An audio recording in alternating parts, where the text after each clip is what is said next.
Test 1, 2, test. Test 1, 2.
else?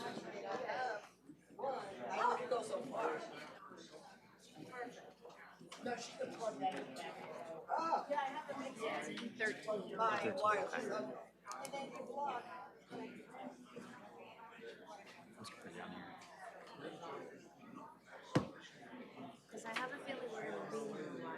I know. Sure. She said before proclamations. That's what she asked for.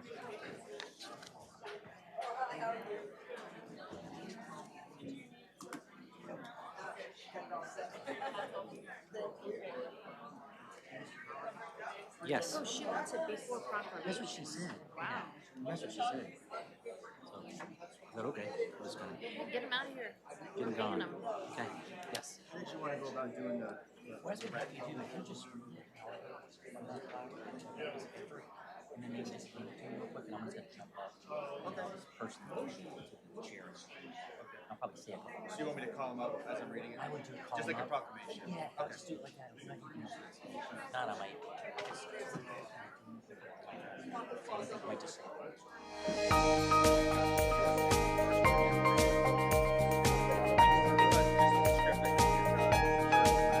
Yeah, just whatever it is.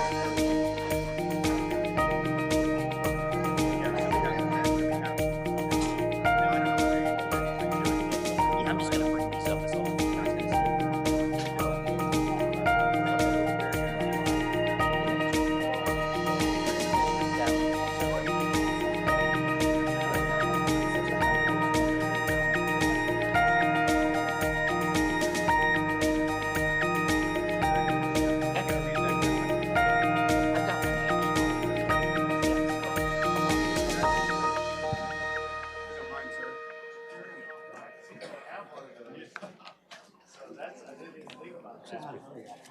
You doing okay?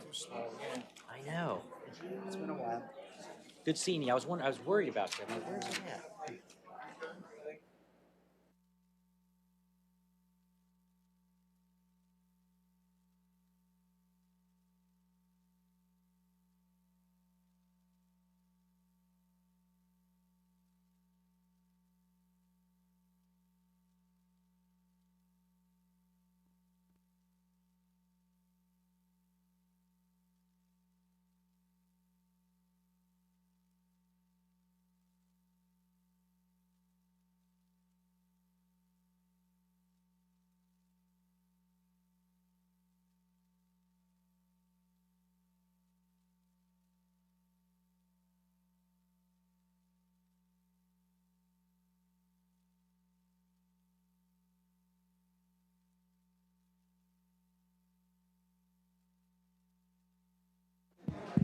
Chair, it's 1 o'clock.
Good afternoon.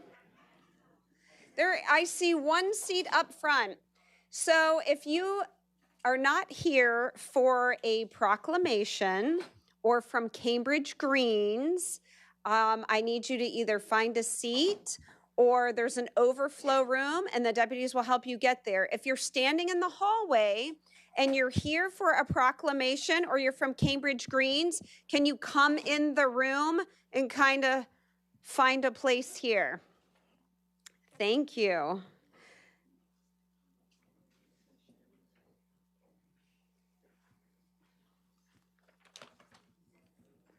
Before we get started, even with the prayer, we are a packed house. And like always, I say, thank you for being here. It is exciting to see so many people involved in local government. Now, if some of you come to these meetings regularly or watch them, you'll see that I have led these meetings, and my style is more so with a little grace and kindness. If you're speaking and you go a little over, I try to give you a little more time. If you clap for your friends and you're being respectful, I usually don't say anything. But because we're so packed and there's a lot of different maybe personalities in the room, I'm going to have to tighten this meeting up a bit. In the future, I would like to get back to just treating everyone with that same give a little grace and a little extra kindness, but I'm going to need your help today. So we're going to do some proclamations and we're going to celebrate some things. And you go ahead and clap for those people, and we can all feel good about what they are doing or have done in our community. After that, when the meeting starts and people are speaking, I'm not going to be able to allow any clapping whatsoever. You're not allowed to talk from where you're seated up here. The only people allowed to talk are up here and the person at the podium. When it's your turn to come to the podium, you have 3 minutes to speak. If you have a letter on file, that means the letter with the clerk, you may ask for 5 minutes if you're speaking for that group that you represent. I will look at the clerk when you ask, and she will give me a yes that you have a letter on file or a no. Her word is gold. There will be no arguing that point, okay? Also, you'll be able to watch your time. When the timer beeps, you're used to me saying, can you finish up in a sentence? I cannot afford you that today. So you will need to just stop speaking whenever that timer beeps and walk away. I have never thought it appropriate for a little clapping or someone taking a little extra time to ask for deputy assistance, but because we are in a packed meeting today, and I want you all to get through everything that you need to tell us quickly and as efficiently as possible and as respectfully as possible, I need you to help me out with this, okay? So we're all going to abide by those rules. We're going to treat you with respect. You're going to do the same. When you come up to that podium, I also can't have any foul language. I can't have you calling names. I can't have you making inflammatory remarks or slanderous statements. That will be you forfeiting your time, and I'll ask you to take a seat, okay? I think we can all get through this. I'm excited to hear everything you have to say, and we are going to start with former Marine and former State Trooper Todd Cloud. He's going to lead us in the invocation, but before he does that, I would like you all to stand and have a moment of silence and respect for Memorial Day, which was yesterday. And please remember all those that have died so we can sit here today with freedom to express ourselves peacefully. Mr. Cloud, thank you.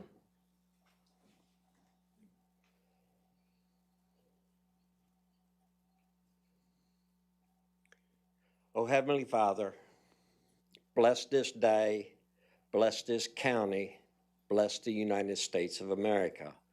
More importantly, bless the soldiers and also the officers that gave their lives in the line of duty. Also bless and keep safe anybody in the service, anybody in EMS, anybody in fire, and anybody in law enforcement. Please bless them and keep them safe. As far as today, bless this meeting that we are about to have. May it remain civil. May it also remain blessed. Give wisdom to our speakers and to our Board of County Commissioners. This we pray in Jesus' name. Amen. Amen. Thank you, sir. We're also honored to have with us the Female Veterans Network of Citrus County. Ladies, thank you for your service and thank you for leading us in the pledge today.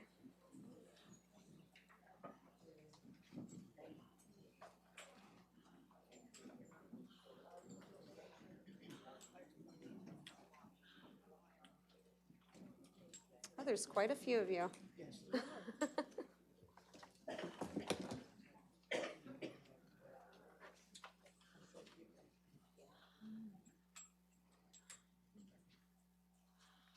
Allegiance to the flag of the United States of America and to the republic for which it stands, one nation, under God, indivisible, with liberty and justice for all. Thank you, and thank you, ladies. You may be seated.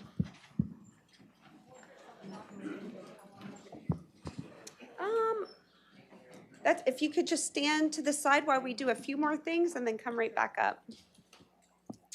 Madam Clerk. This is a regular meeting of the Citrus County Board of County Commissioners this 26th day of May, 2026. In attendance are Chair Diana Finnegan, First Vice Chair Janet Barrett, Second Vice Chair Jeff Kennard, Commissioner Rebecca Bays, Commissioner Holly Davis, County Administrator Steve Howard, and County Attorney Denise A. Diamond-Len. Thank you. You're welcome. Mr. Howard, any changes and additions? Yes, a few items, please. C16, Administrative Regulation AR 16.06-2. We're going to pull that. We're going to bring it back at a future meeting. Additional information, E13, Sales Tax Revenue Bond. Add recommended action to authorize the chairman to sign the Rule 15C 2-12 certificate.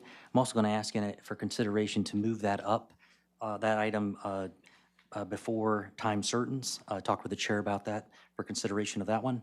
I4, public hearing establishing a temporary moratorium pertaining to data centers. The correspondence from the citizens, you've been given those as well. And then just the additional item, E14 is just a discussion and determination on countywide burn ban status. That's all I have. Thank you.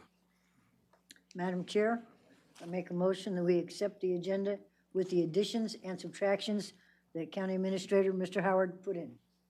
Okay. Motion by Commissioner Barrick, second by Commissioner Bays. Any public comment? Any further board discussion? All those in favor? Aye. Any opposed? Motion carries 5-0.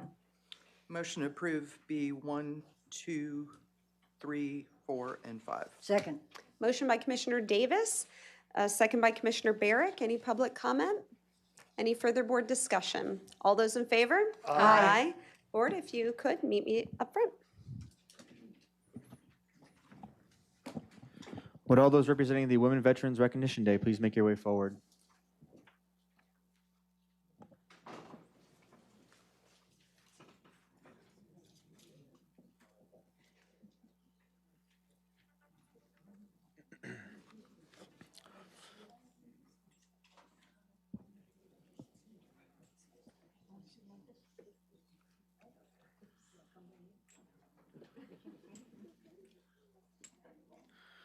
Whereas June 12, 2026 marks the 78th anniversary of the signing into law by President Harry S. Truman, the Women Armed Services Integration Act, and whereas given women permanent status as members of the United States Armed Forces, and whereas pay respects for the women's dutiful service, and whereas to recognize the contributions, highlights, and challenges of women in the United States Armed Forces, and whereas 25 states, Florida among them, currently have recognized June 12th as Women Veterans Day.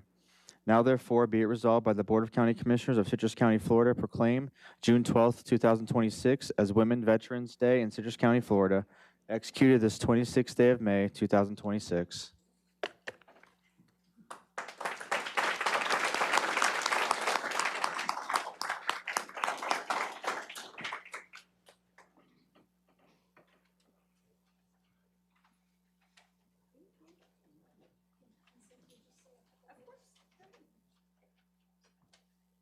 You don't hear me?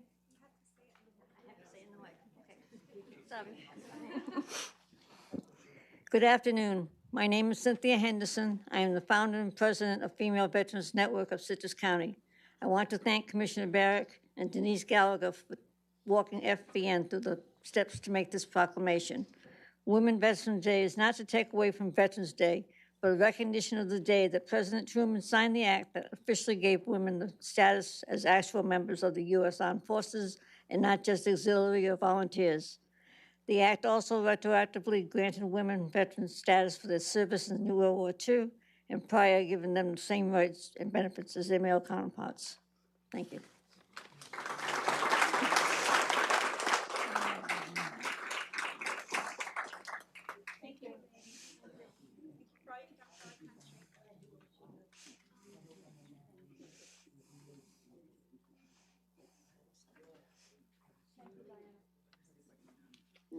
Love you too, honey.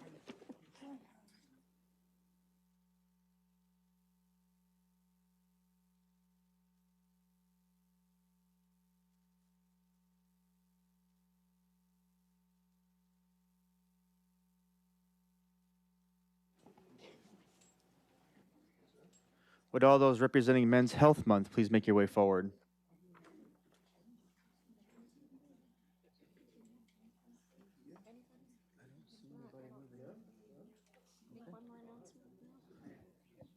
Anybody here for Men's Health Month, please? Make your way forward. Okay. So we'll move on to the next thing. Mr. Howard. All those representing the Withlacoochee River Electric Cooperative to receive their certificate of recognition, please make your way forward.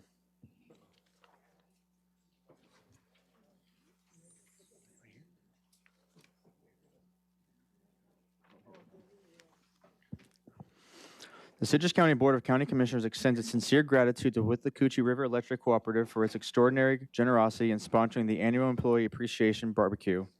Community partnerships such as this exemplifies the very best of civic leadership, public service, and local collaboration. Your generous support not only made this event possible, but also provided a meaningful opportunity to recognize and celebrate the dedication, professionalism, and hard work of the employees who serve the citizens of Citrus County each day. The generosity, community spirit, and commitment to service demonstrated by Withlacoochee Electric Cooperative are deeply appreciated and do not go unnoticed. Organizations such as yours play an important role in strengthening our community through partnership, leadership, and shared service values. We are truly grateful for your kindness, support, and continued commitment to the people of Citrus County. The Board of County Commissioners of Citrus County in regular session this 26th day of May 2026 has recognized the Withlacoochee River Electric Cooperative commitment to the people of Citrus County, executed this 26th day of May 2026. Yes. I want to make one comment. I made a call to Mr. Lampert and also to my new friend, Mr. Monbaron. And when I asked for a little bit of help, he said, "You're going to have a real barbecue, Steve." So I do want to know, I'm willing to pay for the permit. If they can go pay your electric bills there, and they'll have a drive-through for barbecue at your location. But it was amazing, and I got in a little trouble when I started awarding for the baked beans. I thought a fight almost came up with some of your employees, but it was amazing. Thank you for your leadership, all of you, and all the employees here that are represented today with you today from your organization, and it was amazing. The staff it was amazing. We continue to tell me, "You've raised the bar too high, though." And I kid with them a little bit. I said, "This is a 5-year commitment. I'm just joking." But thank you for the success through collaboration and doing that. It means a lot to the employees, and I can't thank you enough. Thank you. We'll be happy to do it again. Thank you, sir.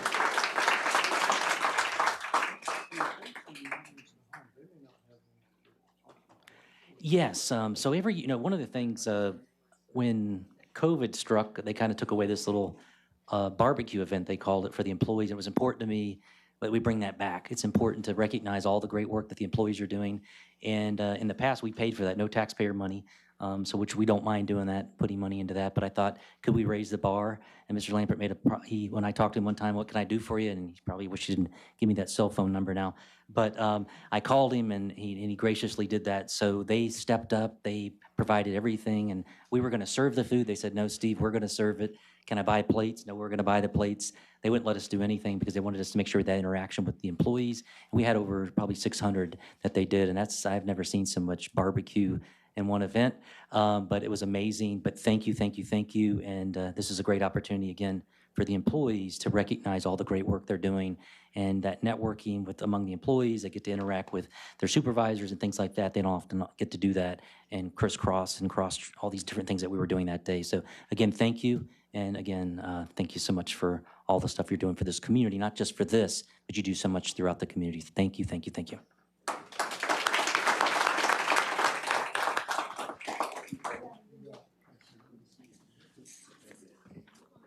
Commissioners, I just want to say thank you and Mr. Howard and the folks sitting in the audience. We work hand in hand during storms and everything else, and Citrus County employees are top notch. They're just like Withlacoochee employees, and they're members of our community, and we were honored that you asked us to do it, and we're more than happy to do it again next year. And Jamin and Kevin are your local folks, but we love Citrus County, and we're here to help. And thank you all, and thank you to your employees. Just wonderful. We work so well together, from the sheriff's department, the fire department, all the county staff. We just work together. And one more well. comment. So this went from 11 to 2. And literally, we had some folks show up at 2 minutes to 2 because we have operations. They were on them, making sure they were fed as well. So that's impressive. Yeah, absolutely. Thank you again for the honor. Thank you. I'm going to ask Eric Landon to come forward. So I was honored to take the stage. Actually, Commissioner Bays was there. She sits on the Tampa Bay Regional Planning Council. This is the 32nd annual Future of the Region Awards. So in the category of innovation and technology, this county was selected for the interactive growth model. So that's a big achievement. And you think about that, we have over 20 cities, large counties, and we were recognized on that stage, which is amazing. So if Eric could come forward, I think he's right there. And if you could get a photo, I'd be appreciative.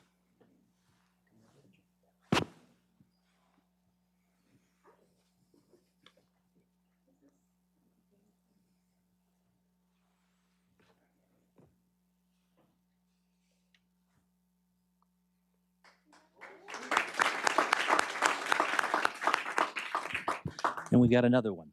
So we were there at that event, and I got a call from Steve Baham and said we got another one. So I want to bring him up forward. This will be his last meeting with us. He's going to be moving on somewhere to the Panhandle, closer to family, so we congratulate him. This is Innovation and Marketing Award from the Florida Economic Development Council. So a big congratulations to all the good work that Steve has done for us, and we're going to miss him, but I got his cell phone number, so we're going to wear him down if we need it.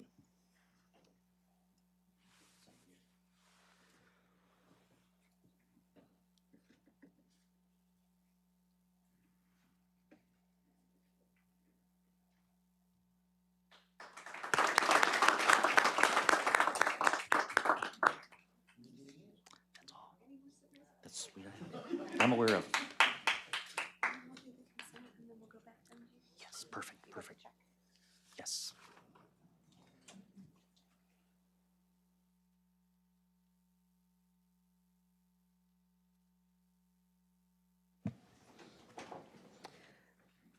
Okay, board, we have a lot of people from Cambridge Green, so let's do the consent agenda. Chair, I make a motion to approve the consent agenda. Second. Motion by Commissioner Bays, second by Commissioner Kennard. Any public comment? Any further board discussion? Yes. I would just like to say, in regards to Corey is our hero out of Water Resources for getting the funding to reduce the assessment to 0. I was so excited. But anyway, our Water Resources Department is phenomenal. So that's all. They are phenomenal. Corey and Ken Cheek, thank you so much. Thanks to this board for listening to me when I asked about fees and permits and reducing to $1 and to go after some more money. So thank you for the team effort. And at this time, if you are here from Cambridge Greens, could you come forward? And board, do you want to meet? Okay. We didn't vote yet. Oh, we haven't. Oh, my bad. All those in favor? Aye. Any opposed? Motion carries 5-0. It's too exciting.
Suzanne Novita, and I am the recently retired president of Cambridge Greens Homeowners Association. On behalf of our current president, Marianne Messina, who could not be here today, the Cambridge Green residents, and myself, I want to thank you for obtaining this $4.14 million funding for our project. I would also like to thank Ken Cheek and his entire staff. They have been very patient. They have answered hundreds of emails. They have always done so with clarity, knowledge, and again, patience and grace. Commissioner Finnegan, I want to thank you specifically for your involvement, meeting with our original sewer committee members, Carl Polera and Dennis Contoy. And then you met with Julie, Scott Davis, and myself. And even though we're not in your district, you really went to bat for us. You made a promise to research the numbers and locate additional sources of funding. On May 7th, you had a press conference, a press release, and you proved that you kept your word to us. Commissioner Finnegan, you have earned the gratitude and support of Cambridge Greens, and I thank you all for allowing me to speak. Thank you.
Okay.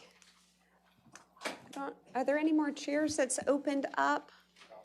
So we have some, so I don't know if anyone else is standing. There are some chairs kind of third row back, if that's helpful. And deputies, if you want to just kind of gauge that and keep them moving in, or I would appreciate that. Okay, we're going to take E13 at this time, and then we're going to move right into our presentations after that. Motion to approve E13. Second. Motion to approve E13 by Commissioner Davis, second by, hold on, I'm sorry, second by Commissioner Barrick. Any public comment? And this is E13, the sales tax revenue bond.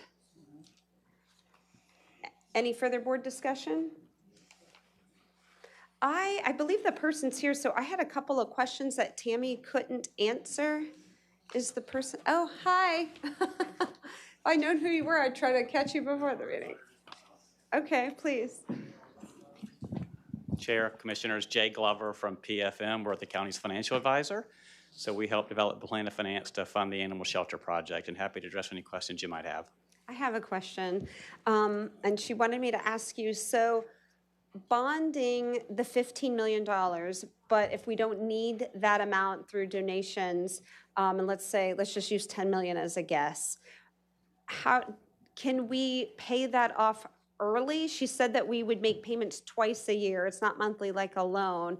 What do we do with that? I know there's an option in there, which I was concerned about the wording, that we could put it towards other projects, but that would take a board vote, so. Yeah, there's several things you could do. The bonds do, and this is kind of standard in the market, have a 10-year no-call provision. So this is a 20-year financing, and the investors will have a 10-year no-call period. So you can't prepay the bonds before 10 years. And in order to have a more lenient prepayment flexibility, you're going to pay a lot higher interest rate to do so because the investors are going to demand that. So as you mentioned, there's potential to fund another project with your action to do so.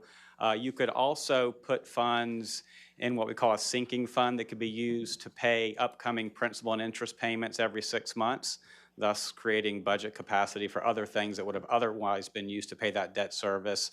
Or you could also put funds into an escrow to pay the bonds off at their call date, essentially. So, for instance, if you had a couple of $1 million left when the project was complete, you could put funds into an escrow that would legally defease those bonds. So then the escrow would be paying the principal and interest on that portion of the bond. So those are really your kind of 3 options that I see if any excess proceeds are available.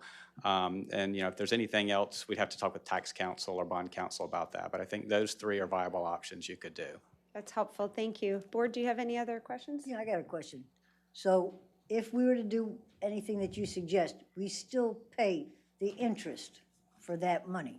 Is Yeah, that you would correct? still pay the interest through the 10-year call period. So, and then the Okay. bonds would be called at 10 years, yes. Okay. But if you did set money aside in an escrow, that escrow would be invested.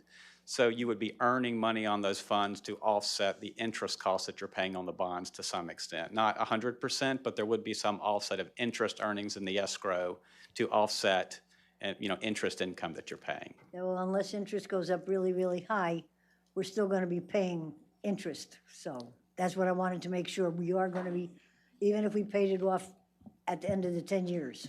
So thank you. Any other board questions? Okay, thank you. Thanks for being here and for answering the questions. All those in favor? Aye. Any opposed? Motion carries 5-0. Okay. First up, I believe it's the sheriff.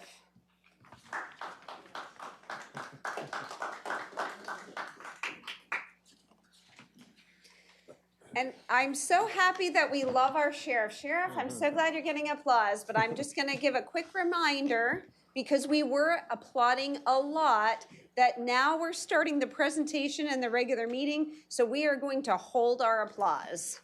Thank you. Hi, Sheriff. Good afternoon, Madam Chair, Commissioners. How is everybody? Good. Well, we started Hopefully off with a everything's bunch good. of good news, so we're doing great. And I appreciate the support out there. I love the clap. Yeah. So I know you have a busy agenda here today, so I'm going to try to make this as quick as possible. So this topic is something that we've been kicking around for really since I first took office, and actually this started prior to me taking office when I was the chief at the school district. School zones are one of those things that we get constant complaints on, the speed, and we talk about enforcement actions in school zones. There's quite a few school zones in our county, and to staff those with a deputy twice a day at every school zone is just really not realistic. So we looked at technology to try to help improve that. So back in 2023, when they enacted that legislation for school zone cameras, that was something that we started looking into. And I started probably getting presentations probably mid-year of 2024 from vendors that were looking to capture the business here in Citrus County. So that's kind of where we started with this. So I'm just going to go over a few quick slides. The goal today, we're really not committing to any vendor or anything like that. It's just, are we going to move forward with creating an ordinance here at the county level? I have talked to both cities and done presentations in both cities, Crystal River and Inverness, and I know the city manager from Inverness is here today.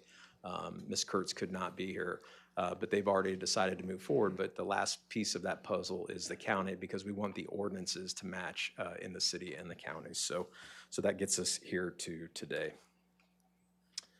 So this, like I said, back in July 1st, 2023, it was House Bill 657 that allowed counties and cities to enact school zone speed enforcement cameras. And this bill allows us to do that in specific school zones to enforce the speed limits, and it requires the ordinance to be adopted by the county and or city. All of the violations, a lot of people, there's some questions about what they would actually be cited for. You have to be going 10 miles an hour or more in a school zone to be cited for that. So essentially, if you're 11 miles an hour, that would start that citation process for you in a school zone. The penalties are $100 flat for a violation, and there's no points or insurance penalties there for that citation. So if you look at the process overview and where we need to go, this is the first process, is creating that ordinance at both the city and county level. Obviously, you would have to follow your normal ordinance process through your legal, do your public hearings, but we really can't move forward with negotiating a contract with a vendor until we have an ordinance in place. So trying to get the ordinance in place, and then we move forward from there. Then we look at our vendor contracts. We have talked to vendors, and we kind of put the brakes on that at the end of last year because we felt we needed to get this ordinance in place before we did that. Once you have a vendor contract in place, you would have an initial public awareness campaign, the signages with periods of enforcement, and then that 30-day warning campaign. Once the program was up and running, the companies would provide that written warning per se in the mail to any potential violators in that first 30 days. So notice of violations after the 30 days. If a violation occurs, it's reviewed through the vendor's process. When we look at the contracts and the workload of a program like this, really the workload is with whoever is the administrator of the contract and the vendor. Most of the work is done by the vendor. They manage the citations, they do the mailings, all of those things. Law enforcement has to review that process and verify that the violations occurred. So there's a few ways that an offender per se could address they could forward it, which is if you owned a vehicle, obviously the citation is getting mailed to the registered owner. But if let's just say you were a parent and your child was driving, you could forward that citation to your child and say, you're going to pay that, not me. So you can contest it or you could request a dismissal of that citation.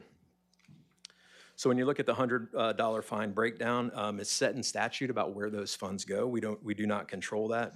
$20 goes to the Department of Revenue at the state. $3 goes to the Criminal Justice Training Fund. And that's important because most people don't realize what that is, but that's all of the advanced and specialized classes that you see our deputies from Citrus County and surrounding counties going to at Withlacoochee Technical College. That's that advanced training. So $3 for each of those citations go to that. $12 goes to the school district, $5 goes to the school crossing guard program. You can use those things for recruitment, retention, offset costs of the school crossing guard program, which we have a very robust program here in Citrus County. And then $60 goes back to the county or city, depending on where the violation occurred. And each of those are managed. And when we talk to some of the vendors about the financial process, literally, they do all of the divvying of the funds, and they send that to, if it was the county or the sheriff's office finance director, and they divvy the monies back out to the counties, cities, and appropriate entities for that.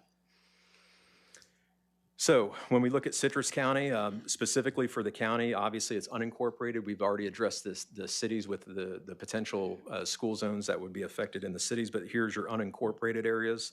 So you have North Forest Ridge Boulevard, which is Forest Ridge Elementary, Citrus Springs Boulevard, which encompasses two schools, that's Central Ridge Elementary and Citrus Springs Middle. This is the one unique school zone that has two schools within close proximity. So their school zone actually operates 2 hours in the morning and 2 hours in the afternoon. So it's quite a long period there on the boulevard because of those two schools.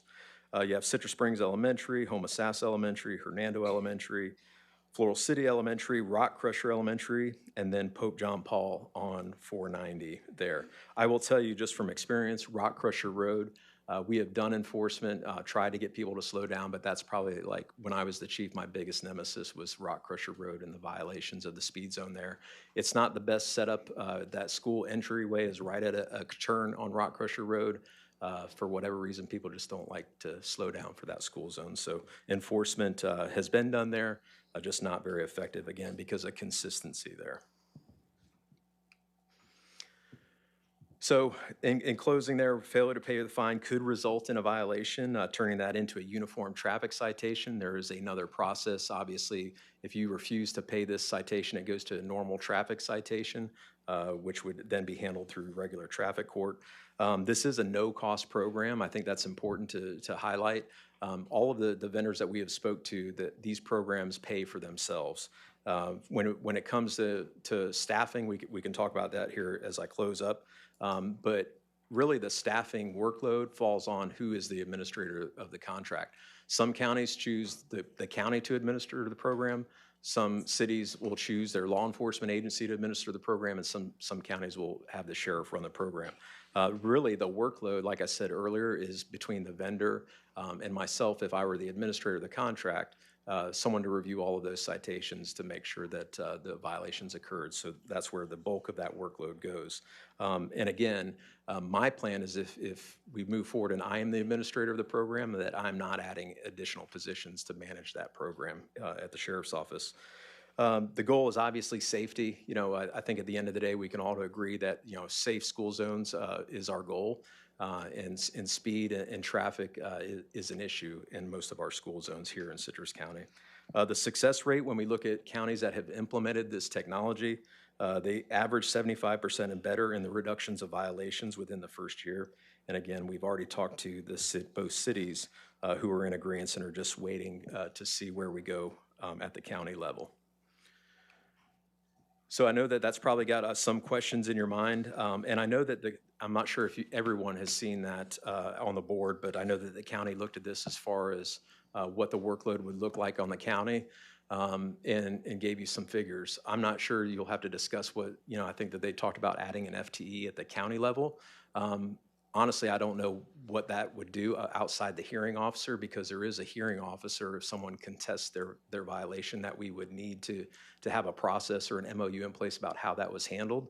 But we already have a hearing officer, so if you implement a program like this, the offender pays a fee to contest their citations. So you should have costs covered if you're adding hearing to that hearing officer's docket per se there, and you control the docket. So you set the dates and times of when your hearing officer is available. That person could select those and contest their citation. I will tell you, the counties that we have spoken with, very few people contest the citations. A very small percentage go to an actual hearing. So, so for us, I see the workload is really on my office and the vendor for issuing the citations. So, you know, with your staff, I'm not sure what position they would add if they needed to add an FTE if you're not the administrator of the contract. So that would be a question for you and your staff. But does anyone have any questions for me?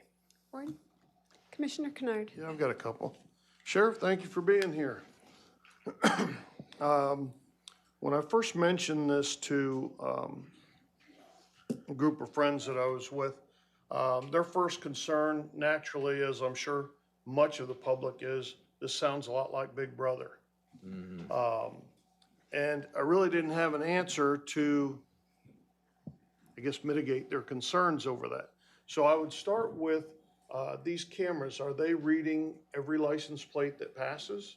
Or is the camera only triggered when they've exceeded 10 miles an hour, or how does that work?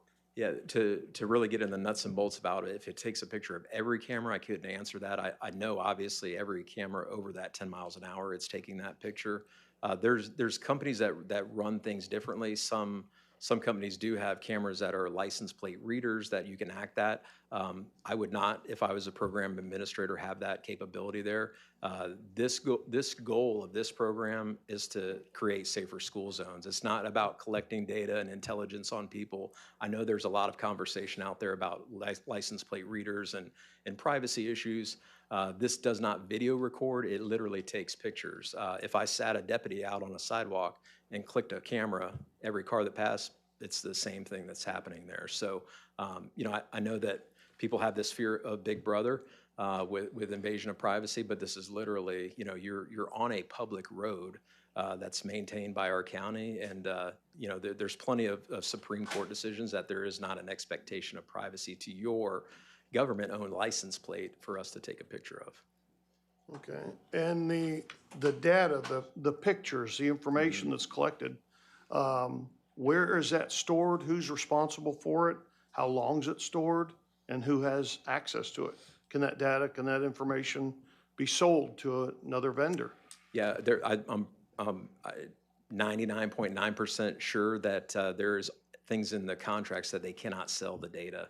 I don't even think, I think after a certain period of time, the data is wiped away, but every vendor is a little bit different. So until we collect a vendor and work those things out in a contract, I can't tell you 100% about what their technology is. But again, I think that for the most part, once the citation is cleared, that data just kind of goes away. Because the storage of data is extremely expensive, and they they don't want to incur those costs. I guess, what I could envision, and I would hate to see if ultimately we move forward with something like this, is that somebody gets a citation for speeding, which they should not have been doing in the school zone, and then it's a matter of minutes, hours, or days, and they're getting emails or text messages from driving schools. We see you got a ticket, Right. join our, get the points off your license, even though they don't realize at that point it's not points on their license. But I could see that happening, and all of a sudden their data is no longer private. Well, yeah, I see that concern, but you could literally say with your phone next to you, I got a ticket, and you'll start getting text messages I agree. and things about, driving schools and stuff like that. So I don't pay a whole lot of mind to that. I know that's a concern of folks out there, but I know that secure private information, any contract that we would enter into is like, there's no selling this data. If there's any ownership of it, it should be our ownership of that, and we control what happens with that. And obviously, we're not in the business to sell data. Right. Yeah. Lord, I hope not. Let's see. Could offset the budget. I don't know, maybe. No, I'm just kidding. No, don't do I'm just kidding. Last question. Again, if we do go down this avenue and do this, in any deal, I like to hear what the divorce clause is. Things go south. How are we getting divorced? How so we don't have all these cameras 100%. out there. Who's paying for the removal? Who's paying for the cleanup? Right. And ultimately, who's making sure that any data that was collected then is destroyed? Yeah, so that's a great question as far as the divorce part, because there are vendors, and we paid attention listening to them, that there's some vendors that, if you get to a point in a contract where it's not profitable for the vendor, or let's just say we decide to exit that contract, some vendors have these little, the fine print of saying, hey, you owe us this much per site.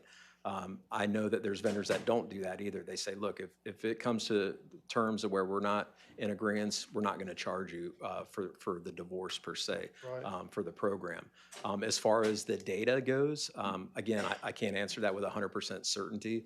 But again, I look at that as that's our data, and we control where that goes from there. And obviously, if we were getting out of a contract, then that should have some kind of destruction process to go along with that data.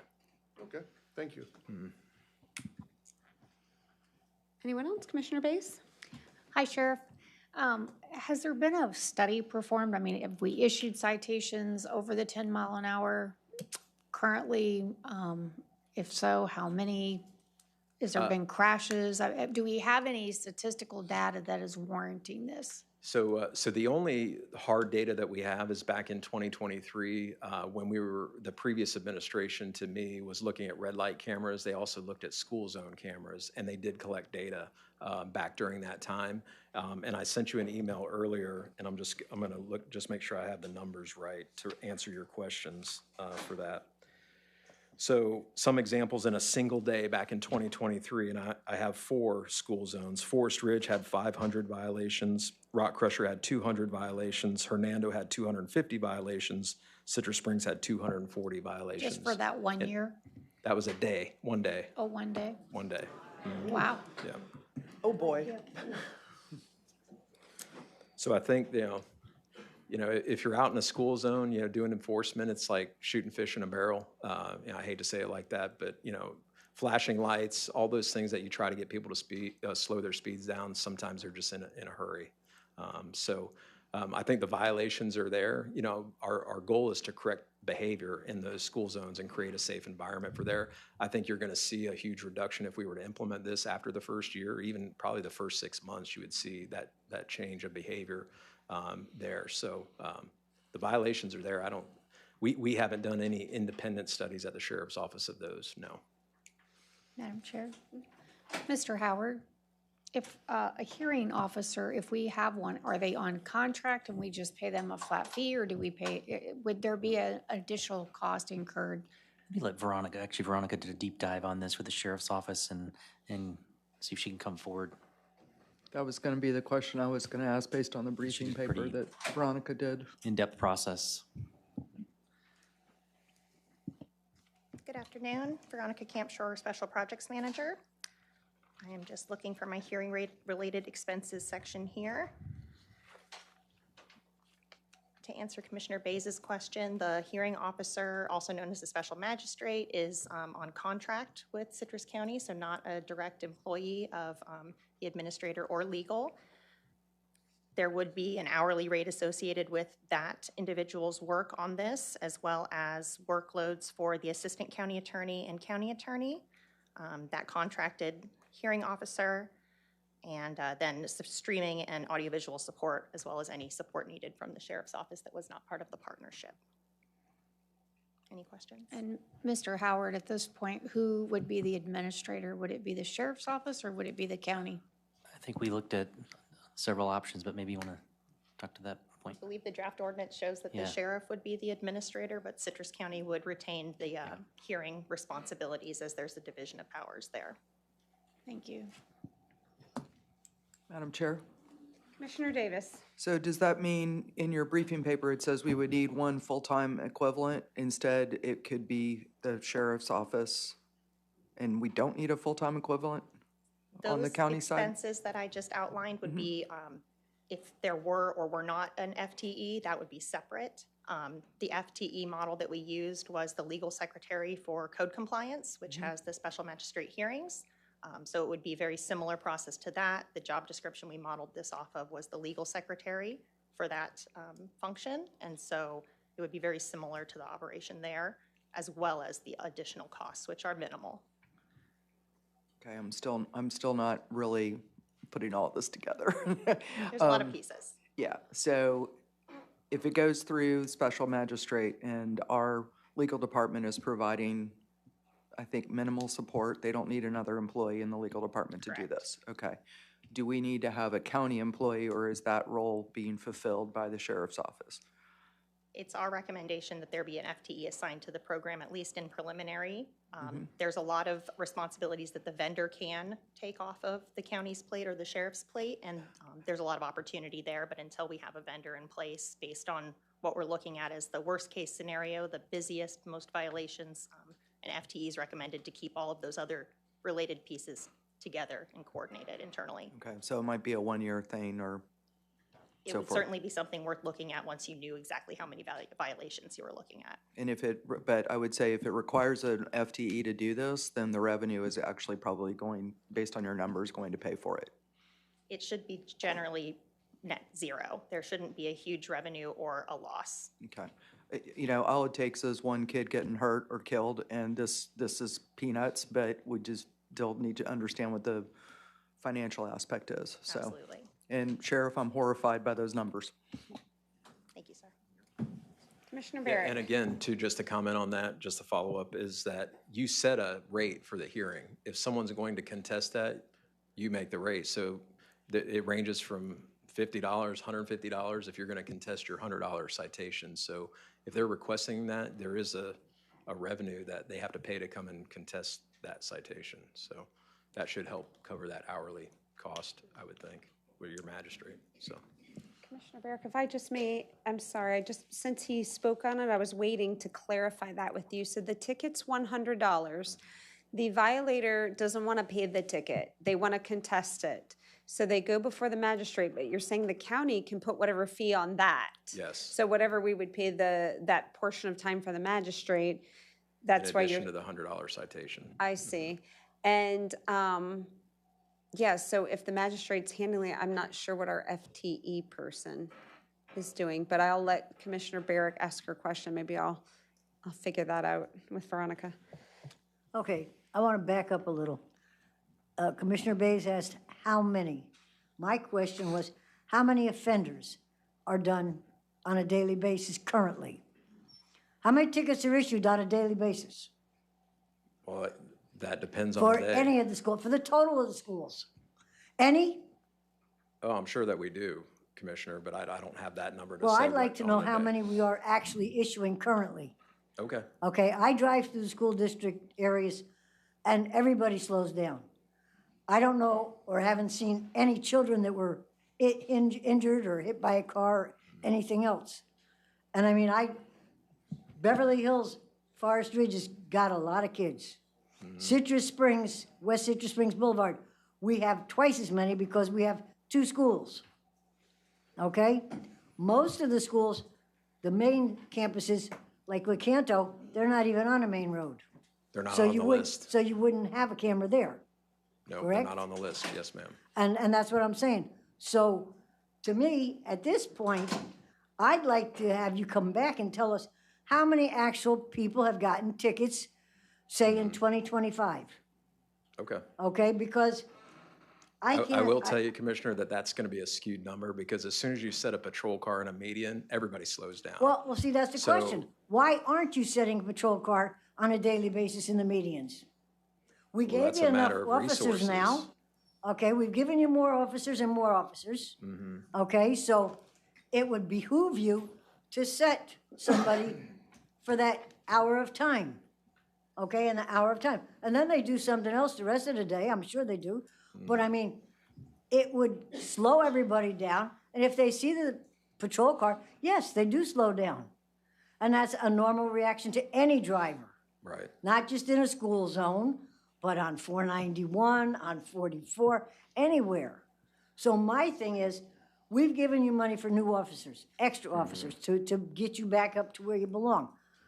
To me, they should be out there every day by this school for an hour.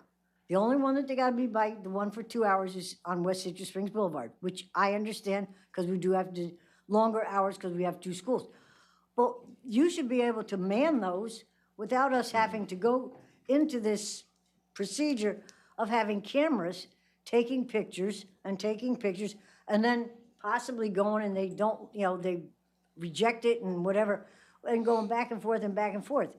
It's not gonna be a moneymaker for the county, ever, okay? It may break even. You notice I said, it may break even if we charge extra for the thing. But at this point in time, I don't, anybody that's tried these red light cameras, that was why the red light cameras were turned down. It's not cost effective. What's cost effective is put a patrol car. And we have the patrol cars, we have the officers now. So I would like to see that and see how many actual offenders you're gonna get. See how many tickets you write. Or maybe have somebody go through, take some time, have somebody go through how many tickets have been written since last August till now, for the school year. If it's a high number, like you said, I can't believe those numbers you came up with, but, that was a different 'Cause time. those are from collection tools that nobody sees collecting the data. And see, that's the So, thing. yeah. So now So I you're can gonna have two imagine different sets of that many numbers. vehicles going through. No, those are violators. And that's what I'm going saying. I through. can imagine that many vehicles. I can't imagine that many violators. And I'll bet if our residents say, they'll say, yeah, that's the number of cars that go through, but not every car is a violator. That's why I'd like to get some actual numbers before I start talking money. Okay. Thank you. Sheriff, would you like to respond? Yeah, I mean, Commissioner, to your point there is, you're never going to get the same data points using tools that collect data unbeknownst to people, because that, to me, that's an accurate reflection of what's actually happening. When we get traffic complaints in residential areas, we have devices that will go out, put on a telephone pole that nobody knows it's there, collects the data so that it drives how do we do enforcement. Certain times of the day, how many people are going through, we set all those parameters to say if you're going this number over the speed limit, that's what we're recording. So to me, that's a true reflection of what's actually happening in an area. The numbers that I gave you from that company that did that study, that's exactly what they do. They put their equipment out, they measure the data, they have reports and analytics that report back this is what they had. Those were provided to us by a company. You're never going to see the same numbers by sitting a physical person there. Will it help? I 100% believe it'll help. There's 23 schools in Citrus County, and 2 times a day there's a school zone happening amongst those 23 schools. It's not realistic for me either with the number of officers that I have to set someone there for those entire school zones every day of the week in there. So, looking at the data, I 100% agree. But I have not given directives to say, place someone in these zones this time every day. We address those things when we're able to address those. So again, you're going to see numbers of citations that could be high, could be low, could be somewhere in the middle with that when it comes to the physical enforcement. Okay, so we have Crime Watch people, and people see them or don't see them. You could ask them to go out there and collect the data, because they're normal citizens that people see. We have done that. And you know, I would like current data, not data that's 3 years old from a company that's trying to sell us a system. Because I'm sure the company that did the data and did that wanted to sell us the red light system. Sure. Okay, I don't disagree with so that. I am sure if I want to sell you something, I'm going to try and give you really, really lots of data, but I'd like to see what are people say, what are people? And like I said, the Crime Watch, I bet if you asked them to go out there, they'd be more than happy to sit by that for an hour and see how many actually do go past. Because you can eye somebody instead of going 20 miles an hour that they're going 30, okay? Especially in the school zone. And they could give you some accurate numbers that wouldn't cost us a fortune to get the data. Right. Board, do you Yeah, have any other- unfortunately, we're heading into summer and Friday school's over, so we won't have data for a couple of months, yeah. Any other questions for the sheriff? Thank you, Sheriff. Thank you. Okay, next up we have the Clerk of Courts, Tracy Perry. Hello, Madam Clerk. Good afternoon, Commissioners. Tracy Perry, the clerk. We are here today to give you some more good news, to present to you the Annual Comprehensive Financial Report, also known as the ACFR, and the popular Annual Financial Report, known as the PAFR. I actually have a copy that I'll leave with Reese for each of you, and it will be uploaded to our website after your vote and approval today. So we are pleased that there are no findings in this year's audit, and I'm going to have Jeff Wolf come up and give to you a presentation. But quickly, before I do that, I would be remiss if I did not first congratulate within our office the two individuals who are featured on our ACFR and PAFR. We do a contest in our office every year. So Lori Mack and Shannon Castanway have our pictures are featured on our reports this year. I also want to thank the county, especially Department of Management and Budget, and also the other constitutional officers for all of their involvement and help. It truly does take a village to get these financial statements pulled together, which leads me to last but never least, our finance team, Chief Finance Officer Susan Sullivan, Comptroller Shelley Sansone, and our financial analyst Sharice Parrish. Without their pre-audit functions and work that they put in, we would probably not always be able to stand in front of you and have these clean audit reports that we do. So with that, I'm going to turn it over to Jeff Wolf to give you a short presentation. Thank you and good afternoon. Before I get started, again, I just want to thank you for allowing us to serve you as your external auditors. We worked for the board and we really take that opportunity seriously.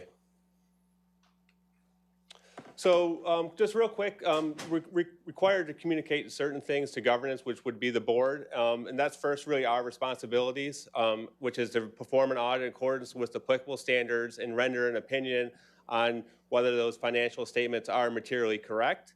It's important to remember that management is responsible for those financial statements. We perform the audit, but they put together that large book, which, you know, like I said, it is a team effort. Also part of the audit, we request certain representations from management that can be available upon request. One thing I want to highlight just as part of this required communications, our audit did not result in any audit adjustments, meaning the trial balance we started with was the trial balance we ended with. So I think that's important because I'm sure you're requesting financial information on a monthly basis. So you have that comfort that you're getting some reliable data. And again, as always, no significant difficulties encountered during the audit. The clerk staff was always great to work with, and same with board staff. It's also important to note, if you may remember last year, as MSL, we joined Forvis Mazars. So this year, this audit was done under a totally new audit methodology. So really a fresh look at your processes and your numbers. And as you'll see, the results are the same. So I think that's something really to be proud of, and really, you know, it's quite the accomplishment. So with that, I'll go on to our reports. And again, this will be repetitive, but, you know, I think when it comes to audits, really no news is good news. So First report is our independent auditor's report on the financial statements. We had an unmodified opinion. That's the highest level of assurance you can receive that your financial statements are materially correct. So that's a clean opinion.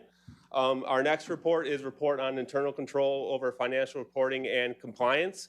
Now, our audit requires us to test and get an understanding of internal controls, but we don't render an opinion on those. The audit standards don't require that. But if we saw any significant deficiencies or material weaknesses in controls, we would note that in our report. And again, this is a clean report, no findings, no issues noted. We also issue an examination report on compliance with Florida statutes as it relates to investments and use of E911 funds. And again, this is a clean report, no findings, no issues noted. The Auditor General requires a management letter.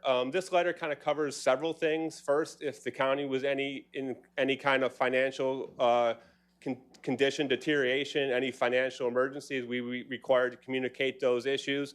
And if there's any other kind of findings or recommendations that we might have that didn't quite reach the level of the internal control report, we would report that in this report. And again, no findings, no issues noted. This is a clean report. Lastly is our single audit report. As always, the county receives in excess of $1 million of federal grants and excess of $750,000 in state grants, which triggers a separate single audit. This year, we actually tested 3 federal grants and 5 state grants. So a very significant audit as it relates to your grants. And again, no findings or compliance issues noted with grants. Just real quick on some high-level financial information. This is a county-wide analysis, so think of it like as the county was a business. This means, and this may be a little bit different than the numbers that you normally see during the budget process.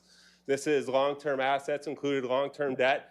I think really the 3 takeaways are here is that you have positive net position in all categories. And then your unrestricted net position as a percentage of total expenses, that means your ability to fund unexpected needs increased in the government activities from 6.1% to 15.3%, so pretty strong increase right there. And although your business activities decreased from 89% to 81%, those are pretty strong numbers to show as a citywide analysis that the city is in a pretty strong financial position. Now, looking at your general fund, which is probably a little bit more custom to the numbers you're looking at, this is your general operating fund for the county. Short-term assets, short-term liabilities. I think the number probably to drop down to is that unassigned fund balance as a percentage of total expenditures. This is your rainy day fund, if you will, your funds that are available to use for any purpose as needed. And you can see it was 35.4% last year and up to 38% this year. So again, a very strong fund balance reserve to handle any potential emergencies that could occur. Looking at the budget, again, in the general fund, you'll see revenues came in $11 million higher than final budget. And that was partially due to some taxes revenues coming in a little bit higher than budgeted, because you always budget the tax revenues a little bit conservative, and also investment income coming in a little bit higher. Again, same kind of philosophy. You tend to be conservative on the investment income. Expenses came in $27 million below budget. Now, a lot of this is due just to timing of capital projects that will be rolled forward into next year. But ultimately, initially the budget projected a $34 million use of fund balance, but the actual results resulted in a positive increase of fund balance of 4.3. Just lastly, real quick, looking at your enterprise funds, your funds that are based on user fees. This year, just looking at your operating income, the landfill had a $0.1 million decrease in your net income, which last year was positive. And this was really just due to some post-closure liability requirements with a new cell being opened. Public utility was consistent from last year, both showing positive operating income.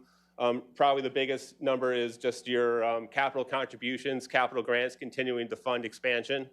And then lastly is your EMS fund. Last year, it had a $1.3 million operating loss. This year saw a $0.6 million operating income. And a lot of this was just due to changing of the vendor, just better collection. So you're really seeing the results of that change. But so overall, I know that was a lot of information very quickly, but I think really the takeaway, again, another successful audit, clean reports, and the county remains in strong financial condition. But I'd be more than happy to answer any questions on the audit or anything else. Board? Commissioner Kennard? Just one quick question, and thank you for the presentation. In going through the audit, you found the clerk staff and county staff, budget staff, transparent in delivering you in a timely manner all the stuff you needed? Absolutely, they're very responsive. And honestly, this year, I said with the change of the methodology, it was almost like having a new audit. So, they were we looked at things like that we'd never looked at before, and they were very helpful and responsive to all our requests. Perfect, thank you. Anyone else? Thank you for the presentation. Thank you. Just want to thank you all again, and just if I could, you will have to have a vote, I believe, on this one for the approval and authorizing the chair to sign the financial, the chief finance officer to submit their signatures on the annual financial report. Motion Madam to Chair. approve. Oh, go ahead. Madam Chair, motion to approve I1 and 2, A and B. I2, A and B. Second. Motion by Commissioner Bays, second by Commissioner Kennard. Is there any public comment? Didn't I second it? No? Did I say Kennard? Yeah. I'm It's all looking right. at I you. mean, I'll second it. But Let's let Davis have it. Yeah, You want no. to? All right. I didn't hear Kennard say it, so No? it's like sometimes we step on each other, but okay. Motion by Commissioner Bays, second by Commissioner Davis. Any public comment? Any further board discussion? All those in favor? Aye. Any opposed? Motion carries 5-0. Thank you. Thank you, Madam Clerk. Chair, if I can address a motion that was previously made for item E13. There was an item information that was added to add B to the item, but only E13 was the motion, correct? Who was the motion maker I on think that I one? was the motioner, right? Yes. E13, I amend my motion to be E13 A and B. Barrick. Commissioner Barrick, would you like to amend your motion on E13 to include B? Yes. Okay. All those in favor? Aye. Any opposed? Motion carries. Thank you. Thank you. Keep us straight. Okay, it looks like Eric Landon. We have a time certain for the Ozello Civic Association building. Hi, Eric. Afternoon, Chair. Eric with Growth Management. This is a public hearing to recognize, give a historic designation to the Ozello Civic Association building. It's been before the Historic Resources Board, and they recommend approval. We have our subject matter expert, Mr. Hamer, over to the side. So if you have any specific questions about this building or this process, he'll be happy to answer those questions. Board, do you have any questions for Mr. Hamer? No, ma'am. Motion to approve I3 A and B. Second. Public hearing? Oh, So you're a sorry. little quick on your motion. Anyone from the public would like to speak on this issue about the historic recognition for the Ozello Civic Association building? Come on up.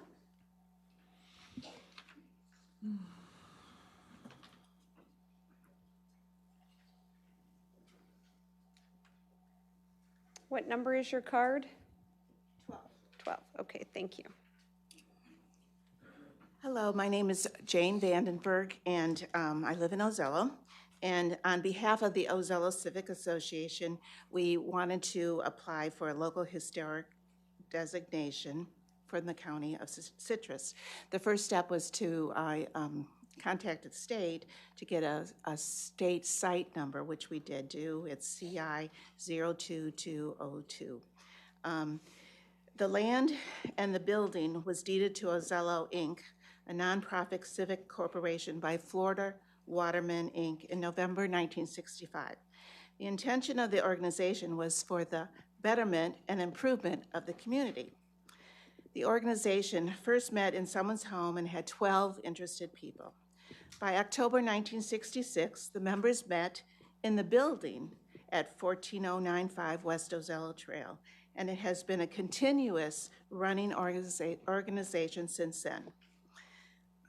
Significant activities from the past, it had a voting precinct number 4, which is one of the oldest precincts in the Citrus County.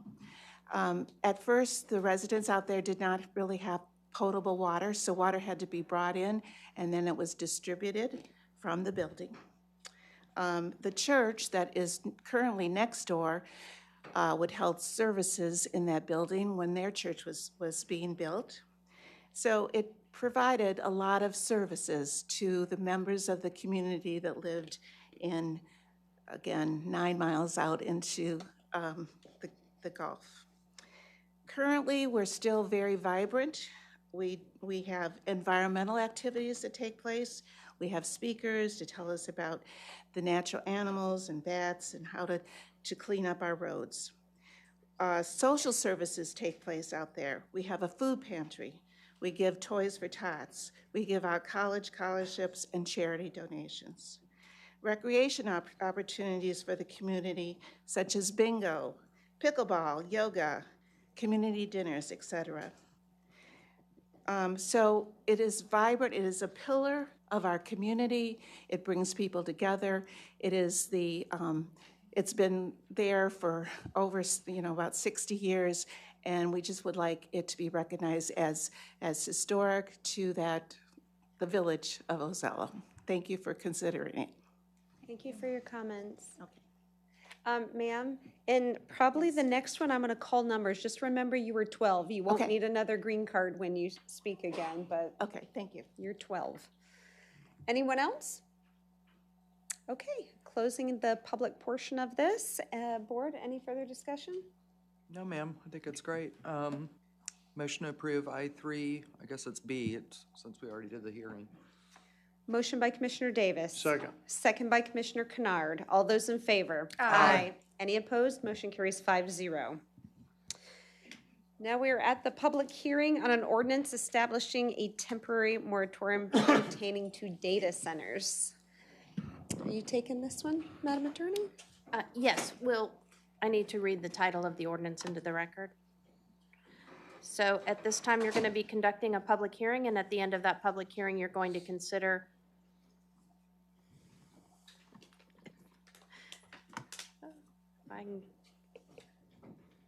an ordinance of Citrus County, Florida, establishing a temporary moratorium for the construction or expansion of and for the issuance of building permits, development orders, or the rezoning of property for data center facilities within the unincorporated areas of Citrus County, providing for repeal of conflicting provisions, providing for severability, providing for modification that may arise from consideration at public hearings, and providing for an effective date.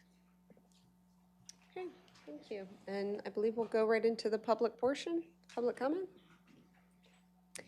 So I'm going to call you by number. You have filled out a green slip. If you haven't filled out a green slip, they're on the table and they're numbered 1 through 100.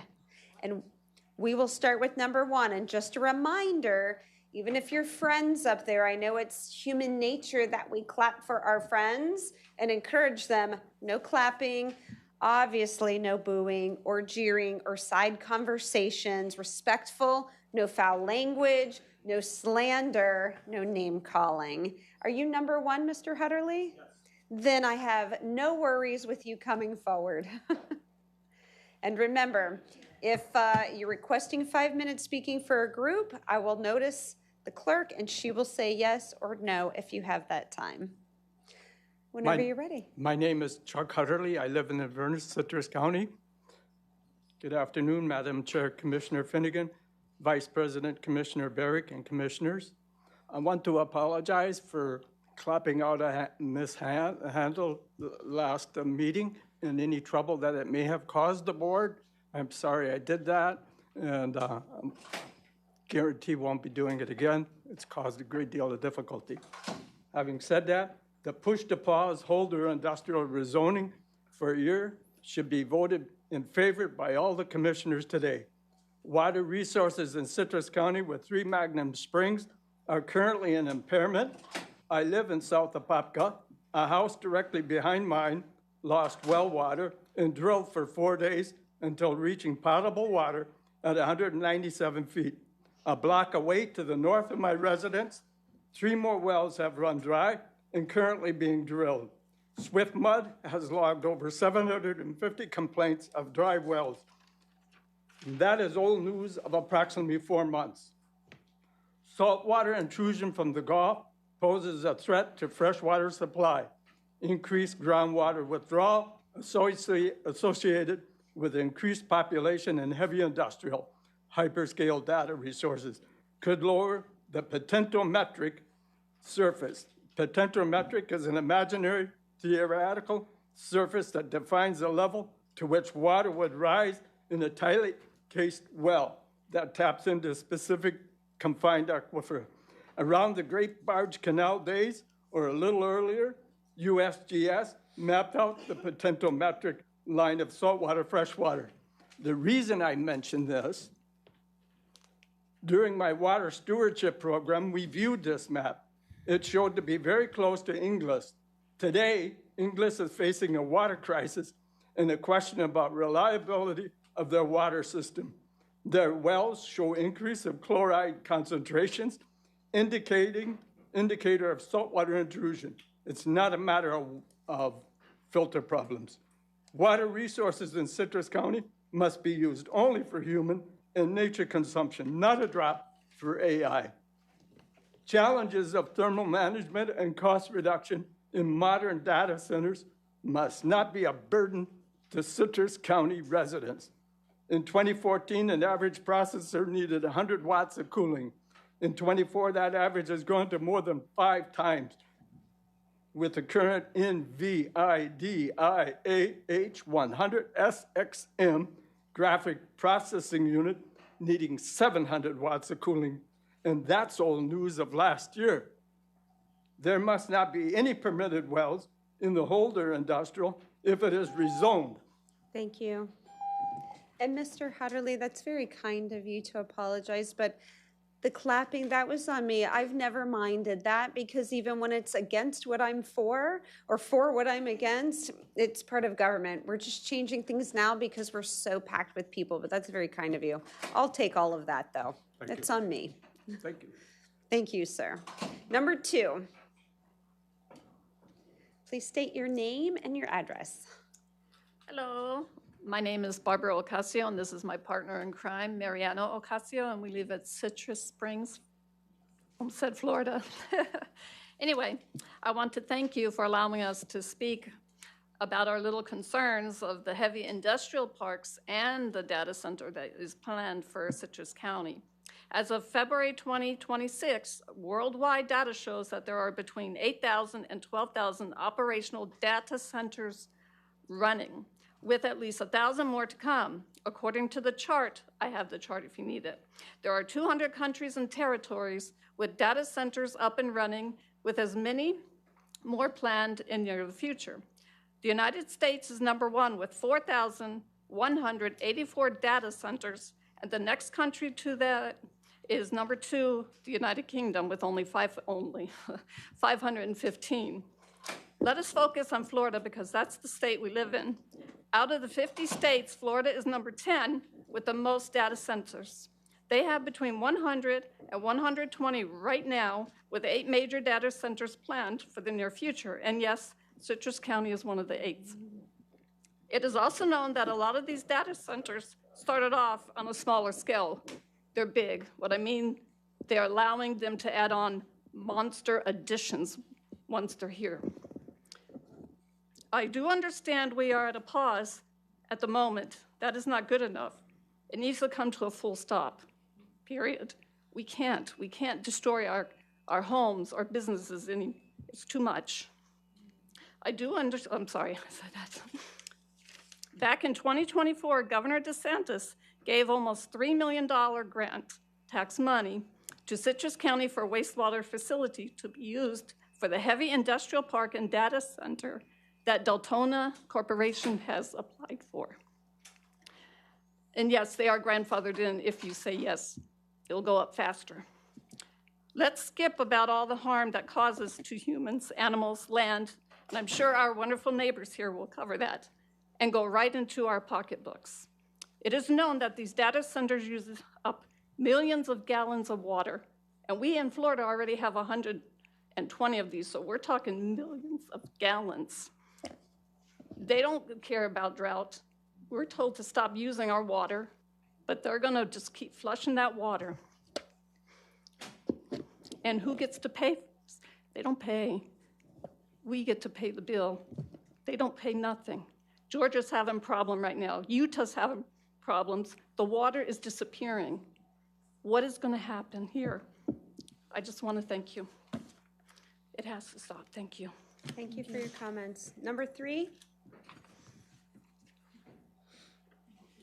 Mr. Belkin, is that seat open beside you? There's a seat up, there's 2 seats up front, I think that I see. Welcome. Hi. Hi. My name is Kathy Viator. I live here in Inverness, down at Apopka on Penrose.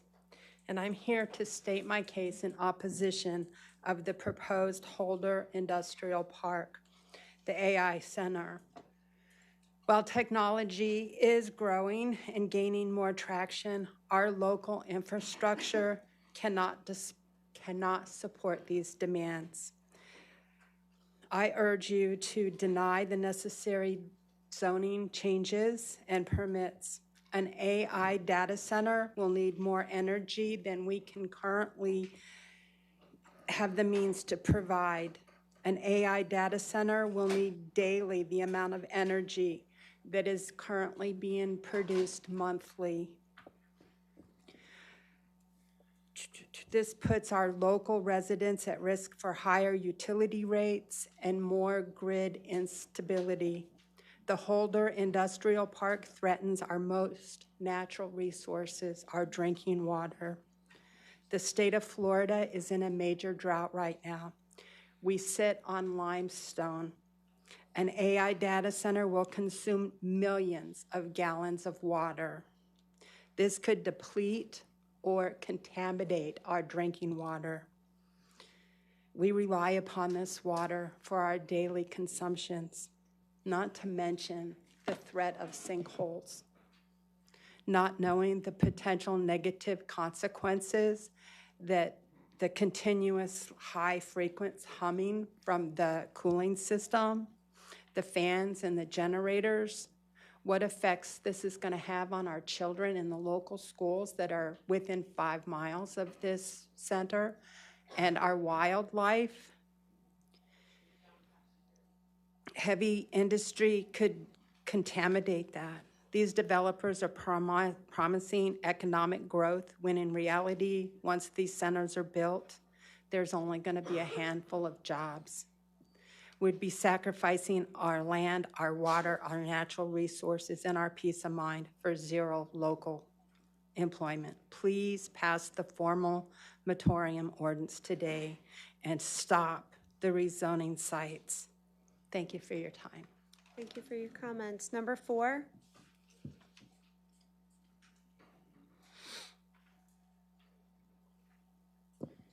Pamela Larson, Dunellen.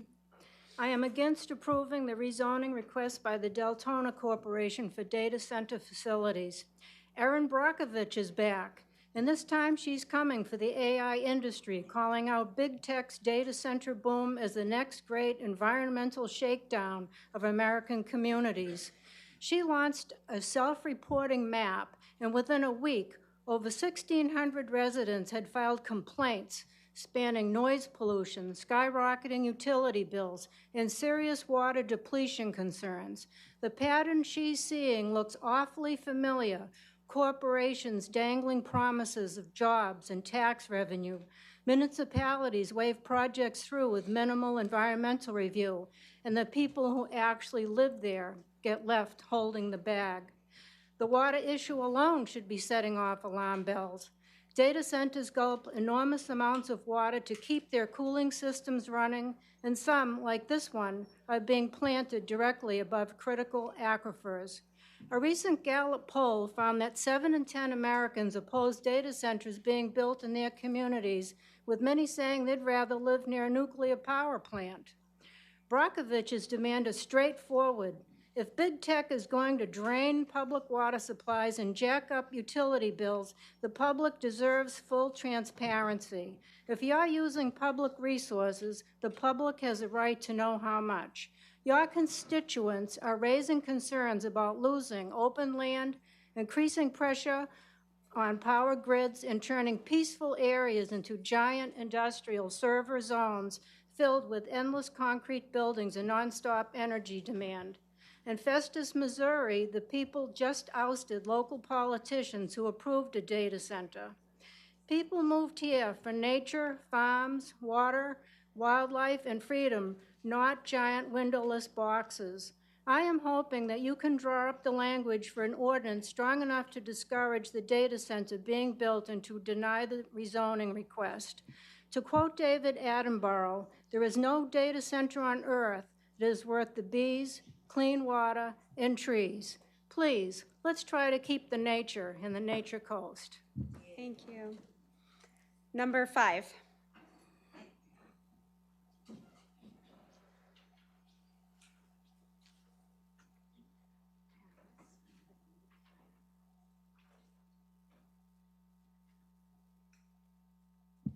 Chair, I was just handed the letter of authorization for the Citrus County Audubon Society. So Pamela Larson is on the, Well, Pam just spoke. no, I'm Molly. I'm sorry. That's okay. Sorry, wrong phone. Molly. She has 5 minutes, Madam Clerk? Yes, Okay, correct. thank you. Go ahead. Thank you, and good afternoon, Commissioners. I don't know that I'll need the 5 minutes, but I You have just it. need to state your name. Yes. Pull the mic down, your name, All right. address, and who you're representing. Yes, my name is Molly Gurian. I live on Shoreline Drive in Floral City, and I am president of Citrus County Audubon Society, of which I'm representing today. So thank you for allowing us to speak. To start, Citrus County Audubon definitely supports the moratorium on, at least for the next year, of permitting data centers. We share the community's concerns, and I know that you have heard and you will hear a lot of the specifics concerning, first, the rezoning of the Holder site from residential to high industrial, especially considering the intent of permitting a data center on that property. In particular, we are concerned over the impact to our aquifer and our spring shed, which is critically important in this county, and of course, as we've already heard, exacerbated by this extreme drought that we are currently experiencing. Also, the site is directly adjacent to conservation lands that we all know are so valuable in this county. So these are some of our concerns. Also, the proximity to waters of the state, very close to the Withlacoochee River and the Salapopka Lakes. So we want to be very careful how we proceed with these high industrial activities, particularly data centers. But more specifically, what I would like to do is highlight the position of the state of Florida on these matters, outlined in a letter from the Florida Department of Commerce on their position on a data center proposal in Fort Meade, which is another Central Florida city, locality. And the state's position, and I quote, is that a data center built there presents significant risks to Central Florida's energy capacity, water resources, and transportation infrastructure. They go on to say, and I'm quoting here, I write to you in the spirit of transparency as it relates to, potential impacts the project presents on Florida's natural resources, transportation infrastructure, economy, and way of life. And I really feel like that much of that applies to what we have here in this community and in our county. So I caution that we proceed carefully, and we hope that you do at least vote to extend or provide a moratorium. Thank you. Thank you. Number 6. I'm sorry, can I submit this letter for an official record? The letter from the Department of Commerce? Thank you. Number 6.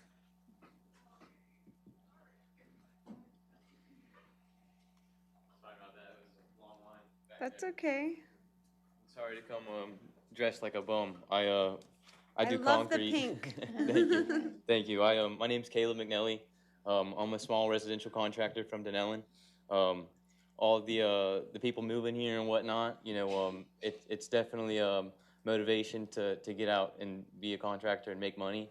But being a local here my entire life, I couldn't stand to see the nature coast, be in shambles. And, I've read according to the UN, by 2030, the world will be unrecognizable. And I think that the only way that we're going to curb that in any way would, start here locally and preserve the small little pieces of history and sweet parts of Florida that we have. Like I said, I'm just a dumb concrete guy. I don't know a whole lot. But I do know that I've seen the impact of these data centers in other states. And I don't think anything positive, for our small community, mostly a small fishing community, out of a data center. I mean, more Big Brother style stuff I see happening. It'd be a lot easier for, whatever companies are putting these data centers to collect data and store it and process it, obviously, and further their control over the rest of us, still in lower levels of poverty. But, I, thank you guys for listening to me at least, and the rest of us. And, we appreciate you guys' time. Thank you. I appreciate your comments and for being raised here and staying local. Number 7? Number 7? Number 8? If you're in the overflow room and we're getting close to your number, make your way this way. Number 8. Number 9.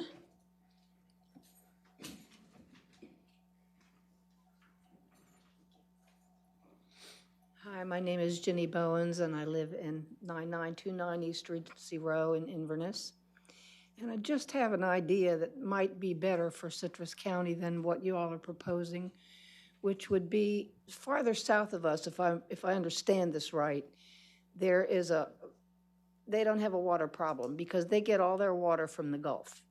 Citrus County is next to the Gulf. Why couldn't we have the thing built next to there and use all the water we need from the Gulf and not take it from the people who need it?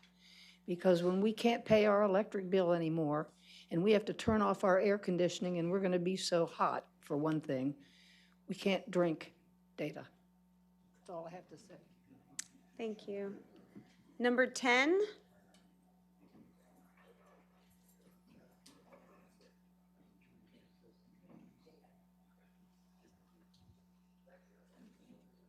Hello. Hello, commissioners and residents. My name's Brandon Lumpkin. I live 2332 West New Hope Lane, Citrus Springs. I'm not going to read what I wrote down because everybody's pretty much covered it.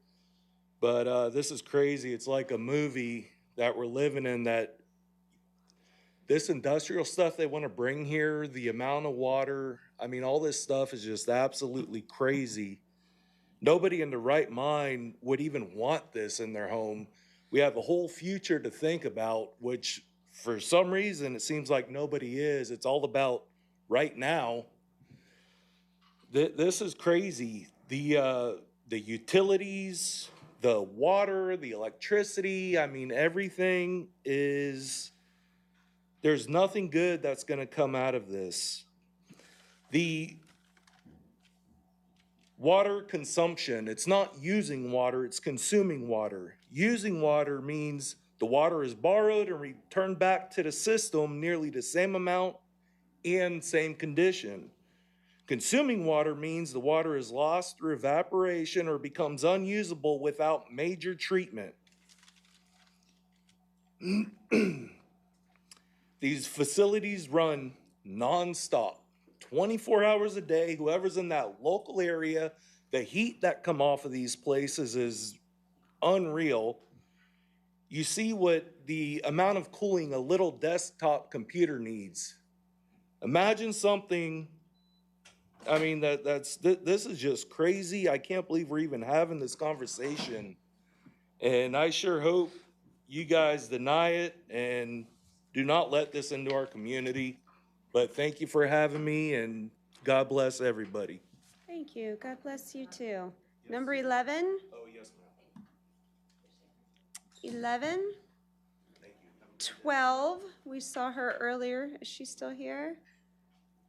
13?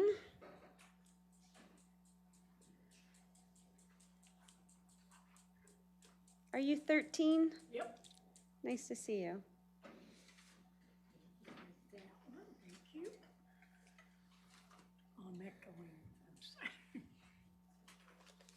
My name is Marbeth Baker, and I've been living in Citrus County for 23 years. What I want to say is Citrus is a destination, not a devastation county.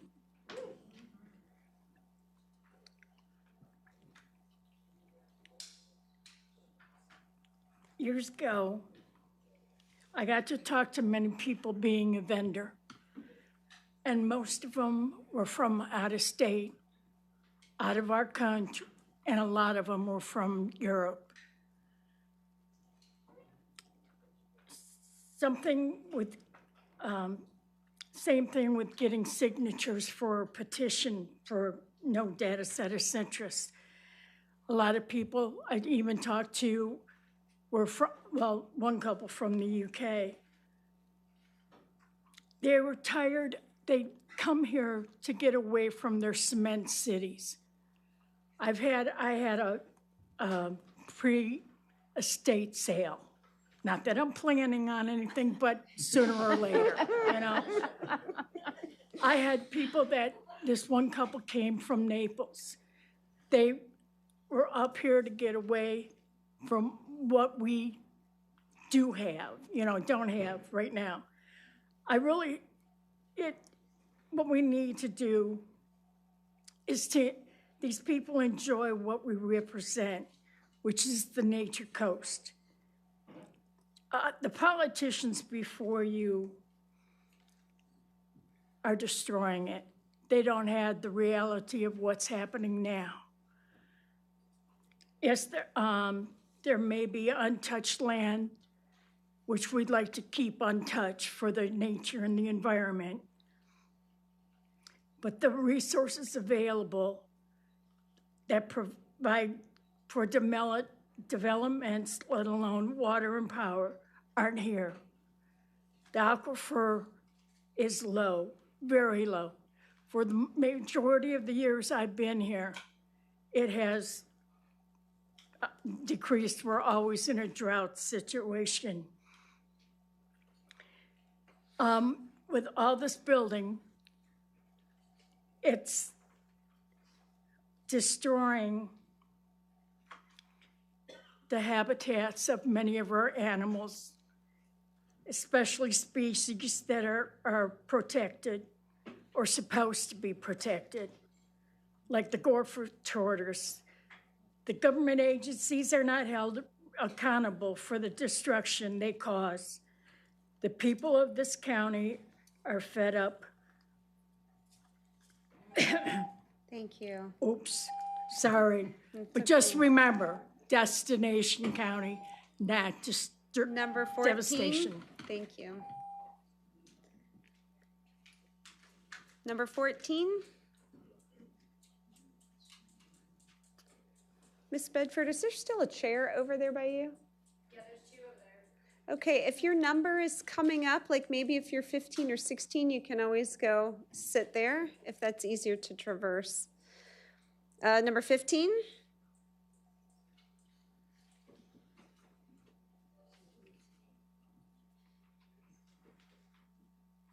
Renee Bedford, Floral City.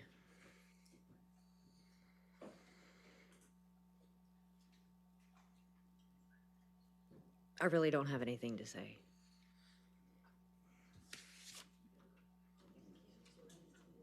Number 16. 17. Come on up.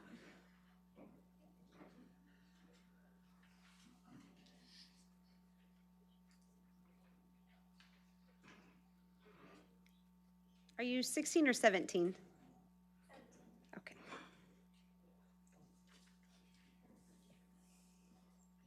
My name is Jessica Kettner. I live in Citrus Springs. Thank you for the opportunity to speak today, and thank you for your public service. For the record, I am formally requesting the BOCC deny the Holder Industrial Park expansion and amendments in June, including the data centers, that's 0012 and 0013, and approve the 12-month data center moratorium today with the assumption that the BOCC is going to put forth, paraphrased quote, the strongest land use and development ordinances in the country, which will make data centers near impossible to build here. Last Thursday, I submitted a 32-page opposition letter into public record. I also sent that memorandum to the TBR Planning Council and state officials and provided hard copies to each of you today as well. For the HIP applications, they are asking to significantly increase the scope of the project with a major land use shift and broad entitlements beyond the original proposal in 2019. Data center infrastructure is not even defined within the county's I&D framework.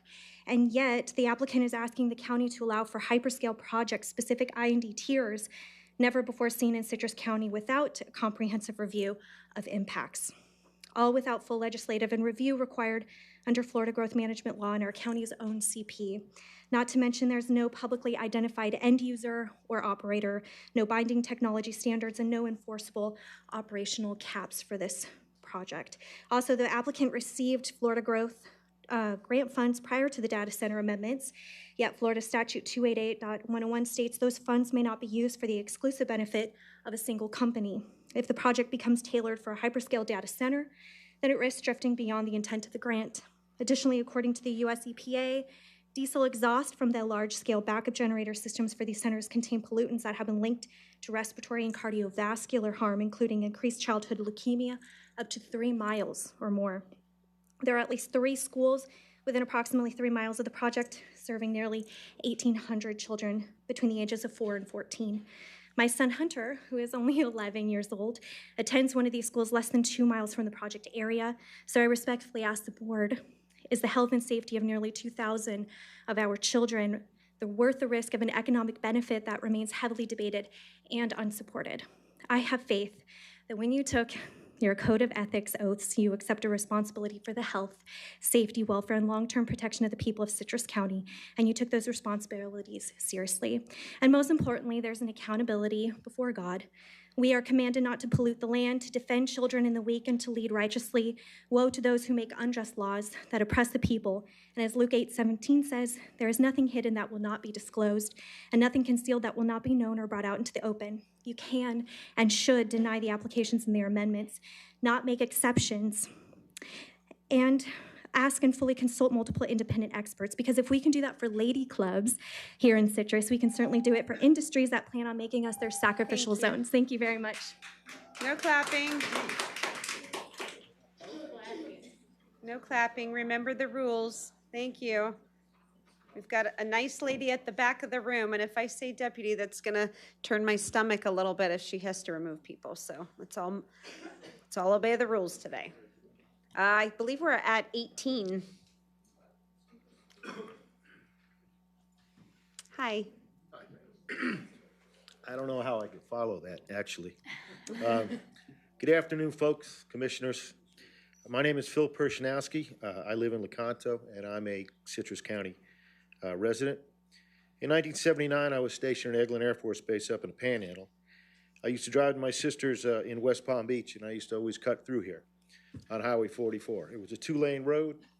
It was absolutely beautiful through here. It wasn't your palm trees and your beaches. It was just gorgeous. The animals were out, the cows, the horses. You go down to the Crystal River and through the mangroves, absolutely gorgeous. I always said through those years, if I ever retired in Florida, I would retire here. And I did. I came back and I did.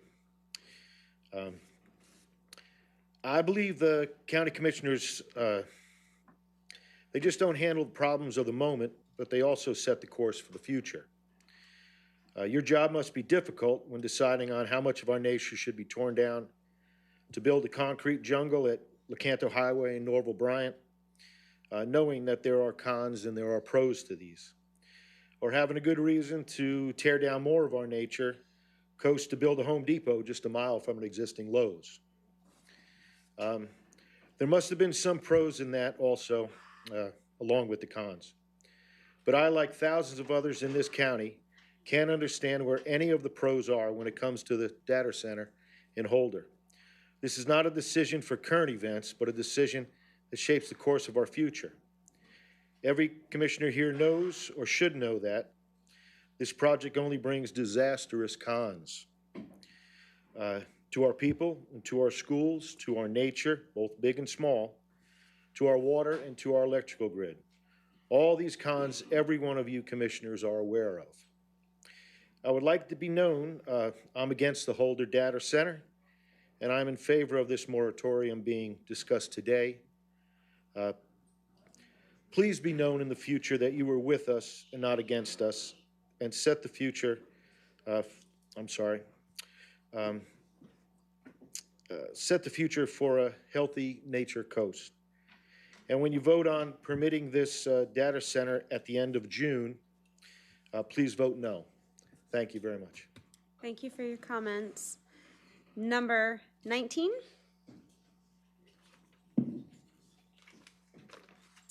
Good afternoon. My name is Tracy Landry. I'm from Hernando. There needs to be a data center to moratorium because I don't think anyone in this county has a scope on how impactful this will be to residents. The moratorium would give time to get a good set of ordinances in place, protect us from harmful effects of a data center. Relying on one so-called subject matter expert is not sufficient. I used to be a teacher. Would you trust me to run the school system?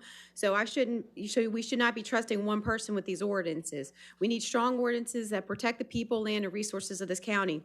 The good news is that there's a ton of ordinance examples provided by counties in Virginia and Pennsylvania. The work has already been done. We don't have to reinvent the wheel here. We can use what we already have in place in other counties across America and make them stricter. For example, the original proposal stated a 75-foot buffer from residential areas. The proposed ordinance by the county bumped that to 500. However, Northern Virginia requires 1/4 mile from residence, and a county in Pennsylvania requires 2,500 feet from residential and 1,500 feet from agricultural. Better yet, let's keep the county's proposed 5-mile buffer that your so-called expert removed from the original draft. There are still so many things that the county needs to figure out. Things like requirements to reduce noise, prohibit nuclear power generation, decommissioning, no buy right deals, who's enforcing immediate shutdowns for violations, not just annual check-ins. And SB 484 protects residents from 50 megawatt centers. But if this is less than that, will residents still incur utility increases? I could go on. I've submitted to the PDC my additions to the draft ordinances for your review, turning the original 12 pages into 54 pages so that it now covers many items that were not previously addressed. In the HIP sub-area plan text policy 173611 prohibited land use lists all the land uses that are prohibited to limit offset impacts from adverse industrial use. Why can't we just add data centers to that list? Then we can all just move on with our lives. You are the prey and they are the predators. There's no symbiotic relationship. These data center companies are not coming here because they think they can better this community and provide a service or provide a stable amount of jobs. No, they looked at this area and they saw that there was a poor financial management and that they could take advantage of us. The Florida CFO just came to town to tell us that $39 million of our taxpayer money has been wasted by the county. So it's safe to say that whatever money is being made off this industrial development will also be misallocated and our taxes would still be increased. And how much money will you actually make after you get done paying all the lawsuits and stuff from people getting sick when there needs to be a major environmental cleanup? There are no misconceptions about data centers. They've been around for a while. There's plenty of studies that have been done proving how dangerous they can be to human health and the environment.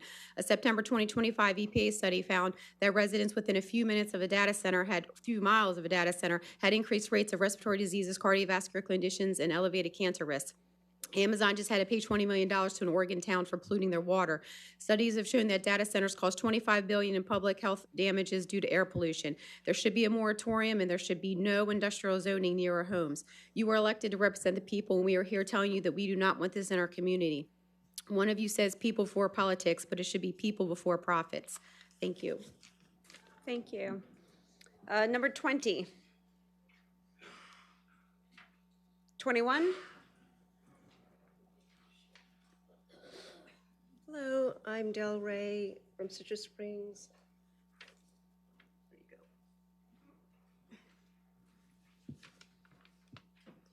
In reviewing Mr. Joe Hicks' specification-laden 40-page letter to the BOCC dated May 10th, there are several sections that grab my attention. Section K, hazardous material management, reads in part, a specific plan for hazardous material associated with data center operations must be provided as part of the plan. The plan should account for volumes which are derived from data center scale, for example, using ammonia in nitrogen oxide selective catalytic reduction systems can pose health risks, as it is highly toxic and become combustible at high concentrations of ammonia leaks can lead to serious injuries or fatalities, making monitoring and safety measures crucial. Section M, enforcement. Upon receipt of a credible complaint or discovery of potential violation of this section 3240, the county shall promptly notify the operator in writing. The county and the operator shall engage in a joint review process within 14 days to investigate the issue, share data, and attempt to resolve it collaboratively. This joint review shall include representatives in both the county and the operator, and if requested, an independent third-party technical expert. The operator shall have 30 days from the date of the initial notice or longer period mutually agreed upon to implement corrective actions or submit a corrective action plan. Civil penalties shall accrue during this collaboration resolution period. No civil penalty shall accrue during this collaborative resolution period. If the issue is resolved to the county's satisfaction with this period, no violation shall be recorded. Civil penalties, if after the collaborative resolution period and joint review, the violation remains uncorrected and is confirmed by the county, the operator shall be subject to a civil penalty of $5,000 per day per violation. Repeated in good faith efforts to resolve issues shall be considered in penalty assessment. This section of Mr. Joe Hicks hazardous management should be completely struck, not allowed in the Land Development Code. If the operator caused an environmental disaster and there's credible complaint and the government is the authority, that's accommodating polluters. We should not accommodate polluters. The Florida Department of Environmental Protection has been doing that for years. That's why when Piney Point spilled in Tampa Bay, nobody got a fine. Florida Department of Environmental Protection is a failed organization and should not and they don't meet their mission statement. The end user has budgets in the billions, and this whole section needs to be scrutinized. Section 3240 in the Land Development Code, sections 3230 through 3280 states reserved. Is it reserved for Mr. Hicks' red lines? We, the residents, have scheduled appointments to some of you to provide expert witnesses besides you listening to the voice of one resident, Mr. Joe Hicks. We need a one-year moratorium on the Land Development Code since you offered a moratorium. Your offered moratorium doesn't include Holder. Thank you. Thank you. 21?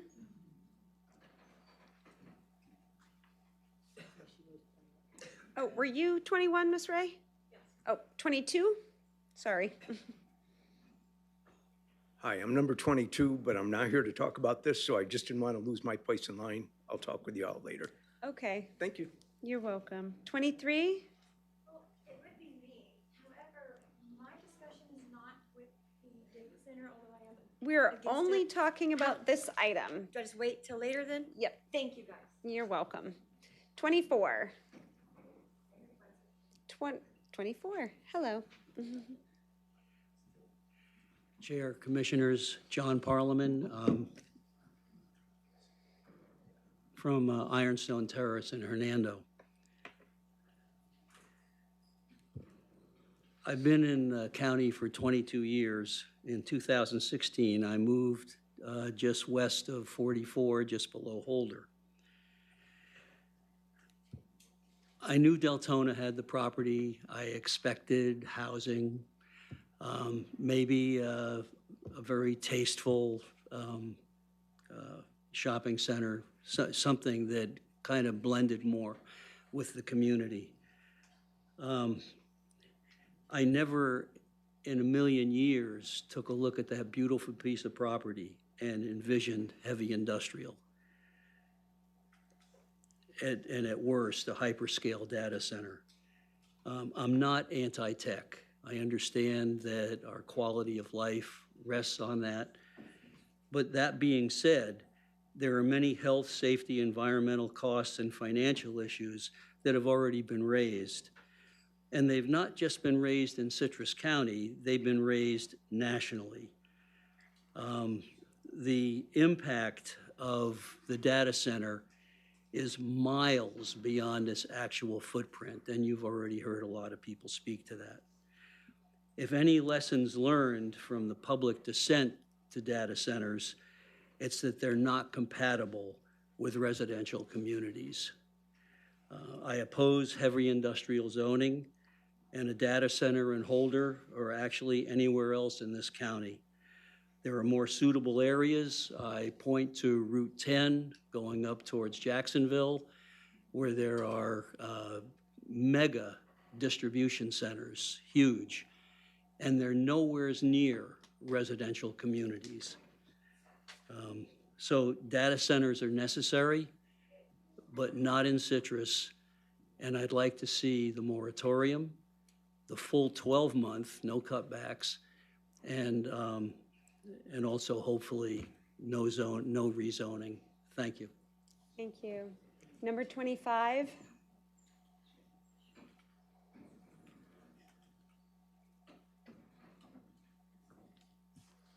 Hi, good afternoon. My name is Layla Tarantino. I live in Beverly Hills, Florida. And I'm here today voicing my opinion for my community and my family. We do not support this type of industrial development here in our residential area. I question whether or not this project represents a short-term economic gain at the expense of long-term environmental and communities' well-being. Data centers pose a significant environmental and quality of life challenges to rural Florida. Starting with water depletion, these hyperscale centers require up to 5 million gallons of water daily, newer ones consuming 20 times more. Our water sources are already under significant stress. Energy demands constant server operations and creates major noise pollution. These centers run 24/7, generating significant noise, including low-frequency sounds that can affect public health. Also, temperature spikes. Satellite data shows surface temperatures near large data centers have risen an average 3.6 degrees Celsius, with extreme spikes reaching up to 16 degrees Fahrenheit. This warming effect can extend up to 6 miles away from these facilities, altering local microclimates and nearby neighborhoods. Traffic safety is also another key factor. There is the chemical containment risk. Some cooling systems use forever chemicals like PFOs, which are persistent, bioaccumulative, and linked to cancer and other health-related problems. The quality of life and community impacts environmental groups note that these facilities can lower property values, increase utility bills, and reduce quality of life due to noise, heat, and visual changes. The habitat fragmentation and land use change. This can fragment or displace wildlife habitats, disrupt migration corridors, and alter natural landscapes. Here in rural Florida, where ecosystems like wetlands, pine, flatwoods, and coastal habitats are sensitive, such change could be lasting and have ecological consequences. Thank you. Thank you. Number 26.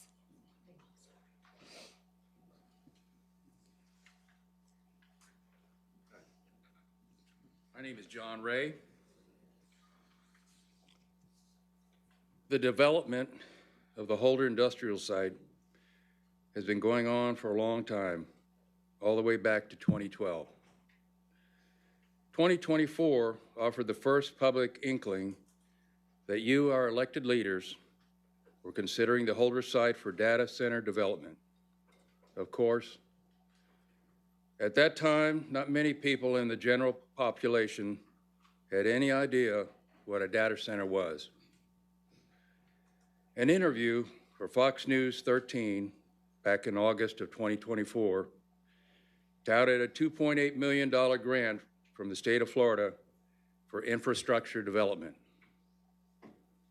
Members of the general public, if they happened to be tuned in, heard about a plan for manufacturing or data storage.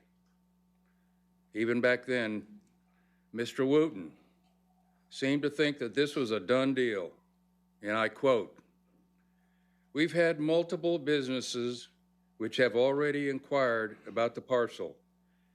This enables us now to say, hey, this is site ready." Expectations from the interview were that an industrial park would create 1,000 jobs outright and spur the creation of an additional 2,000 jobs. Commissioner Bays, you seem to be particularly caught up in the All promises comments of to me, please, Pardon Mr. me? You can only address me. okay? So I can't adjust quotes from other people, Quotes, but you can't address her. okay? Quote, "We now have places that our kids can either stay at home and work or go get educated and come back to the community and work." Where did this information come from? This is exactly why you need a moratorium on data centers. The information on which you are basing decisions is flawed.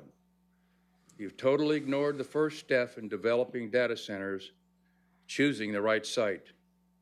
You can't build a data center where people live. Your claims of job growth, flawed. Data centers produce initial construction jobs, but once built, they practically run themselves.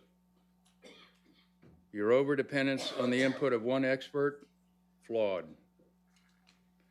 Not including impartial experts in the environmental, water, electric, health, wildlife, data center construction, and maintenance, the risks and advantages of data centers, flawed. Not actively seeking out the input of the residents of Citrus County, flawed. Thank The you, whole Mr. idea, data centers from 2017 are Thank like a you, box sir. of chocolates. You never know what you're gonna get. Number 27.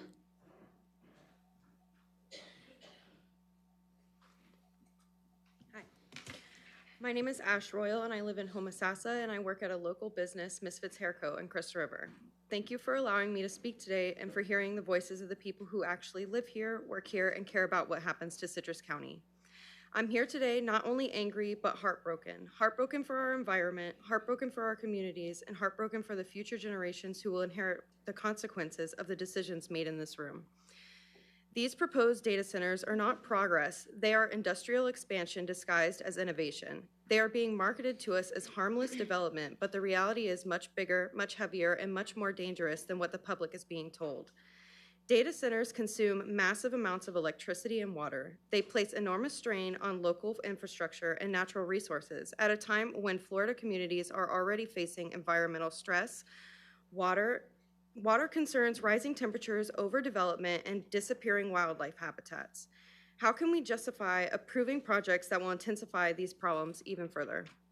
Citrus County is not empty land waiting to be exploited. It is home to springs, rivers, wildlife, trees, wetlands, and communities that people have spent generations protecting and loving. And yet, little by little, we are watching it disappear. The beauty that once defined this county is being replaced by endless concrete, traffic, light pollution, and overdevelopment.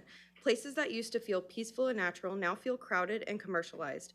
Every new project is sold to us as growth, but at what point do we stop and ask, growth for who? Because it certainly doesn't feel like growth for the working people who live here. It feels like profit for corporations while residents are left to deal with the consequences. Higher strain on resources, environmental damage, loss of green space, and the slow destruction of the very character of this county. What makes this even more painful is the people have spoken. Residents have shown up, they've voiced concern, they've expressed anger, fear, and opposition, and it still feels like those voices are treated as obstacles instead of warnings. Leadership is supposed to protect the people and the land they serve, not sacrifice them for corporate interests. Once our water is contaminated, once habitats are destroyed, once ecosystems collapse, once this county loses what made it special, you can't undo it. No amount of tax revenue can restore a destroyed spring, no corporate promise can replace lost wildlife, and no economic talking point can bring back a community's trust once it's ignored. We are told these projects represent the future, but a future that destroys natural resources and prioritizes corporate convenience over environmental responsibility is not a future worth celebrating. Citrus County does not need to become another cautionary tale of greed and overdevelopment.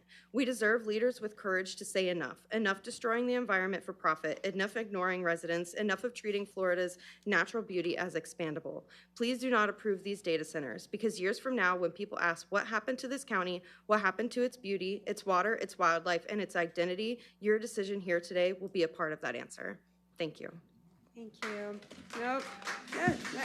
Sorry. 28. 28. 29 wants to get ready. There's a chair over on this side.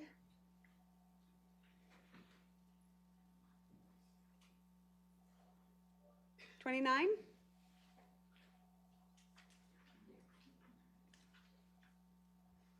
Good afternoon. My name is Veronica Tuminia. I'm a local here to town. I'm from Crystal River, Florida. Thank you for taking the time to hear us out here today, Commissioners. I'd also like to thank everyone that is speaking here today, sharing the important details regarding how a data center negative affects us all. I stand here today on behalf of myself, my family, and those who can't be here. We are the proud people of the Nature Coast trying to protect what makes this area special. I would also like to thank the sheriff earlier for mentioning we have many school zones in this county. We have a wonderful town that offers a diverse way of life to the people that live here and the children that grow up here. I myself grew up here from kindergarten to graduating at our own Lecanto High School. I learned that this beautiful place we call home is somewhere that people from all over the world travel to visit. I have fond memories learning about the springs, the wetlands, and the historic areas of our town. I've learned firsthand that preservation and conservation is directly up to us. It is our responsibility to protect our home because nobody else will. We are the voice for those who aren't able to stand here today, the children, the elderly, the wildlife.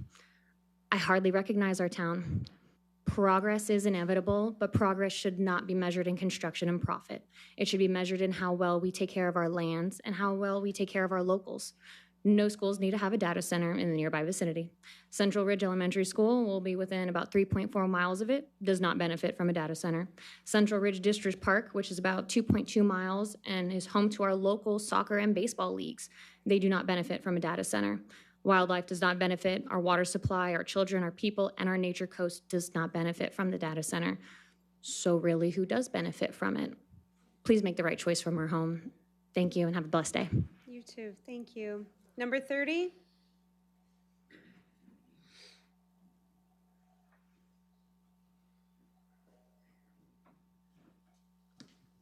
Good afternoon, Commissioners. My name is John Elmore, and I'm from Crystal River, Florida. And I came here today because I'm concerned about the direction our county is going in. And what I mean by that, look at all the development. I've lived here since 1963, okay? I've seen a lot of change, not in the right direction. It's develop, build, pave, concrete, tear down, all kinds of things. And there's a lot of things that used to be here that are not here now, okay? The data center, I don't think is appropriate for Citrus County, okay? It's not gonna be good for the environment. What do we do when all the water's gone? Where do we get it? We can't just bring it back. It's gone, it's gone. And I was at the last commission meeting, and I'm not in favor of other things that were being discussed at that time, but this is one of the things that was there, and I'm back again this week for this meeting. And I'm speaking for myself, my family, other people that live on my street, North Brahma Terrace, and they weren't all gonna come out here today, but they're not in favor of it. So I think that we need to get, when I say we, I mean all of the commissioners, let's get our priorities together. Are we representing the people and the citizens in our community? Are we? Ask yourself that question and think about what everybody is saying and will be saying later on as the year goes along. Not only do we need a temporary moratorium, we need a permanent. No data centers. And also, don't sell the farm. Thank you. 31.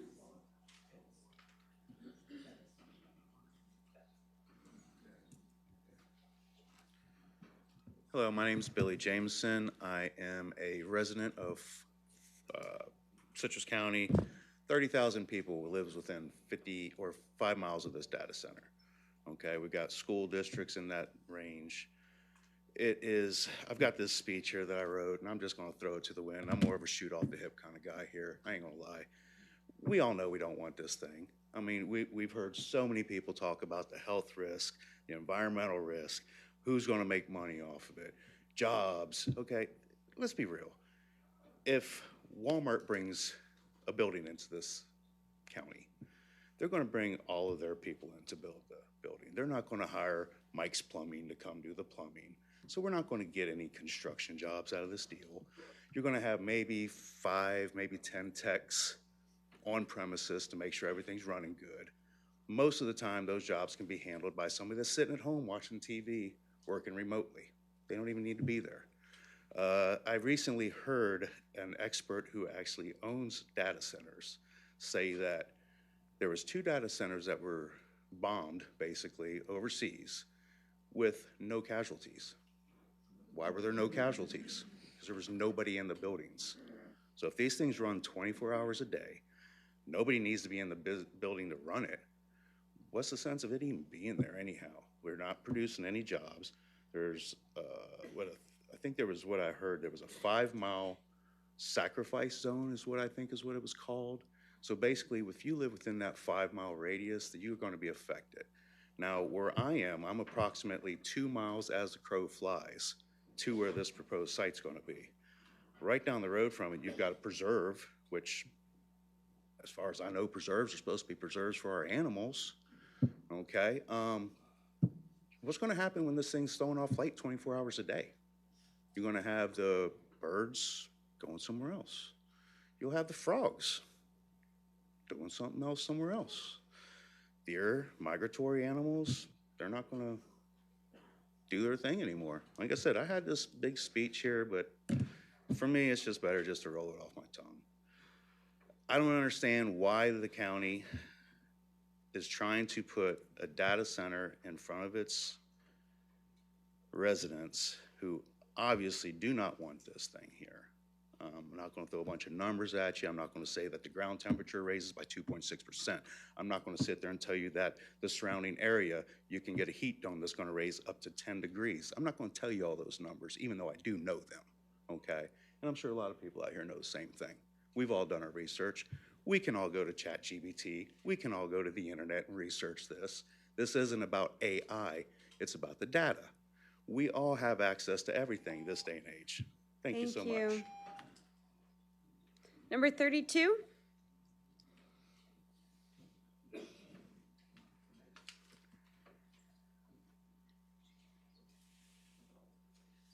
Hi.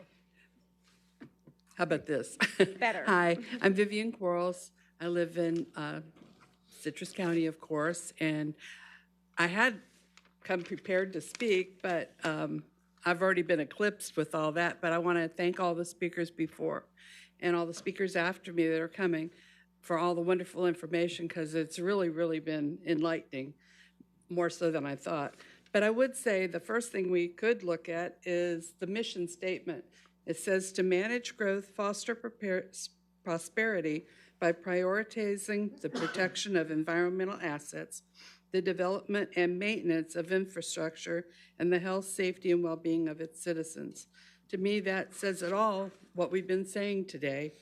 And the other thing I would wonder is, why are they targeting Citrus County to put another data center? Why do they think they can come to our county and put something that is so horrible that none of us want it? No one in this county wants a data center. Why are they coming here? We need to stop them, and you all can be a big part of that. And I appreciate getting to speak. Thank you. Thank you. Number 33.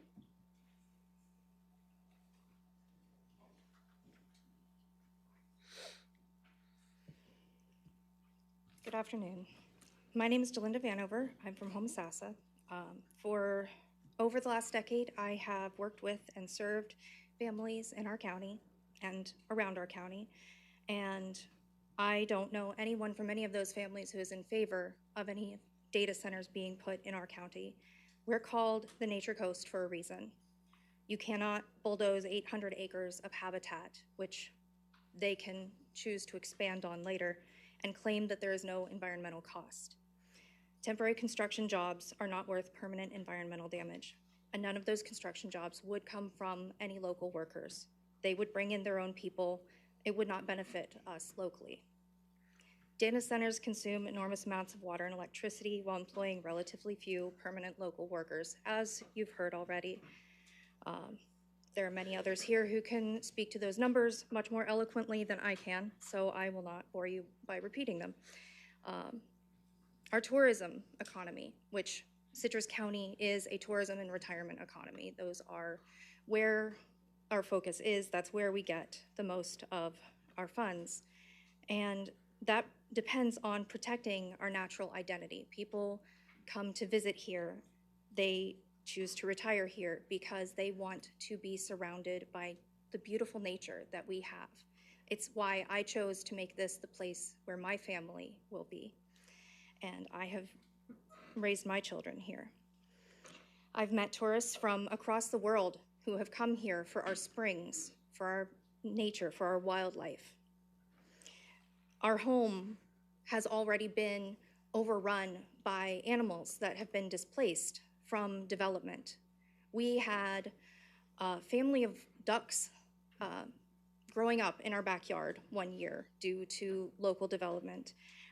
We have had an influx of coyotes because their habitat is being destroyed. And once rural land is industrialized, we do not get it back. Residents deserve time, transparency, and unbiased, independent study before irreversible decisions are made. Please put the interests of Citrus County residents who voted for you above corporate profit. Your responsibility is to the people who have elected you. Please respect that. No amount of tax revenue can make up for the cost that a data center with current technology would have on our community's quality of life, the people, the plants, the animals. They're all part of our community. And the actual benefit from the money the data center is touted to be bringing to our county is dubious at best. Data centers create heat islands, require the massive amounts of water and electricity to cool. They create water, air, light, and noise pollution. Residents in communities that already have them are complaining about these factors, making life unbearable for them. It's forever changed the landscape of their communities. Number 34.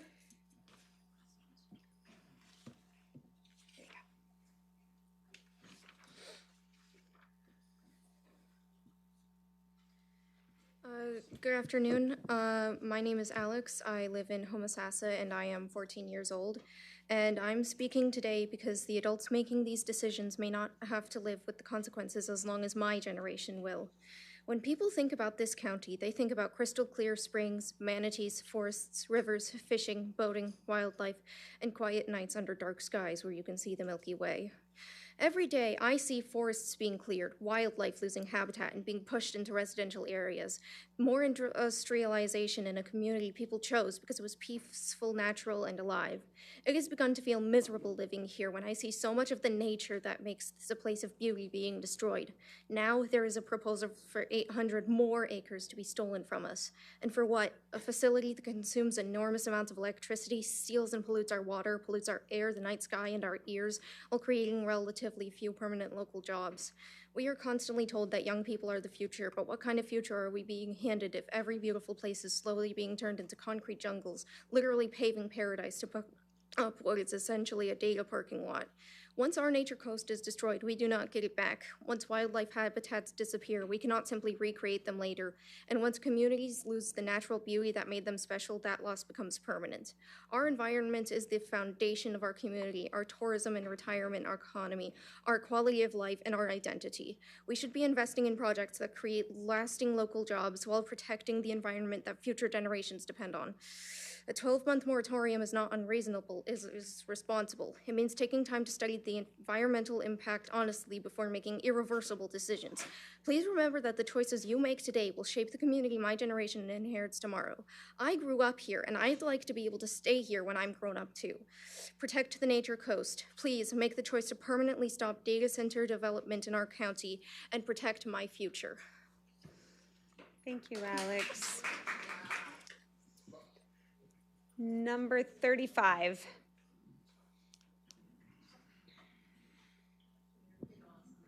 Good afternoon, Board.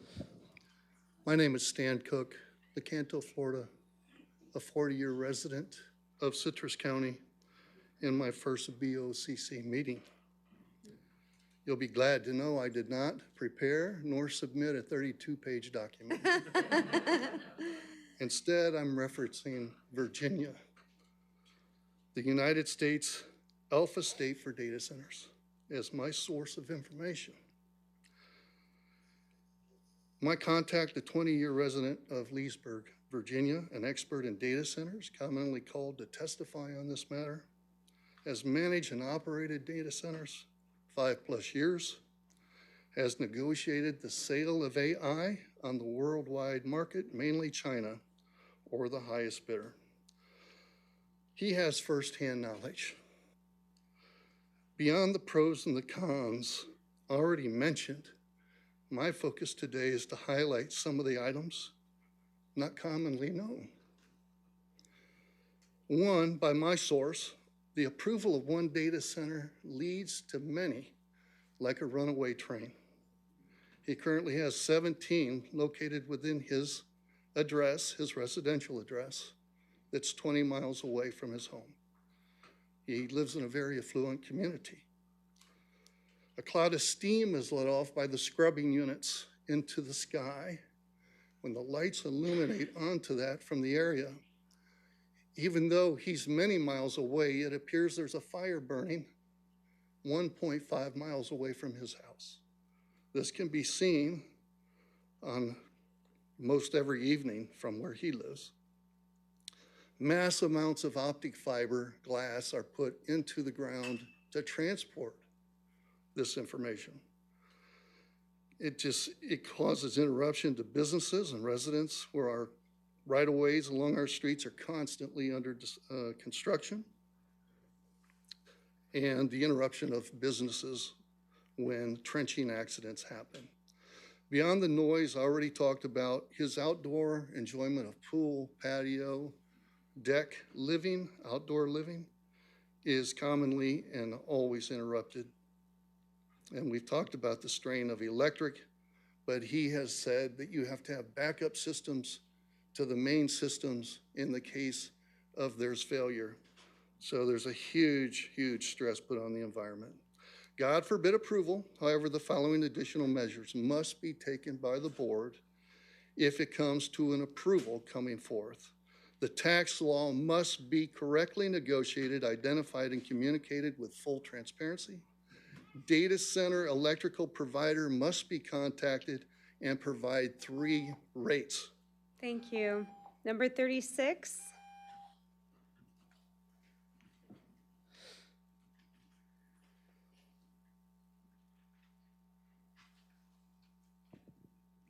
Agandi Hernando, we have heard the common sentiments of the people who live in this community about data centers. I'm not going to sit here and repeat all the studies and facts that they're presenting today.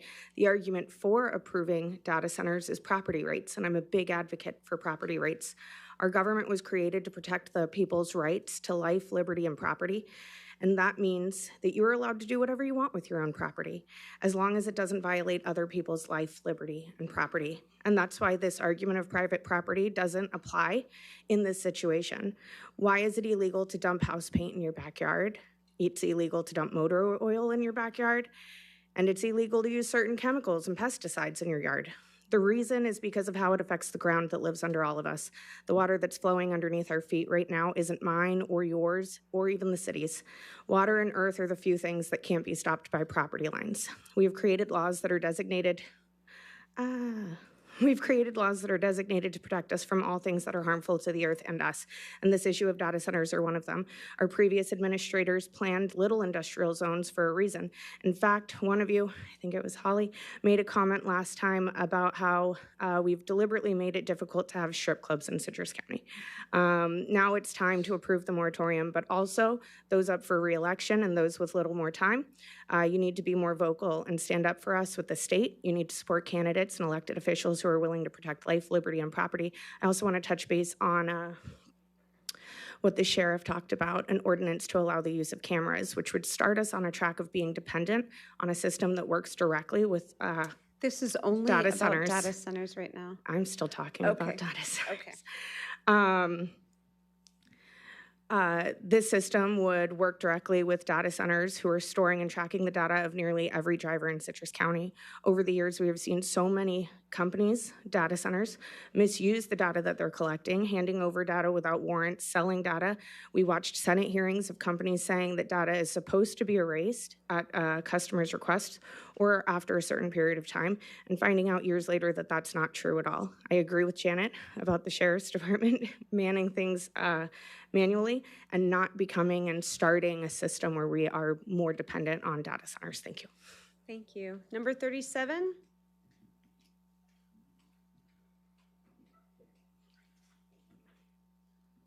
Hello, my name is Kristen Nichols. I live right here in Inverness. And I'm not going to do the whole taking my phone out of my pocket thing. You guys look bored. I just want to say happy election year to some of you. And also, I hope that you see how scared your constituents are. We're terrified. We don't want this. I don't know how many ways we can tell you. We don't want this here in Citrus County. I've been here for 20 years. I hope to be here for 20 more. Please listen to your people. Thanks. Thank you. Number 38.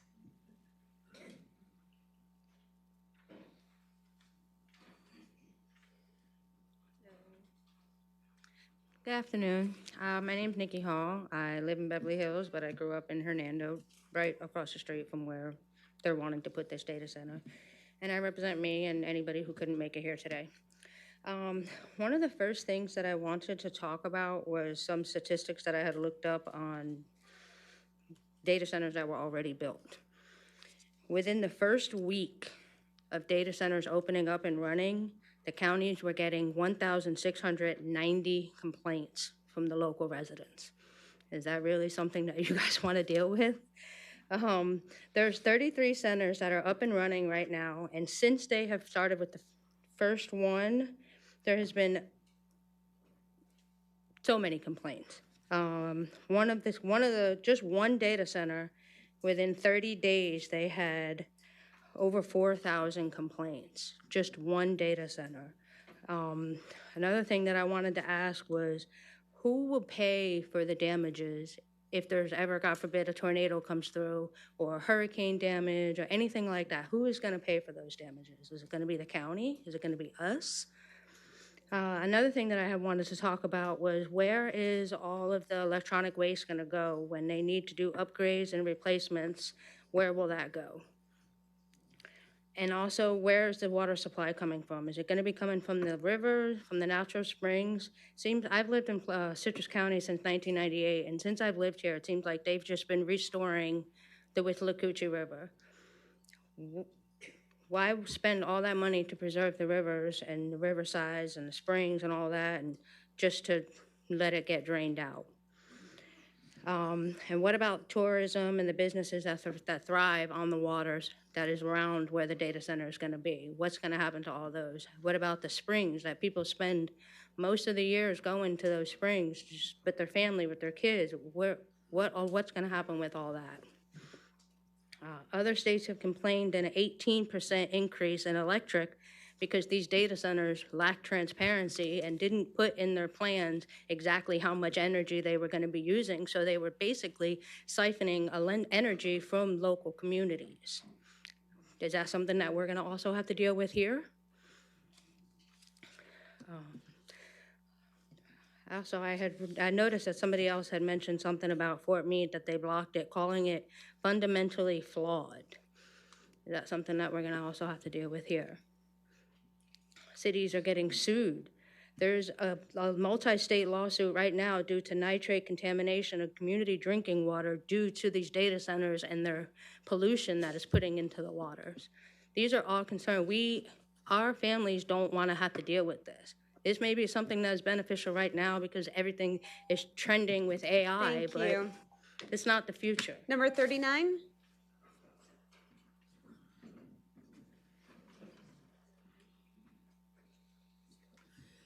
Hello, my name's Karen Butler. I reside in Beverly Hills. My husband and I recently moved from Pasco County last fall, and I am absolutely devastated to hear the possibility of a data center coming to Citrus County. We moved here because of the beautiful nature and all the activities that we enjoy, being on the water, we enjoy the nature, and to think that there's possible destruction of that is very heartbreaking. It's no surprise that there has not been one person speak in support of the expansion of the Holder project and the AI centers.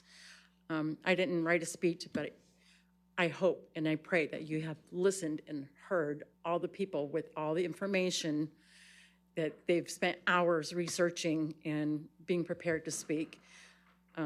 That's really all I have to say. Please listen to the people. We matter. Thank you. Thank you. Number 40.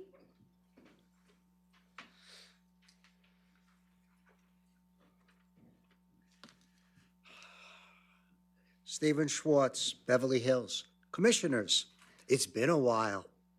Good to see you. Hope you feel the same.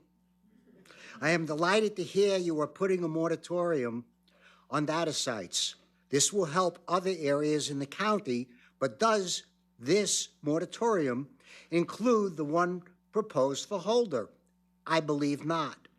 I would hope that during this time and before the quasi-hearing, you will become more informed as to all aspects of any proposed data site and what other cities and counties are experiencing, exposing, and the consequences they are dealing with by approving the data site. Things you might want to be more familiar with: electricity and infrastructure, water concerns, noise pollution, environmental and political risks, jobs, and economic impact. There are more knowledgeable people than me that you might want to hear from on each of these 5 areas that I mentioned. They spoke at a public forum that was organized by the nodatacenter.org. Each one was knowledgeable in their specific area. Look to studies done with integrity by looking at all aspects of data sites. Just so you're aware, there are cities in every state banning data sites. In Millville, New Jersey, the Board of County Commissioners wrote an ordinance that data centers are incompatible with the city land use planning objectives, infrastructure capacity, and community character. The commission has therefore determined that the construction and operation of a data center with the city would be detrimental to public health, safety, and welfare. Remember, we are all made of energy, vibration, and frequency. How will the energy, vibration, and frequency of humans, animals, birds, insects, trees within the circle of the data site that will reach out for more than 5 miles? This is a tuning fork, okay? It puts out an energy. You will be able to feel this. Its hum will go out quite the distance. That's if it's low. Now, if the data center puts out more, this is what people, animals, and birds will hear.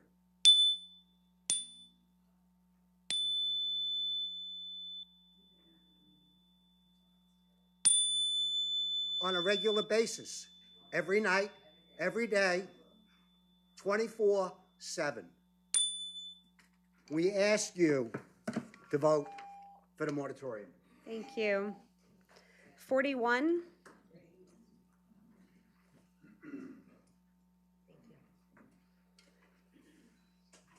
Thank you for having me. My name is Lisa McClanahan. I live in Citrus Springs. I've been in the state since 2004. I've seen an awful lot of destruction, and I've seen an awful lot of progress. Not enough progress compared to destruction. My welcome to Florida. I'm sorry, did I tell you my name? Okay, my welcome to Florida hurricane was Hurricane Charlie. I've seen the ineffectiveness and mismanagement of FEMA. We can't afford a data center here in Citrus Springs because if you allow it to come in, you have eliminated all of the progress that you've built in my subdivision completely. I have listened to nothing but construction for years. I even had to shame the county to get a new road because I was 1 road off of the golf course. We need some help. We need you to do the right thing. We need you to look at the bigger picture than just the immediate payment. Because if you do allow it to come through, There is not a fine in the world that is going to replace any life lost, any water that we cannot replenish. It's a natural resource. Once it's gone, just like each of us. Please save the county. I have grandchildren that would like to grow up here. I thank you for your time. Thank you. Number 42.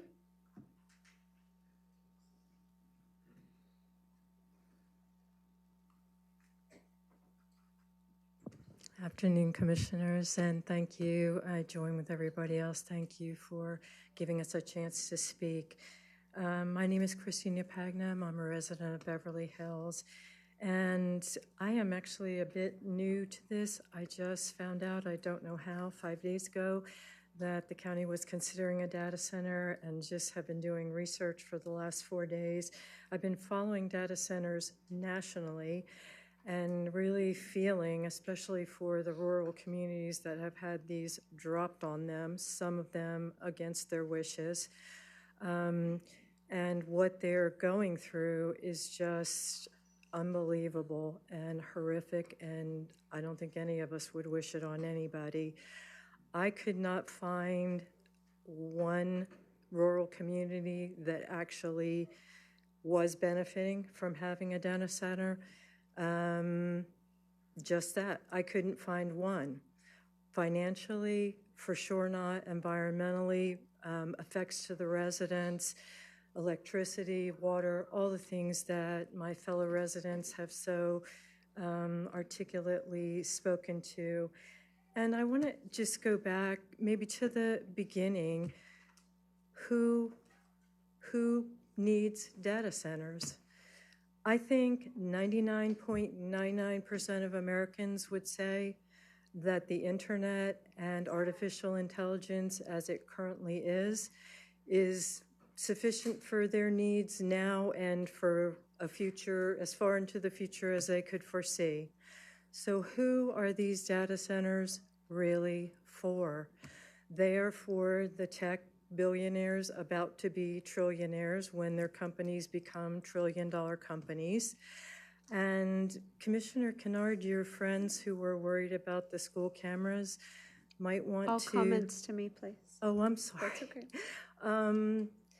Any of us really might want to look at why these tech billionaires want these and need these data centers and what the plans are for them. It's not really very secret.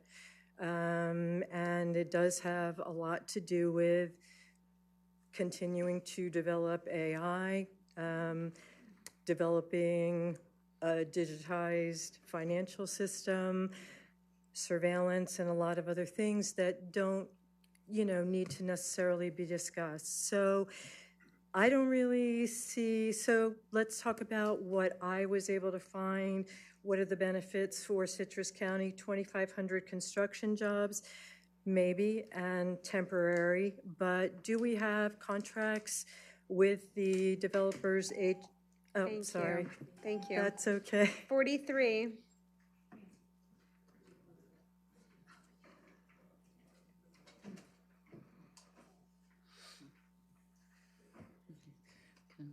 My name is Sherry Lynn Winchuck, and I live in Beverly Hills. Last time I was here, I stressed the dangers kids can be exposed to when construction sites, especially industrial construction sites, can be encountered on their way to and from school. I heard some of you try to make it sound like you care about the people in this community that voted you into your current position. I'm assuming it's because you don't want them to join the thousands of voters that are talking about the people that should be replacing some of you when your term is up. That being said, if we really are doing the strictest ordinance possible and really care about the citizens of Citrus County, I hope now that you are aware there have been multiple studies proving how much worse data centers can be for the elderly and children, that the new ordinance would include no data center can operate within a 5-mile or even 10-mile radius of a school, daycare, assisted living facility, nursing home, or hospital. My gut tells me the draft you keep mentioning wrote by Joe Hicks does not, since his work history says he spent the last 13 and a half years working in data center sales and 29 years working for a company that did telecommunications and data networking equipment manufacturing. He spent his whole life helping make people that build data centers rich. Unfortunately for them, it does not matter how good a salesperson he is. We don't want it. I want to add, if this ridiculous talk of a data center continues being built here, I will continue to do whatever it takes to make Deltona and anybody else considering Citrus County for a data center wish they never heard of this little town, starting by asking our community to join me in causing 24/7 bumper-to-bumper traffic if we have to, just to make it so it's harder for the trucks and equipment to get in and out of the site. We're willing to do whatever it takes to slow down production, whatever we can do to stop this. We don't want it here. One of the things I love about the people that live in Citrus County is most of us all agree that regardless of the situation, you put the health, safety, and well-being of our children and elderly as what matters most, because they need our protection and help. And if you don't feel this way, we don't want you here either. These developers don't care about us, only the money they can make.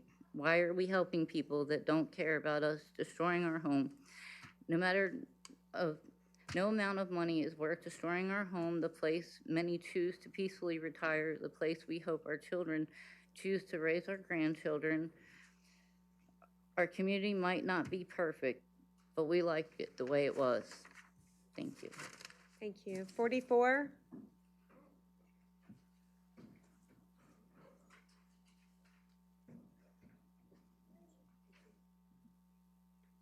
Hi. Thank you for taking your time today to listen to your constituents. Not to state the obvious, we do not want a data center in Citrus Springs or Citrus County.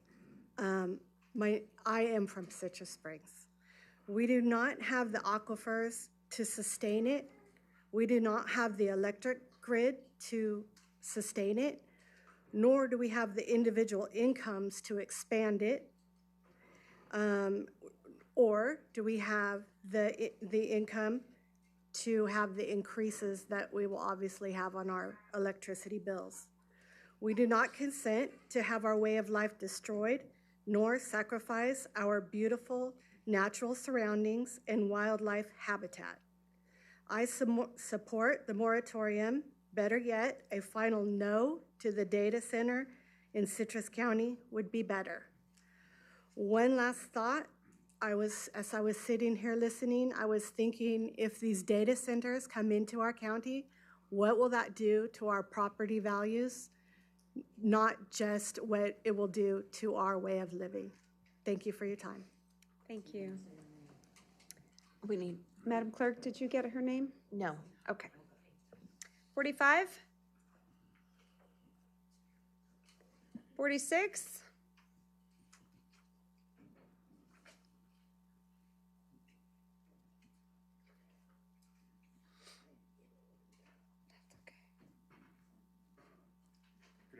'Commissioners, James Wiles, resident of Inverness Highlands North. I'd just like to start today by saying it's absolutely unreal that, our tax dollars pay y'all, and yet we have to come and keep showing up and keep fighting you guys and explaining over and over why this is just such a bad idea to the Nature Coast.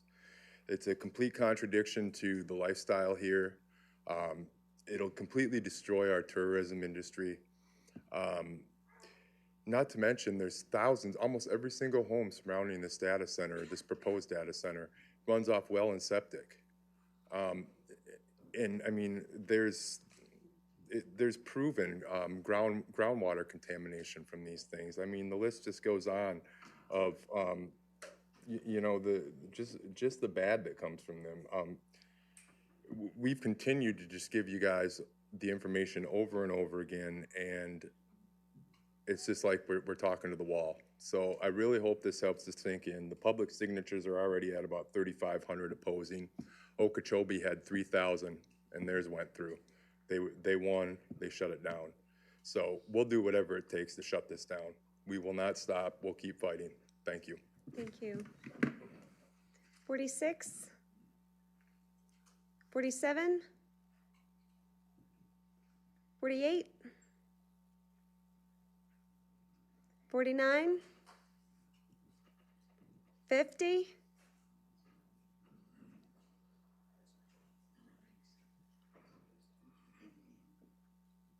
Nice to see you off the crutches, Miss Maxine.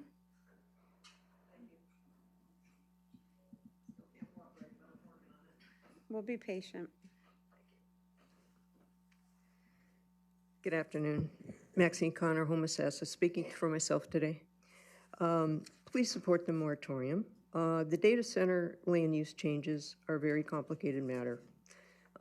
There are, as we all discussed, many adverse effects of data centers and that have been well documented.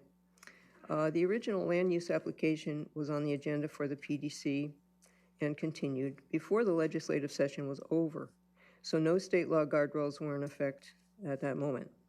But meanwhile, SB 484 Data Centers Bill passed and is now law.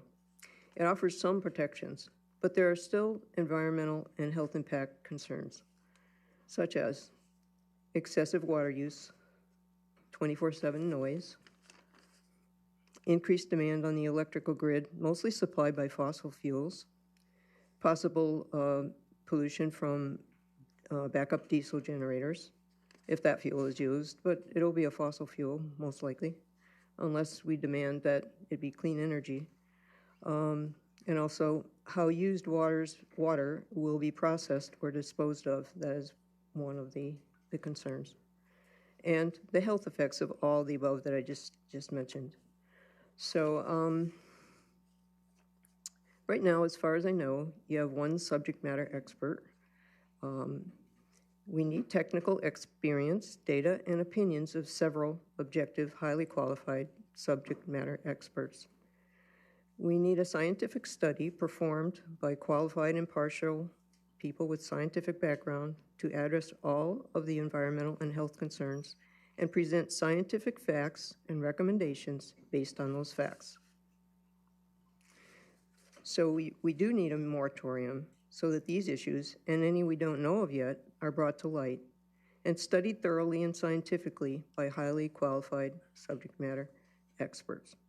So please vote yes on the moratorium. And I have a question. I just want to be sure, maybe this is a silly question, but the Holder Industrial Park, is that part of unincorporated Citrus County? And is that, I'm embarrassed to ask this question. I want to be sure it's covered by the moratorium that's on the agenda today. Thank you. Thank you. Madam Attorney, I think a couple people, I just want to remind people that the Holder Industrial Park is quasi-judicial, and if commissioners are asked questions, we would not be answering those, but there was some question after the last meeting about if that is covered under the moratorium. Are you able to answer that? You want me to answer now, or you want to wait till the end of public input? I think now, because they all probably are going to have the same question. Yeah, so it depends what the Holder Industrial Park does when. So the initial decision, the rezoning decision that y'all are making, and the language that you're going to either put in or not put in, that is not covered under the moratorium. However, if they come in quickly after if it's approved, and they were to come in quickly during the one-year moratorium, then they wouldn't be able to pull like a building permit, for example. They wouldn't be able to get a site improvement plan during the moratorium. It's not to say that the data center would not be approved. It would just be that they couldn't get those things until after the moratorium expired. Thank you. Madam Chair, Yes, Commissioner Davis? to follow on to that, would the ordinance apply? Would this moratorium ordinance that you're doing today apply to which? Once the ordinance is done during the moratorium period, would it apply to the question that the chair just asked? It would apply to things like building permits, site improvement plan, things that they would do after the rezoning were approved. So the actual rezoning question is not covered under the moratorium. You have 2 hearings already scheduled for that. The first one is before the PDC and the second one is before this board. They would not be covered by this moratorium. Thank you. I think that probably clears some questions up for a lot of people. Number 51? 52? to the clerk. I have the pleasure of watching you guys online and deciding to run down here. I'd much rather be talking. By the way, I'm number 52. My information's on my slip. You need to state your name and your address for the record. Colin Landis, 3894 North Passion Flower Way, Beverly Hills, 34465, right on the back end of what should be Tuscany Ranch, which will probably be impacted by this. Much rather than be talking about tourism and how to bring in millions through tourism to the county, I'm unfortunately here having to talk about this. And so with this subject, I took it upon myself to call a trusted person who has a master's degree in robotics and is getting a master's degree in artificial intelligence. And I said, what would I want to talk to my county commissioners about? And so I've taken some notes from him, and I also have 2 articles that I would like to tender into the record when I'm done. AI data centers are a financial scam. They're perpetrated on unsuspecting local and state officials and have zero chance of sustainment. And I say this because data centers are built from the same components that any laptop or PC are built from. And the point I'm making is the scam herein lies that a data center itself only has a useful shelf life of 5 to 6 years, with the maximum before financially catastrophic rehab is necessary. This is why there's a mad rush. They're trying to push these things before anybody realizes it's a scam. It's a scam that's too good to be true, but let's think 5 years ahead. Once the components no longer work, those components are then needed to be disposed of. And where's the infrastructure to dispose of massive amounts of heavy metal toxic components? Then where will we be getting new components from? Because by then, it's estimated that China will have us cut off, and we won't have anywhere to turn to replace components. The last 3 years' worth of the U.S. Defense Authorization Acts have made it expressly forbidden to use Chinese components for anything related to national security at the federal, state, or local levels. Data centers are used for primary purpose of compiling data for quote-unquote safer and more secure jurisdictions. But there's not one data center out there that can operate without components made in China. I'm going to submit an article from datacenterknowledge.com which lists how data centers sanitize and introduce poison into our water supply that have been proven in many other jurisdictions throughout the United States with current data centers. We're protected by Florida statute, section 859.01 of the Criminal Code, which is called poisoning food or water. And in relevant part, it states that whoever willfully poisons or introduces, adds, or migrates any bacterium.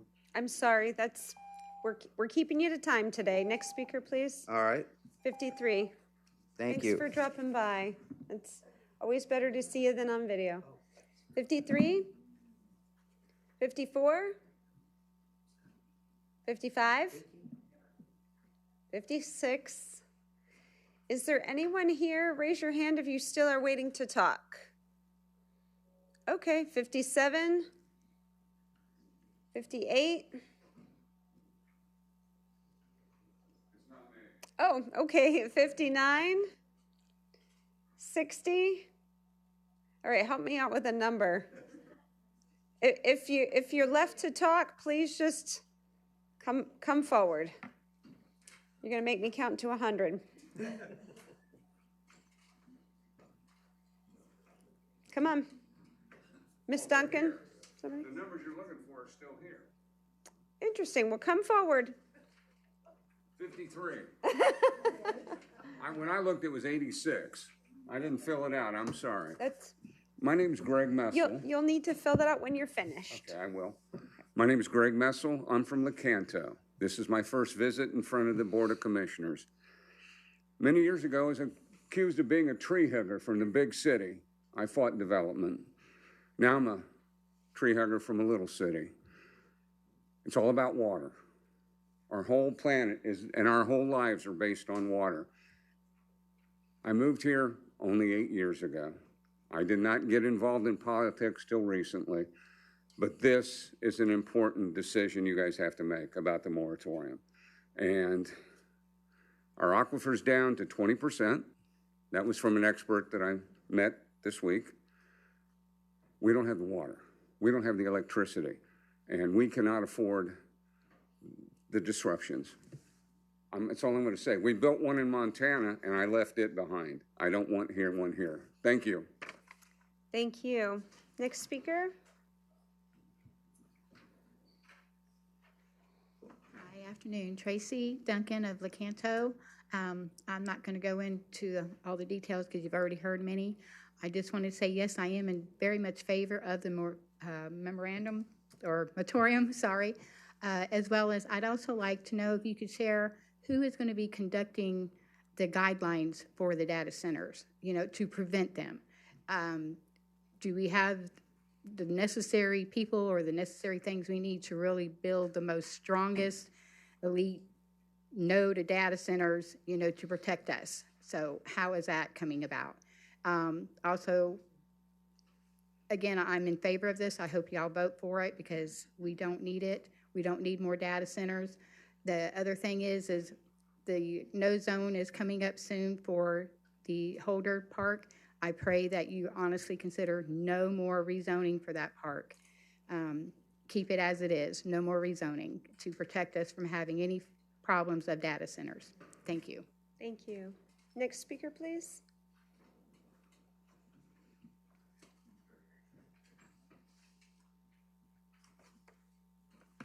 Hi, I'm Sandy Slowey. I live at 7216 North Paradise Point in Hernando. I don't know if this area is really a great one to build a data center in. First of all, we get hurricanes. Second, that's an area that is susceptible to sinkholes, and there's wetlands in there. Except right now, we're so dry. My neighbor needed to drill a new well.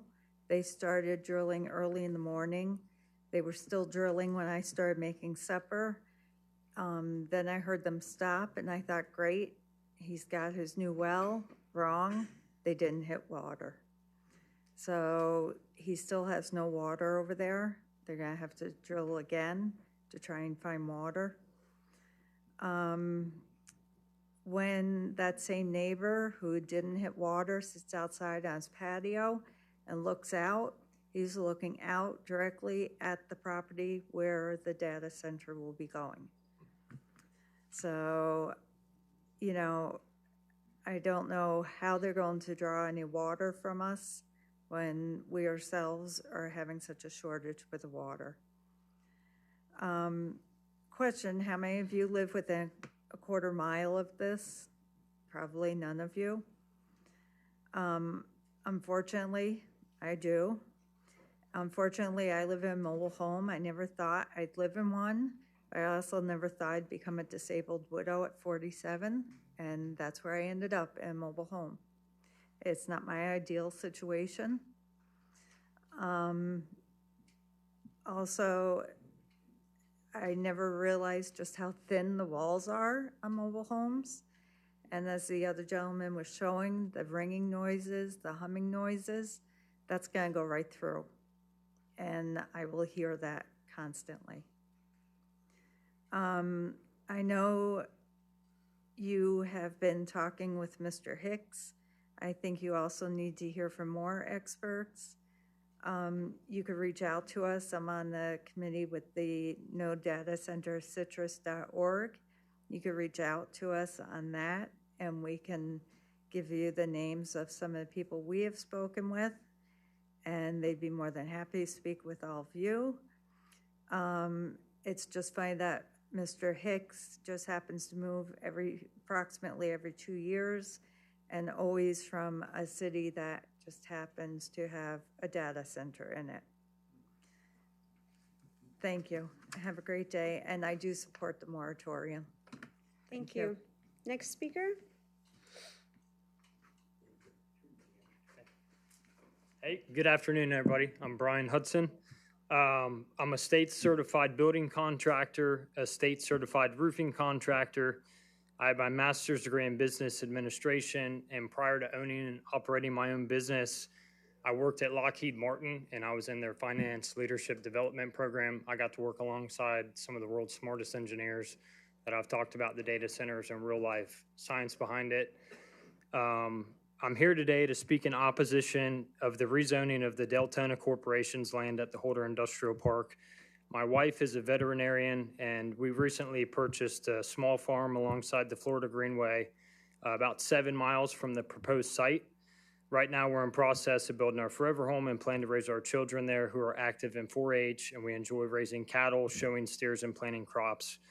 I grew up on a large farm here in Central Florida, not far from the proposed data center where my family still actively manages our family farm. My great-grandfather's name was George Holder.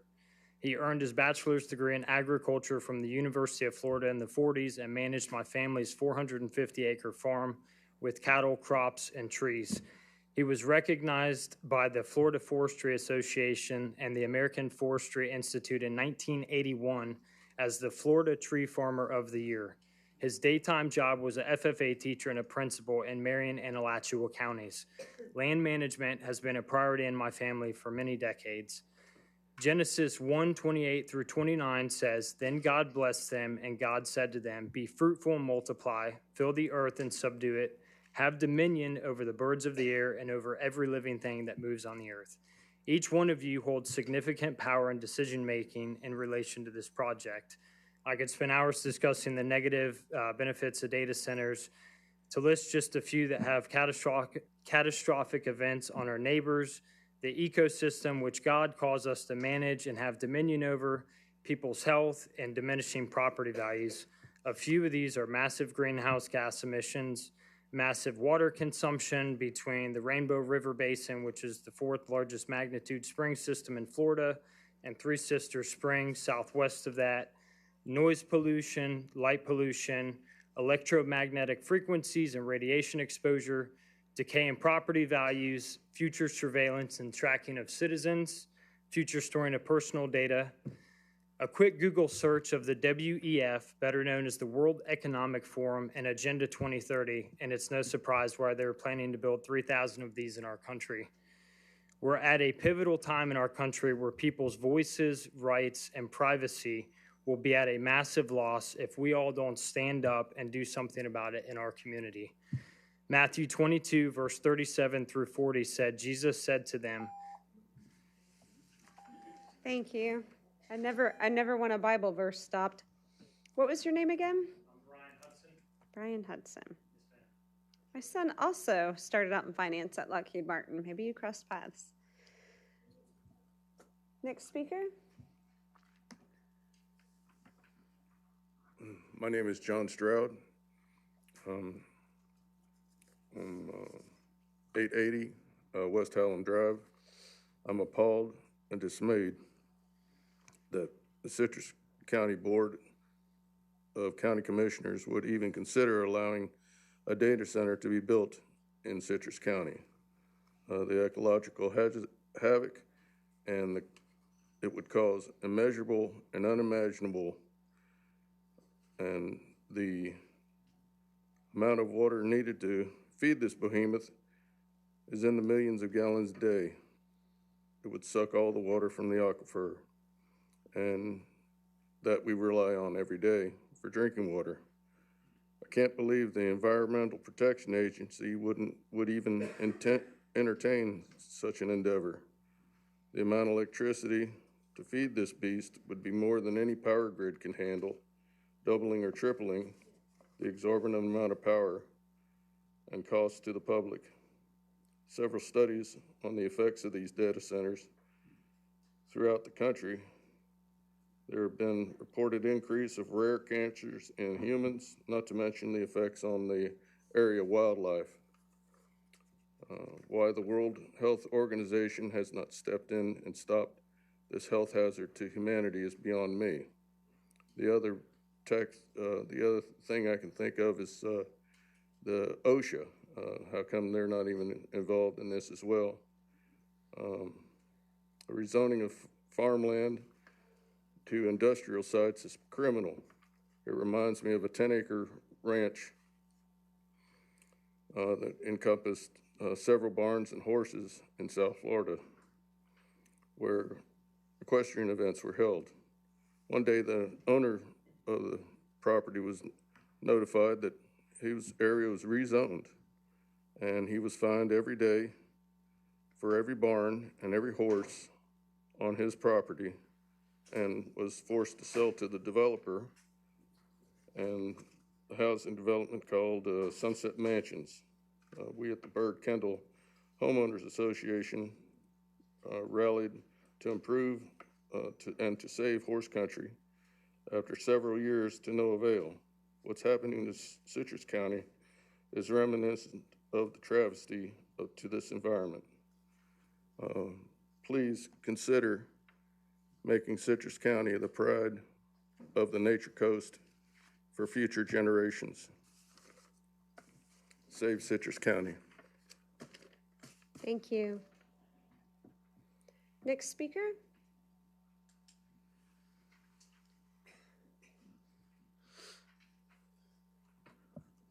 Hi, Commissioners. Robin Orlandi for Sierra Club. I'd like to request 5 minutes per the letter we have on file, which expires on the 28th. Double checked it just to make sure. Before I start the formal remarks, I just want to say you've heard from people today, and I think this is my general impression when we're out in public, is Citrus County is seen as one of the last refuges in Florida. It's a bastion of nature. It's a refuge from sprawl. That is the greatest value this county has for its residents and visitors. And for that reason alone, this data center moratorium should not be just for a year. It should be in perpetuity or a decade until we get a better handle on what this technology means in terms of environmental and ecological impacts, because there is a lot of detail about this. I do have a background in computer science, a 4-year degree, and I was a systems analyst in a major corporation for a while, so I do have background on this. We don't know enough. Now, specifically to the agenda item today, the moratorium for at least a year is essential because of the complexity of what's being addressed. You currently have a single subject matter expert who's retired from the industry. No matter his expertise, he can't encompass all the potential points of view, information, and modeling that changes day by day to give you an airtight moratorium such as Commissioner Davis described during the last meeting. There are other subject matter experts in the community that I've had discussions with. Additionally, Sierra has a national initiative and an expert panel that are looking at these type of restrictive, very conservative deployments of data centers when the context is appropriate and when it is not, such as in environmentally sensitive and high-risk areas like the Withlacoochee River. You've heard me mention during past meetings that the Withlacoochee Regional Water Supply District has designated a Holder 2040 central water plant facility that's supposed to address the projected shortage. That includes things like toilet to tap, surface water of the Withlacoochee River, Lake Rousseau, and mining Gum Slough, which kayakers know because that's the best secret place to try to get to and be astonished by what this coast offers. That water extraction in 2040 and this data center proposal, especially 1,200 acres, are not compatible any more than that injection well that you have brought to our attention is compatible with our water resources here. And I will be submitting documents for your review later this week to be put into the record. As I've said, Sierra has experts. We would like to be part of this process and conversation. Additionally, because the community is impacted, they should also have that workshop that was discussed and take the time over the next 11 months to get this right. If you don't outright deny the data centers, you need to really make that ordinance airtight. And for example, one of our plans is the city of St. Louis. This is their document. It's a draft yet, but even though they're a city, they're working on similar things. They include a component called a community benefits agreement. that talks about the people in the community that will be impacted. Your current moratorium version, which I had a lot of trouble getting this, I asked your subject matter expert twice for a copy. It wasn't available to the public. I did get a copy through an FOIA request. One of the things that are lacking here is that it only looks at a couple of models of the type of data centers. It doesn't provide for talking about the thermal dome, which is not only heat, but it's also drying in the atmosphere. So because of the heat, it causes a loss of condensation at night, which impacts the ecology. I'm not a scientist. What impacts that would have on the Withlacoochee River, I can't state, but as Molly said from Audubon noted, that's going to impact the resources that Florida values in ways that even the state in the Fort Meade letter pointed out, you guys went ahead and approved this. This is what's wrong with it. The state was pushing back on them for their data center. Finally, I'd like to close by saying Maximilian Casey in a book called Means of Prediction, AI will be no different, but we need broad democratic participation in technological choices. Thank you, Ms. Orlandi. I got to be strict this time. I know. Thank you very much. But I will help answer that question because I know someone from Audubon was here too, and some people mentioned experts. So some people have already reached out to me, and I've put them in touch with Planning and Growth that are experts. So certainly the Sierra Club, whatever you have, you can do that through me or contact Eric Landon, but they are gathering information from other experts at this time. Okay, thank you. Thank you. Anyone else? Deputy, do you know if there's anyone still in the overflow room, or is everyone in here now? Chair, I did confirm that with them. There is nobody over there. Okay, so everyone's in here. Okay, last chance open to the public for the data center moratorium. Not if you've already spoken. Is she coming up or just walking out? Okay, closing the public portion. Board, I brought this forward a couple weeks ago, and I would like to go ahead and approve the ordinance as written for us, and then allow me as chair to execute the ordinance establishing a temporary moratorium. Second. Okay, motion by Commissioner Finnegan, second by Commissioner Barrick. Any further board discussion? I would like to address some of the comments made, if that's all right. Yes, please. First of all, those that said that the Nature Coast is our greatest asset, 100% agree with you. It's in our tagline, it's in our strategic plan, it's in our tourism, and it's in everything. Number two, those that seem to think that we went out hunting this, like, this is the government process. Somebody decided to make an application in our county to do this, and so it came forward, and it is going through the PDC and the BOCC process. That does not mean that we are automatically in favor of it or against it. So, just keep that in mind. Personally, I think the wheels came off the wagon in 1991 when I saw my boss at the time had a car phone. Anybody remember the days before actual mobile phones? I would really like to go back there because currently we are moving so fast with technology, it is really exceeding the capacity of our emotions to keep up. Somebody said, we're scared, aren't you listening? And I said, well, I'm kind of scared too, guys. We're all residents here, and we love it here too. Very quickly, more subject matter experts. Heck yeah, I brought that up already with wildlife because that was not considered at all. And one more time, we cannot do a permanent moratorium. All we can do is 1 year at most, and we can do the strictest ordinance possible to eliminate, hopefully, all of the bad effects of data centers. That's the limit of what we can do legally, without losing a whole heck of a lot of money and then having it go through anyway. So we're on it. We hear you. And I think all 5 of us agree with you. So thank you. Thank you. Anyone else? Commissioner Kennard? Yeah, I'll just reiterate a little bit what Commissioner Davis said. regarding additional subject matter experts. I actually, just before this meeting, I had somebody asked to schedule a meeting with me on Friday morning. I guess there's a group of folks, and I'm told that there's some experts there, so we're all ears.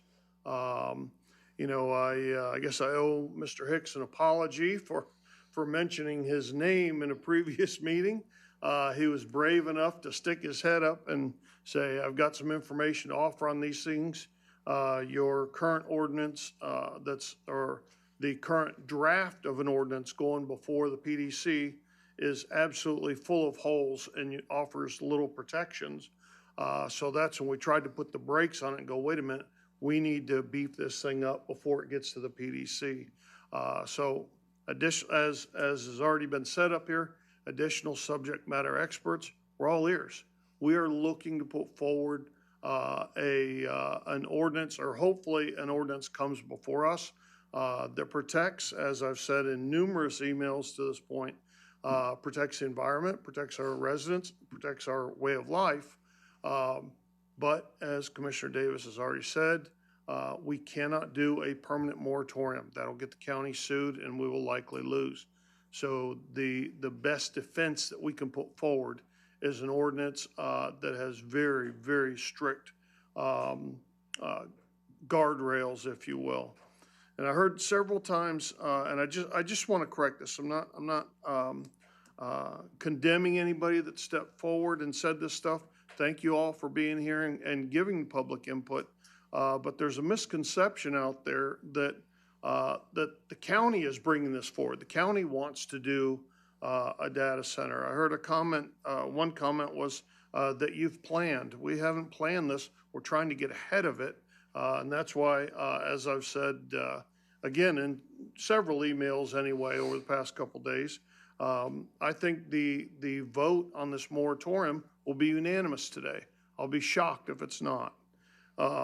We're trying to slow this train down that is out there so that we can get these guardrails in front of it as best we possibly can. You've skipped the first step in data center development. We're not picking sites for data center development. We're trying to get the guardrails in place again.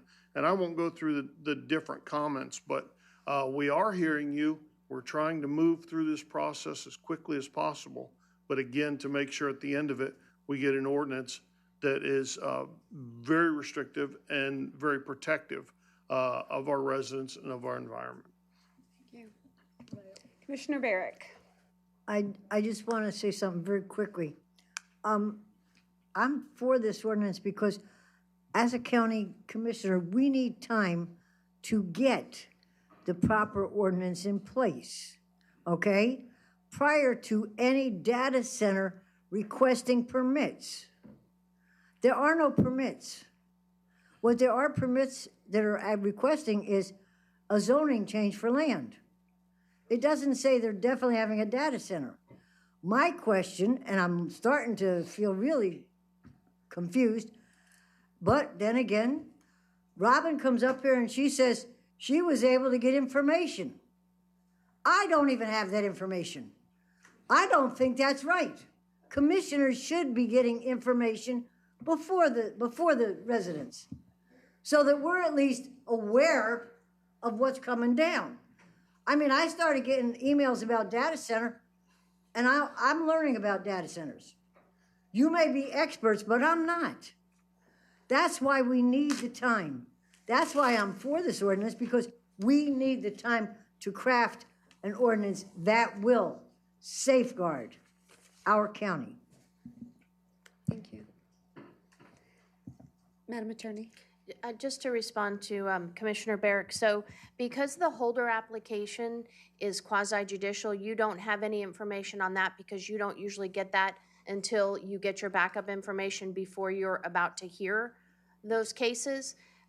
So that is not what Ms. Orlandi got. What Ms. Orlandi got was Mr. Hicks' version of the draft data center ordinance. I don't have that either. Well, actually, none of you have that yet. because it was scheduled to go to the PDC at the PDC's last meeting, but then you all decided that you wanted this moratorium being brought forward. But we can absolutely provide those drafts to you. And I think Mr. Hicks actually provided that to you in an email on a Sunday. I don't remember the exact date, but he definitely emailed it to you because I was copied on that. So, but if you don't have a copy of the ordinance and the red lines, I'll be happy to make sure you have those. And just so you all remember, the ordinance drafting is part of your legislative powers, so you can talk to anyone about that. You can see anything, you can look at anything. You know, it's not like your quasi-judicial rules. Commissioner Bays? Hi. There's a tremendous amount of, I thought, really great input today. Some people came forward, actually sounded like they have some experts in the field. I agree with much of what my colleagues have said here today, but I have gone on the record. I have written to our congressman. I have talked to representatives in Tallahassee, and I will tell you, this is big. I mean, I think someone said it earlier, and I've looked it up too. I think there's about 3,000 of these that are being looked at across the United States. And my concern is on local governments, we were never designed to independently evaluate statewide electric grid capacity, transmission infrastructure, cumulative water consumption, cybersecurity concerns, and the long-term impacts. This is huge. I mean, if we're going to have multiples of these across the state of Florida, I have said I think there needs to be more statewide and federal regulation, particularly in the state and across the United States. This is something, you know, in Florida, we have what they call the Public Service Commission. They regulate the utilities. And to me, if the data centers are going to be this big across the United States and in Florida, I feel like we almost need an organization similar to a Public Service Commission that's going to regulate data centers.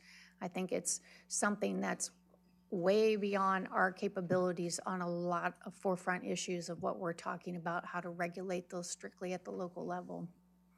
That's, I have said it publicly and I've in meetings, and I'm saying it here today, and I think this is something that citizens have legitimate questions, and we all have those. Even sitting up here, I think we all have those questions, and we're looking for answers.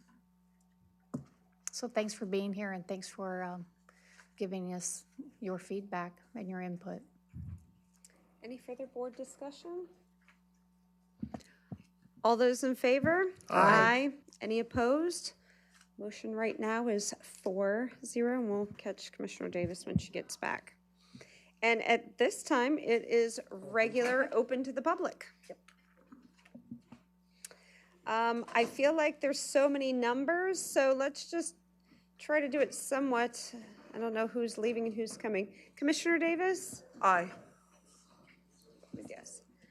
If you could please exit quietly. We have a whole meeting still to get through. First speaker that would like to come speak open to the public, you may come to the mic. Because you're probably number like 127 or something. I was willing to wait to the end. No problem. Stephen Schwartz, Beverly Hills. Commissioners, I sat back after the golf course was approved, and it seemed that you were being sensible when approving and disapproving developments by taking into consideration your constituents and staying in balance with nature and Mother Earth. My speech, along with my predictions in 2024, after the campground was approved in Ozello, authenticated my empathic ability to see what the future would bring as a direct result of your actions. I am sorry I did not give you my input on the purchase of Pirates Cove, for the money you spent will be wasted when the waters rise, causing erosion with every storm until it is covered with water permanently within the next 10 years.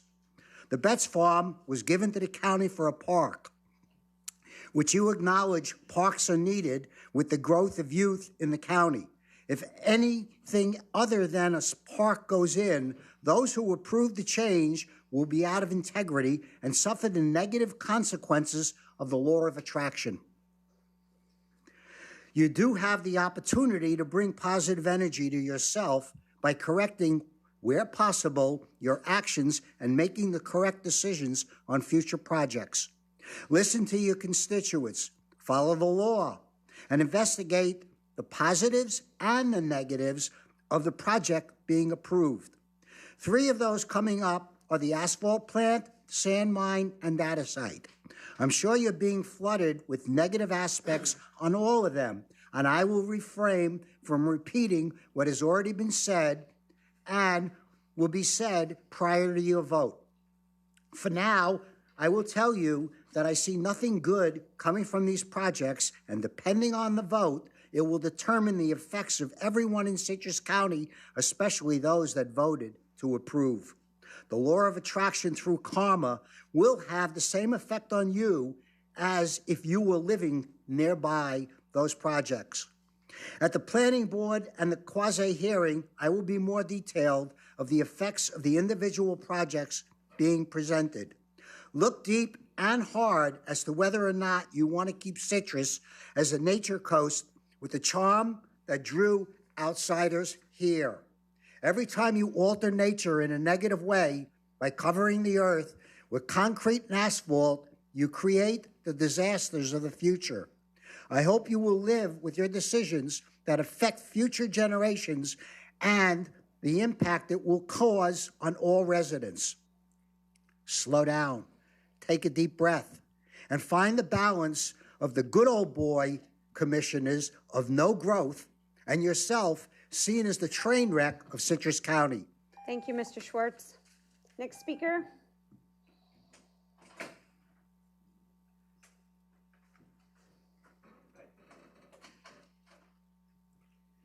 My name is Ken Marat from the Citrus County Historical Society. Like 5 minutes, I think we've got a thing on file.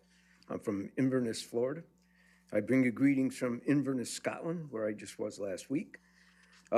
So I just wanted to take a few minutes to talk about the things that the Historical Society does, because I really think that it's really under-publicized here. And I know you've had a big discussion on data centers.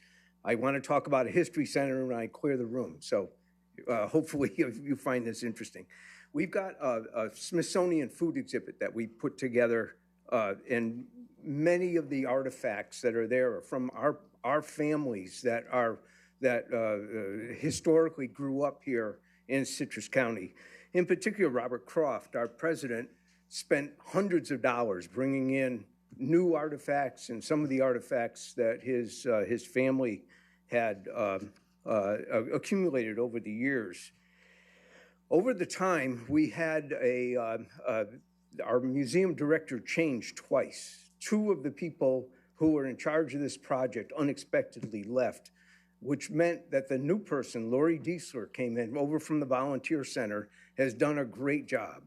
Good example of the cooperation between the county and the Citrus County Historical Society.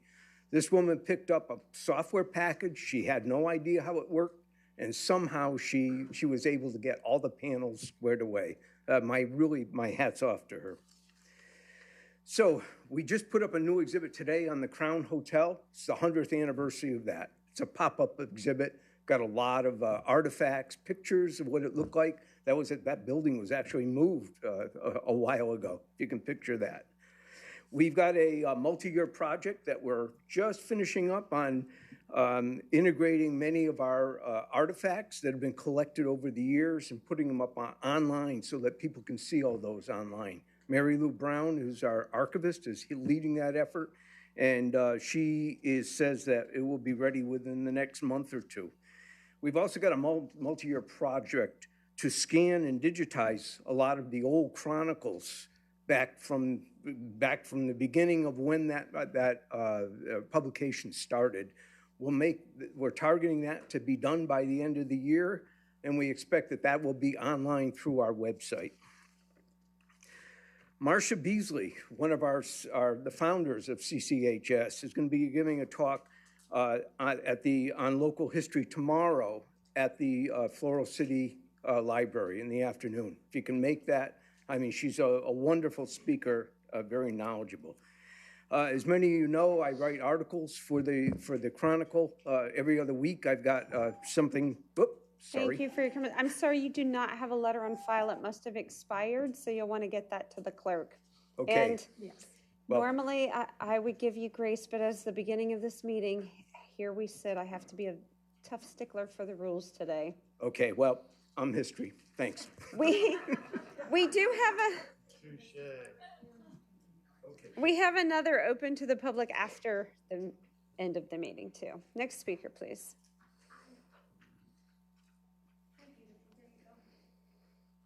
Hi, everybody. Hello. My name is Vanessa, and I have the nonprofit Because Everyone Deserves to Eat here in Citrus County. And I know firsthand what struggle looks like because I used to be homeless myself. And that is exactly why I keep saying this issue is no longer black and white. Sometimes people don't need judgment. They need one person willing to care long enough to help them stabilize. Life happens. People lose jobs. People leave abusive relationships. People get sick. One bad month, one emergency, one missed paycheck, and suddenly someone's sleeping in their car while the rest of the world acts like they failed some moral test. And whether folks here want to admit it or not, it's becoming a problem. Where I'm standing, people are being pushed from one parking lot to another while everybody argues over whose backyard they don't belong in. But no one is giving a backyard for anyone to stay in. At some point, we have to decide whether we want an organized solution or an unmanaged problem, because pretending people don't exist just because they make us uncomfortable is not working too well.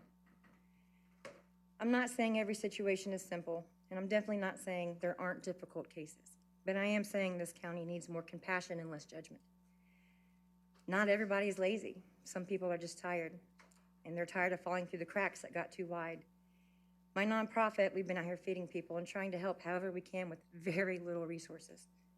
And I'm asking this council to start having real conversations about realistic solutions, whether that's transitional housing, motel conversions. I think that would be a good thing to look at.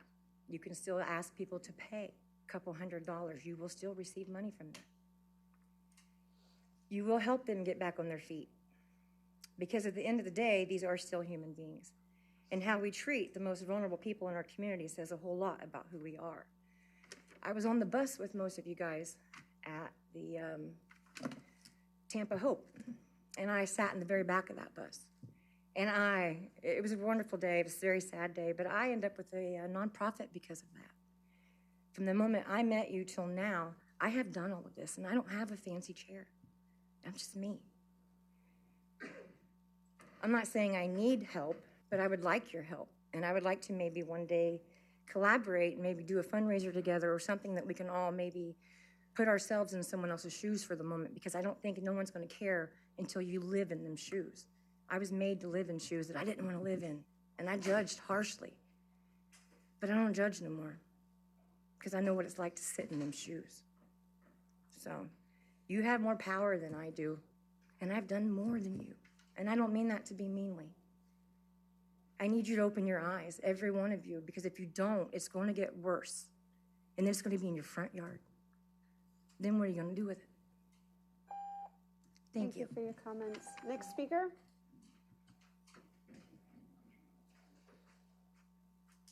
Tracy Duncan of Lecanto. First, thank you for your vote on the moratorium. Appreciate it very much. I wanted to go back to the last meeting and ask if a few of you commissioners were questioning the budget for the Sheriff's Department to take over the Core Civic, and I was wondering if anyone's done any more processing on that. I understand you don't want to try to do something of this year, but I think the coming year would be a good time to seriously consider the Sheriff's Department taking over the Core Civic and managing properly and safely that our county needs. The other thing is, also last meeting, there was a vote about Betts Farm. To my understanding, it was an improper vote. How does that stand legally with y'all as far as it staying on the agenda or on the legal matter as far as going back for sales? Are we still putting it back for sale, or is that vote not valid because it was improperly introduced? The other thing is as far as the Holder Park, has anyone ever considered talking with the developer and asking to try to do something different than a data center. There's so many other things we could do for our county as far as a business district besides a data center. Maybe we could sway him, and instead of having to fight so much over no data, maybe something to introduce to him for a better means of a business. Recycling plant or something there that's much needed, because we're getting more people, our landfill is becoming overwhelmed. We need to think of a better way of reducing our waste, managing our waste, and not inflicting and taking more land to bury our waste. Consider an incinerator to burn. That reduces your land usage by far. I mean, there's a lot of different ideas I wanted to share. I don't have all the time, to give all the details, but just something of that area to try to help where we can get business in our county that we do need, but where it's safe for our environment. Other than that, I'm running out of time, so I'll let it go for now, but thank you for your time. Thank you. Next speaker? Oops. Hi, I'm Del Ray from Citrus Springs. Just wanted to make it short and sweet. Sorry, I'm out of breath. Just want to let you all know that I am the one that made the appointments with some of you today because we want to be heard and we want to bring our expert witnesses to speak to all of you to get a different perspective and different information instead of Mr. Joe Hicks. And we feel it's important that you do listen to the citizens. So by us making these appointments and speaking to you, Commissioner Barrick, I know you said that you don't know that much about it. We didn't either. We had to learn about it, and we just feel it's really important to hear the other side. We really do, and we want to be heard. So thank you so much. Thank you. Thank you. Next speaker? Susan Nelson, Solid Gardens. I want to talk about Core Civic and the police, especially community. I have done some deep dive research, and what I found out was not good. I did my research on culture of the institution and the distance element of the Core Civic, and I did most of the research on financials, and I don't even want to talk about it, so I'm going to skip it. I would encourage everyone to do their own research on that. And we'll find out real soon. Truth itself shouldn't hurt. Culture is about community. The inmates need role models. Many are vulnerable, and I was there. I witnessed some needless meanness and other things. Pro-community is the ultimate issue here. The local police are in the trenches. They're integrated into the community's rhythms, and the advantage of that would be flexibility for what's coming, and they couldn't help but manage well because they would have community pride. And that's it. Thank you for your comments. Anyone else for open to the public?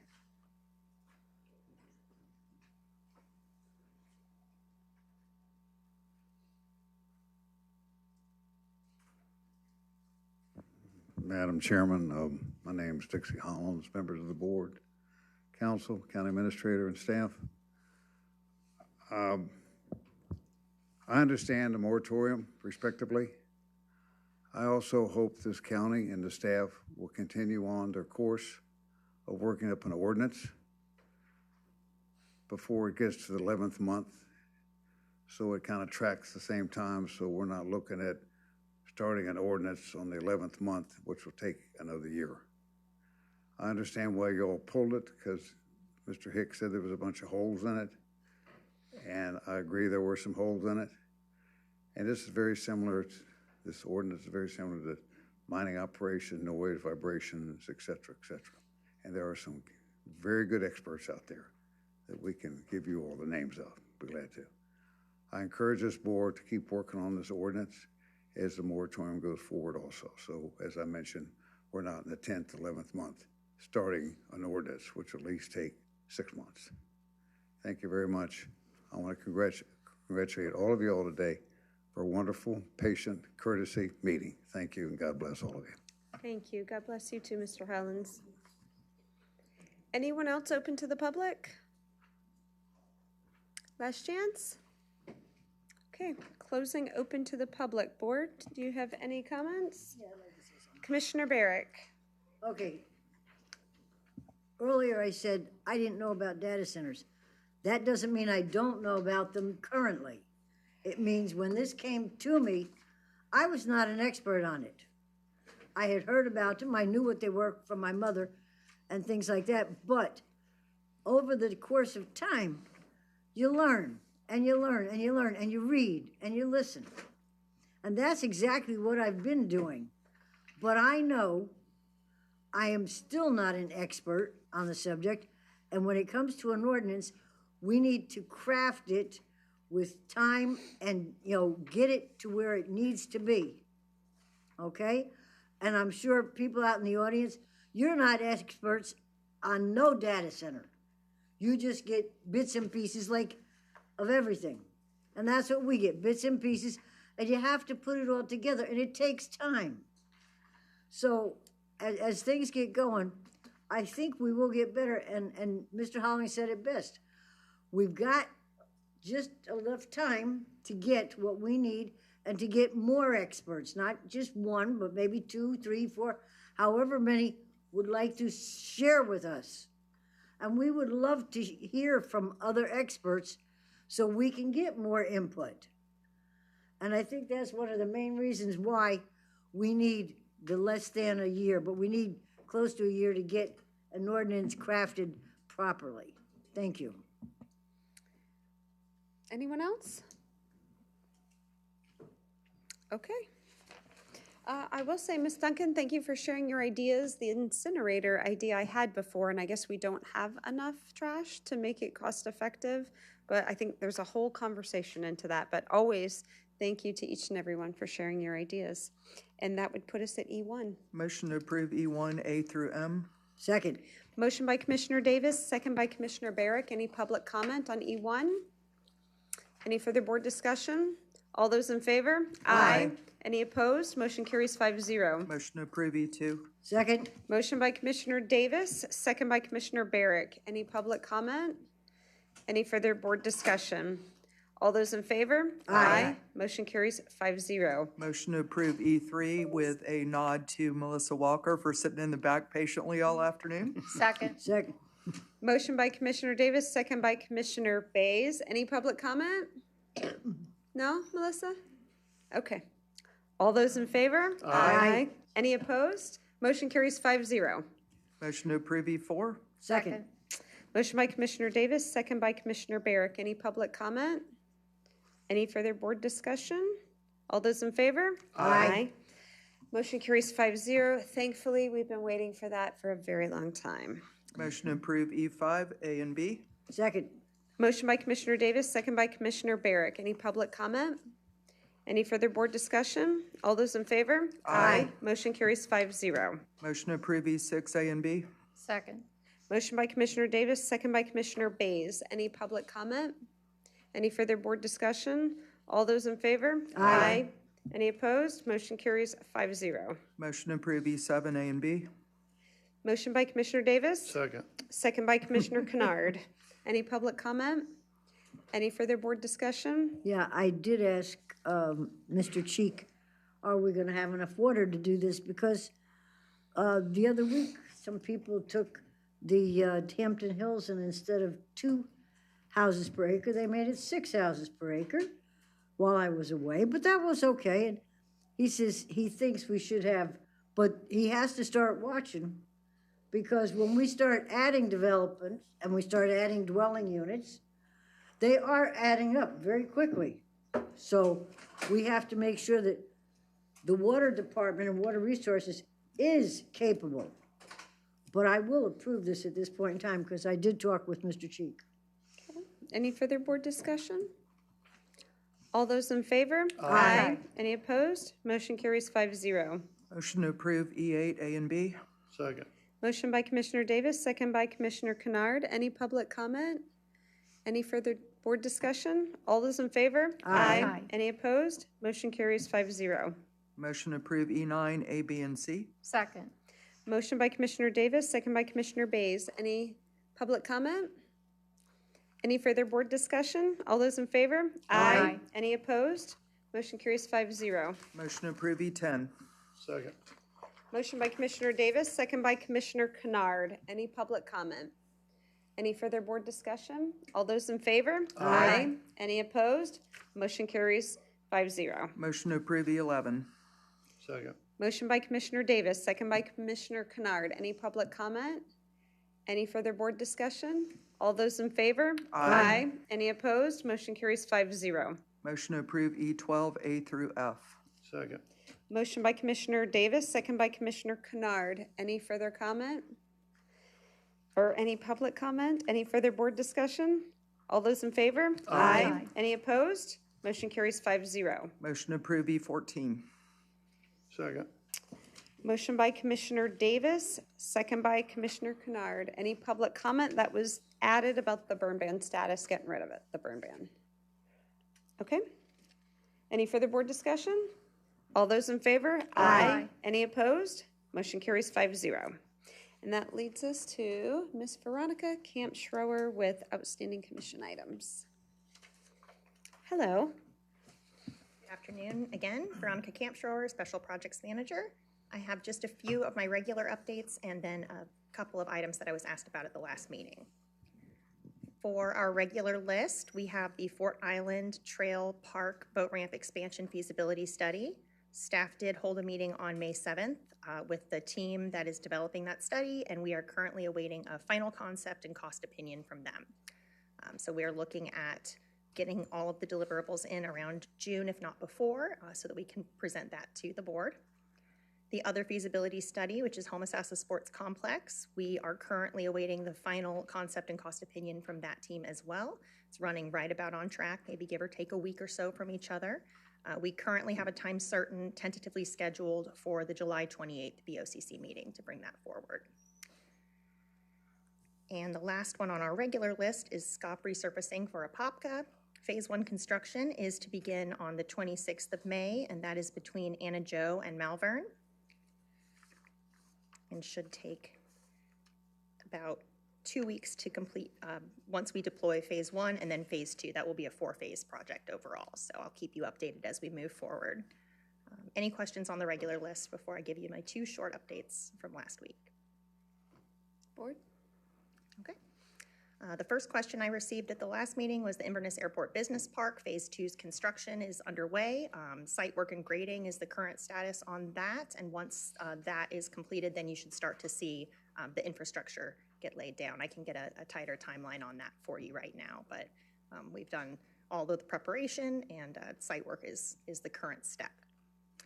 And then everybody's favorite topic, we have the pavement management program. So I just wanted to give you a quick update on that. I do have a whole page front and back. I'm not going to read all of this. I am just going to let you know that roadway work associated with this year's pavement management program did start on Monday, May 18th. So the citizens should start to see multiple different vendors doing multiple different types of applications on many different roads in the community. So it will not necessarily look like a paving truck going out there and repaving every street. Some are going to be getting the different treatments that have been discussed by vendors that have come and spoken with us, the subject matter experts on roads. Others will be getting all the way up to a full depth reclamation. So kind of everything in between. If there's any questions, you can always ask staff to give you a deep dive on that. We do have 2 other programs going other than Apopka and the regular pavement management. We have CR39 SCOP. That is the only SCOP project this year that is currently being administered by FDOT, so I will keep you up to date with that, but that's in their hands at this point in time. And their contract was fully executed on May 7th, so we should start to see that happening soon. And we have Mustang, which is currently out to bid, and bid responses are scheduled to be opened on June 10th. County staff is managing that project. Any questions? Board? Thank you very much for the presentation. Thank We you. appreciate the update. Have a great afternoon. Thank you, you too. Mr. Alt?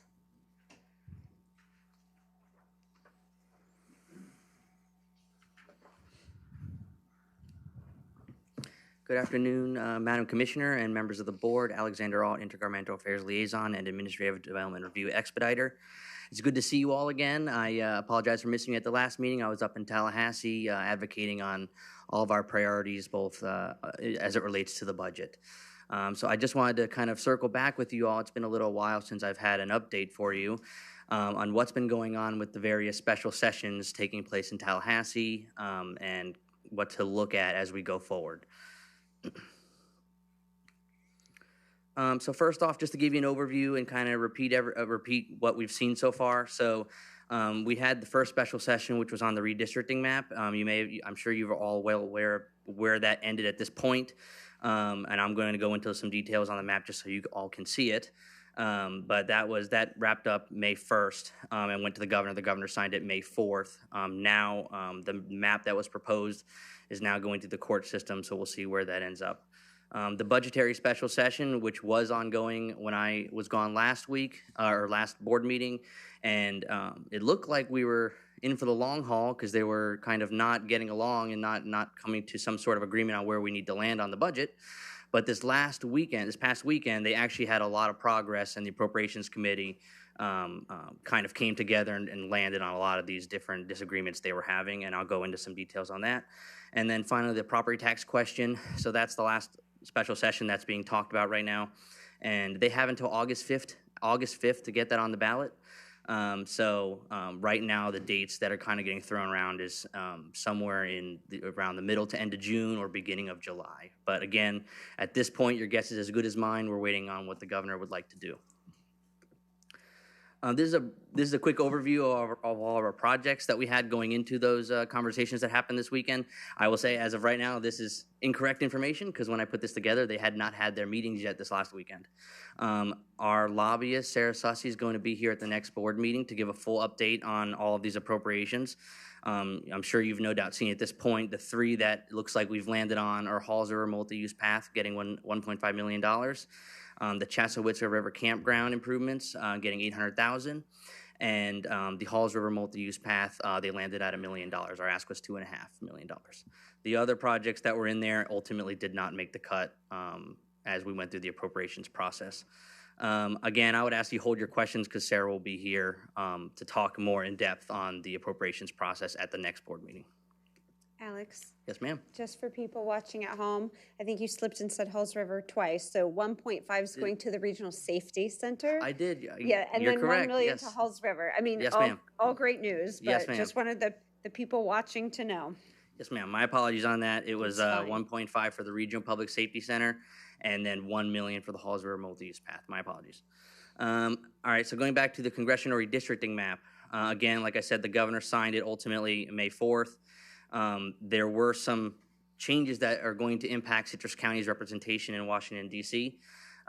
So here, oops, excuse me.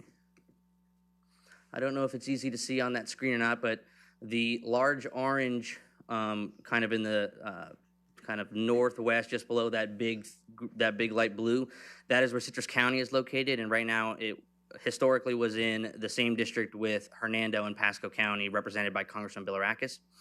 And then that small blue one off to the right is District 15, which is currently represented by Congresswoman Laurel Lee. And this is the new map. So as you can see, District 12 has been moved kind of to the southwest, incorporating more of northern Hillsborough County, and losing basically all of the eastern part of Pasco County, as well as Hernando and Citrus County. And as of now, Congressman Bilirakis has said that he intends to stay in District 12 with that northern Hillsborough and western Pasco corridor. And then District 15, which historically had been that Plant City, northern Hillsborough, a little bit of Polk district, has now expanded north along the eastern corridor of Pasco County, which is like Dade City, Zephyr Hills, Wesley Chapel, going north and then hooks up with that northern part of the historic District 12 to include Hernando and Citrus County. Congresswoman Laurel Lee has said that she intends to remain in District 15 at this point. So we'll see where that lands going forward. Again, that the map has been challenged and it is in court right now. So at this point, it's kind of up to the mercy of where this lands with the court system. It may end up making its way all the way to the Florida Supreme Court. So we'll just have to keep an eye on that. Okay, so property taxes, again, we don't know exactly where this is going to end up. Governor DeSantis had been speaking about wanting to see something more of a phased out approach as it relates to property taxes. And that was one of the proposals that the House had actually made during the regular legislative session, which would have been something like increasing the homestead exemption by $100,000 for non-school property taxes. And then every year for 10 years, increasing that by another $100,000 until 2037, where it would ultimately phase out. That was something that he's been talking about, but then most recently, because there seems to be a little bit of pushback from the Senate side on doing anything like that, he's just been talking about some sort of homestead exemption increase. I've heard anecdotally somewhere around 75 to 100,000 for the non-school portion of the homestead exemption. Again, we don't know 100% until we get there. The governor said he wanted to wait for the budget special session to end before we heard anything more on this. So now that we're wrapping that up, I expect we'll hear something very, very shortly on this. I have had some conversations with our Department of Management and Budget as it relates to these two type of proposals to try to get an idea of how that would impact Citrus County. We'll know more once we get the actual proposal, but my intention would be, once we get to that point, to bring something forward to you all just so you have some awareness going into that process. And again, they have until August 5th to get that on the ballot, so they'll have the work cut out for them if they wait too long into the summer.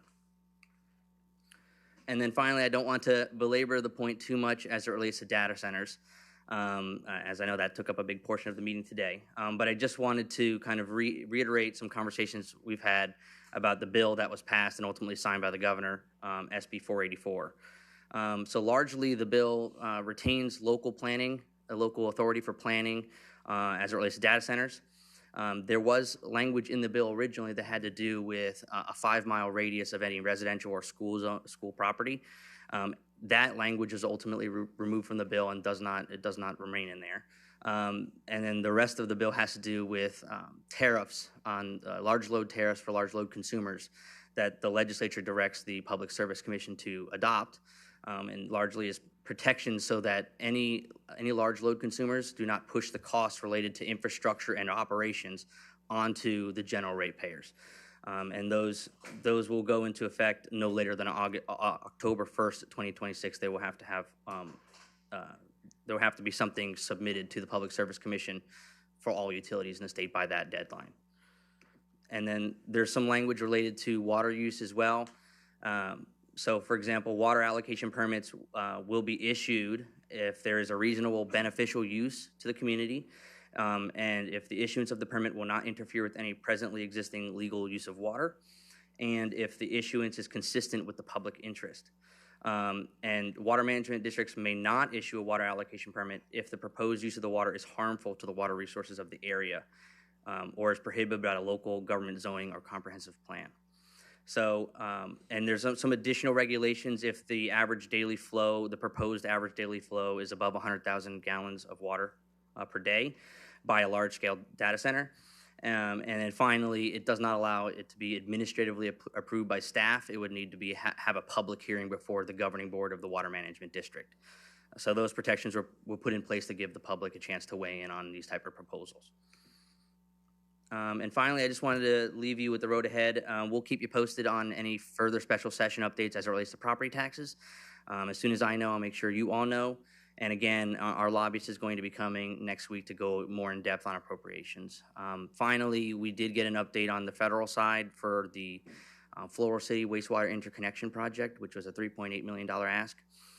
So right now that landed in the proposed budget on the House side so far at $1.1 million. There's still some process to go federally before we get to the final budget, but that's where that's landed so far, and we've been in some conversations with the Congressman's office to see where that can go going forward. So that is all I have. Just some reminder on some dates coming up, but that's all I have. Any questions for me? Thank you, Alex. Board, any questions for Alex? Thank you for the update and the presentation. Absolutely. Thank you so much. Appreciate it.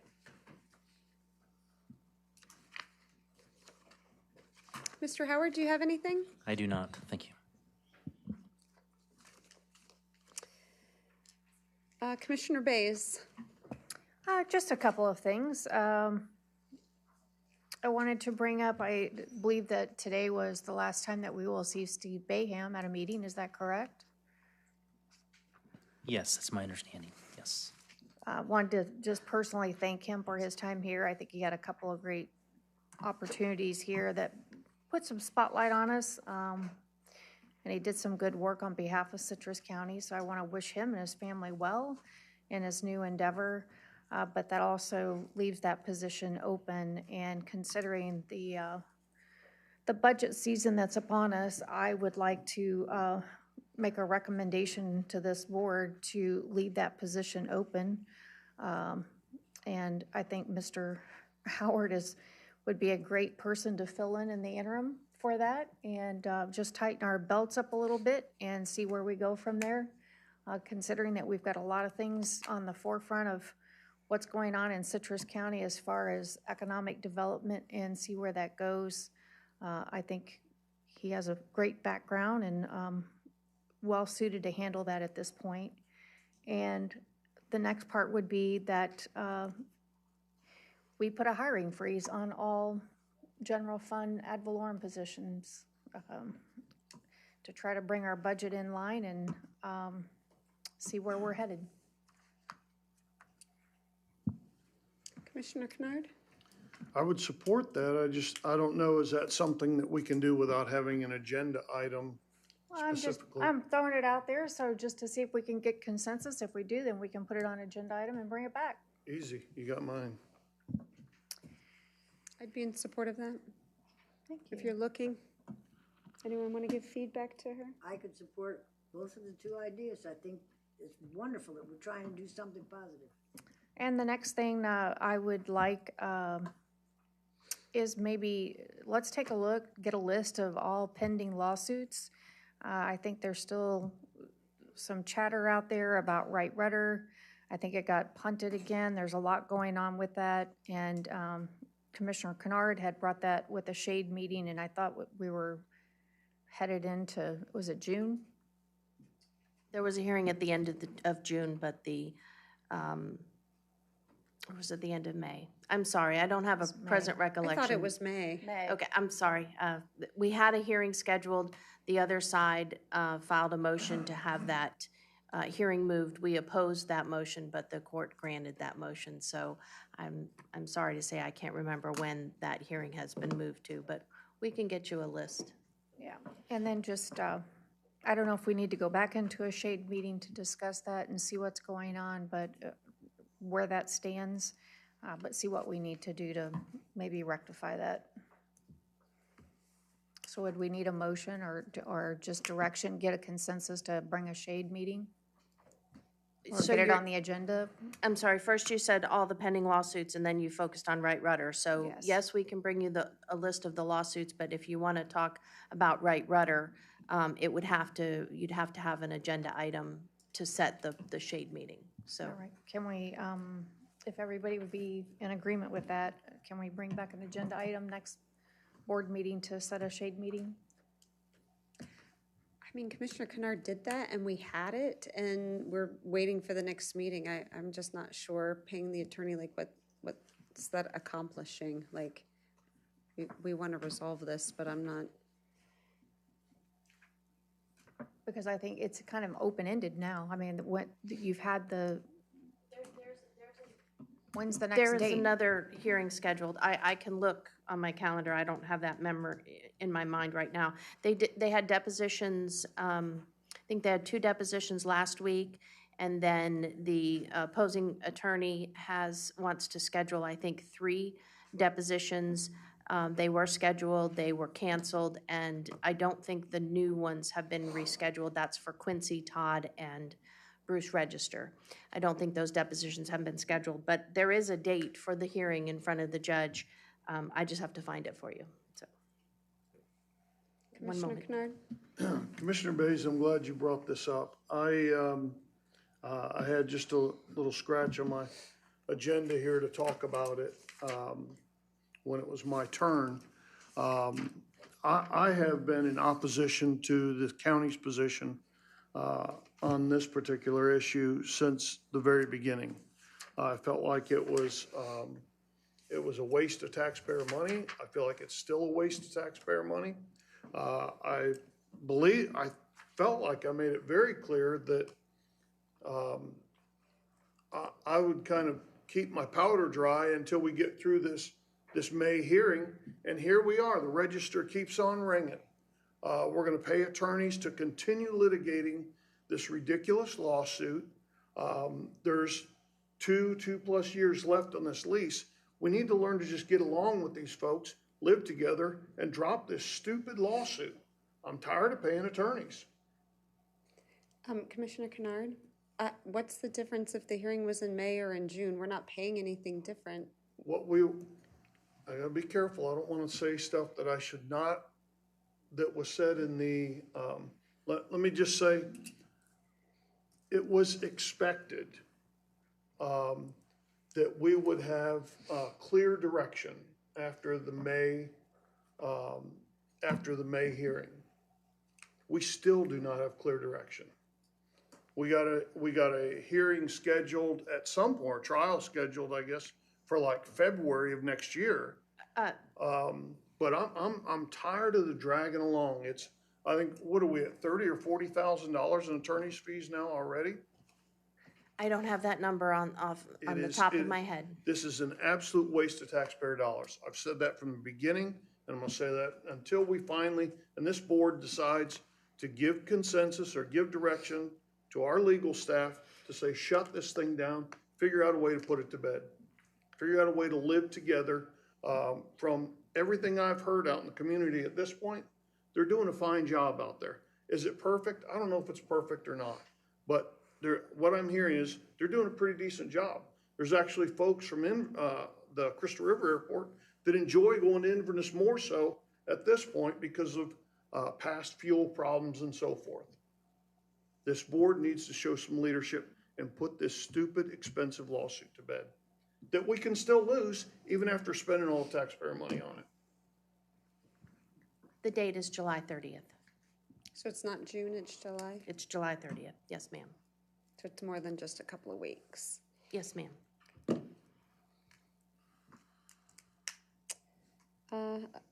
Anything else, Commissioner Bass? Not unless I can get a consensus that we bring an agenda item back for next board meeting to set a shade meeting. How about a consensus to put an agenda item forward to put this thing to bed? Be done with it. Enough of the shade meetings. I would go along with that as well. I probably want to talk to our attorney. I'm not prepared to say either way right now. This is out of left field for me, so.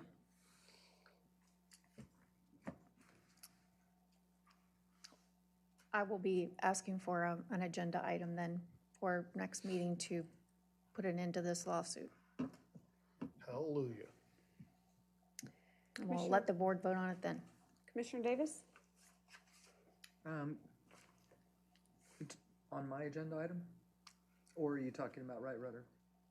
Well, I wasn't going to force any conversation, but it is, you have the floor under L, so. Okay. Last week, on a happier note, had a fantastic Partners in Tourism meeting at Stillwater Preserve.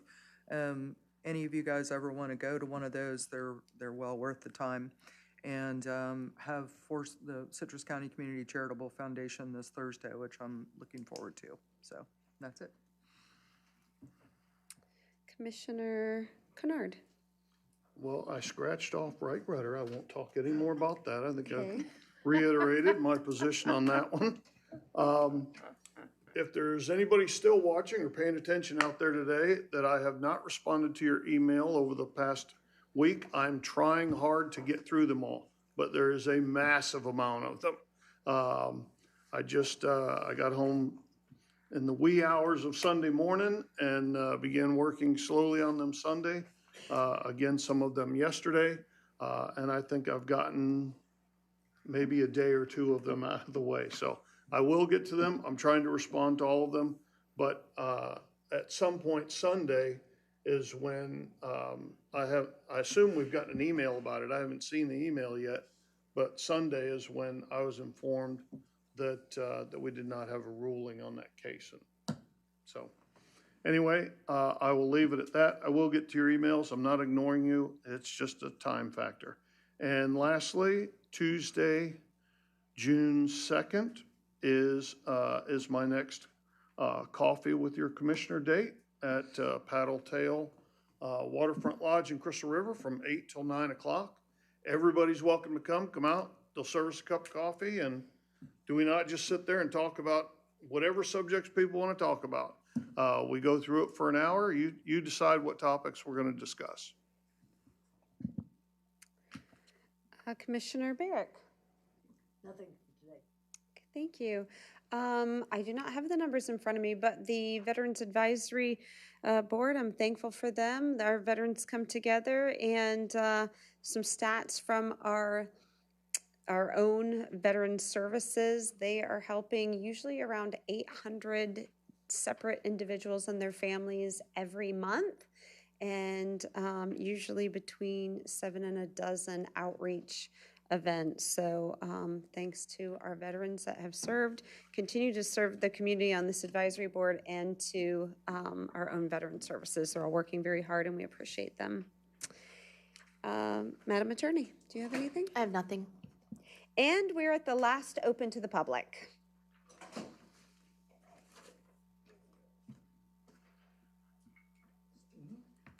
Stephen Schwartz, Beverly Hills Commissioners. I'm just going to finish up the paragraph from number 40. Anyway, slow down, take a deep breath, and find the balance.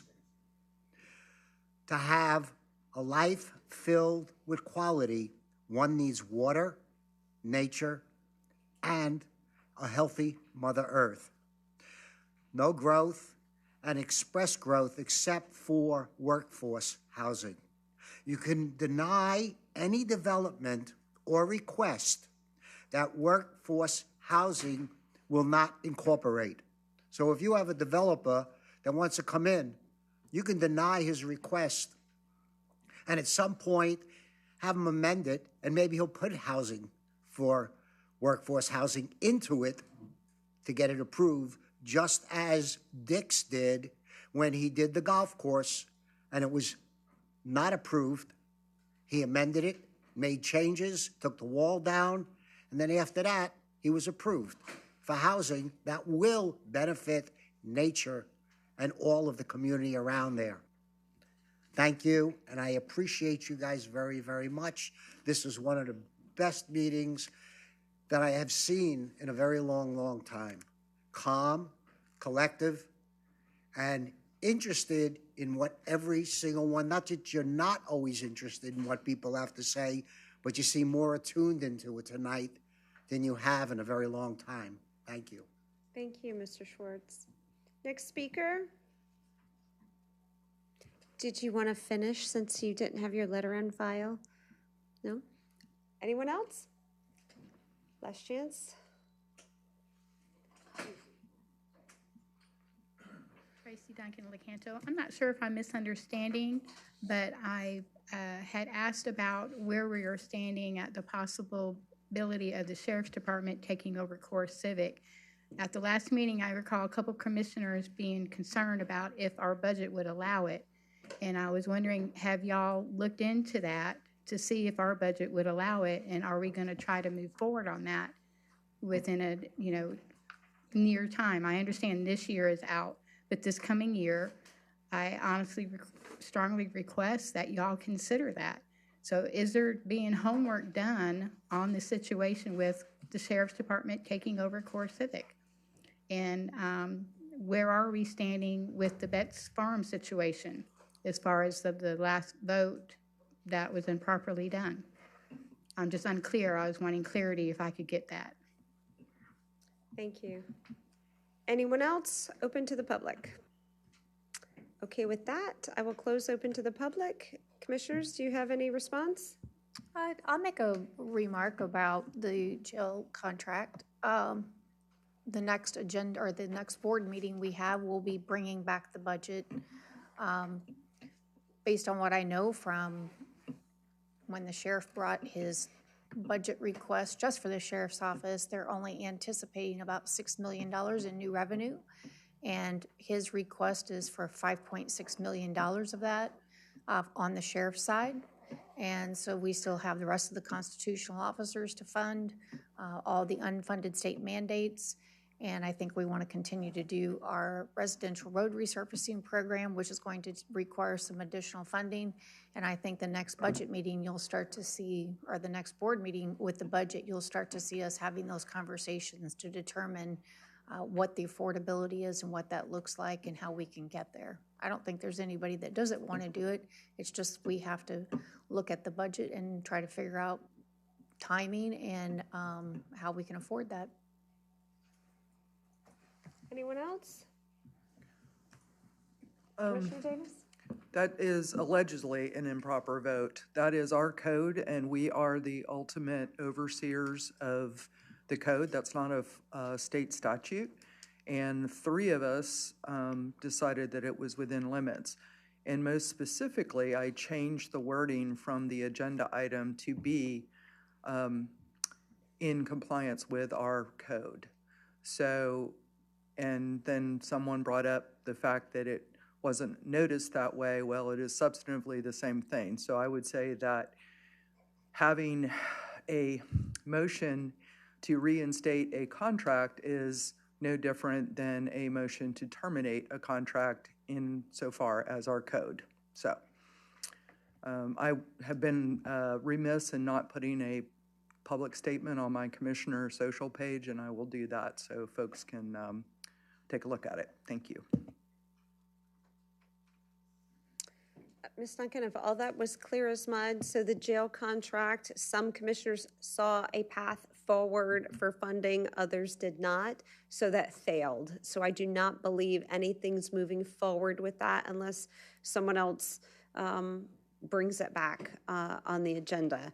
And Madam Attorney, maybe you can clear up, because I understand about Betts Farm what passed. There was a letter going out per the board to cancel. Then the board collectively had the decision. So how was that reinstated? Is a new contract being signed, or did everything just get erased? I haven't taken any, I don't administer that contract. That's administered by a different department. Okay. I called this afternoon. I didn't get, the person I was calling wasn't there. So I don't know what actions have been taken, but my understanding is the majority of the board have said that that contract is going to move forward. So that's what I believe staff is going to do. That's the answer, just asking so you all know how that happens, and we're not, I guess, sure at this time. My understanding is the contract is moving forward. Okay. Based on, based on the board's vote. Thank you. Okay. Anything else from the board? It's 5:22. This meeting's adjourned.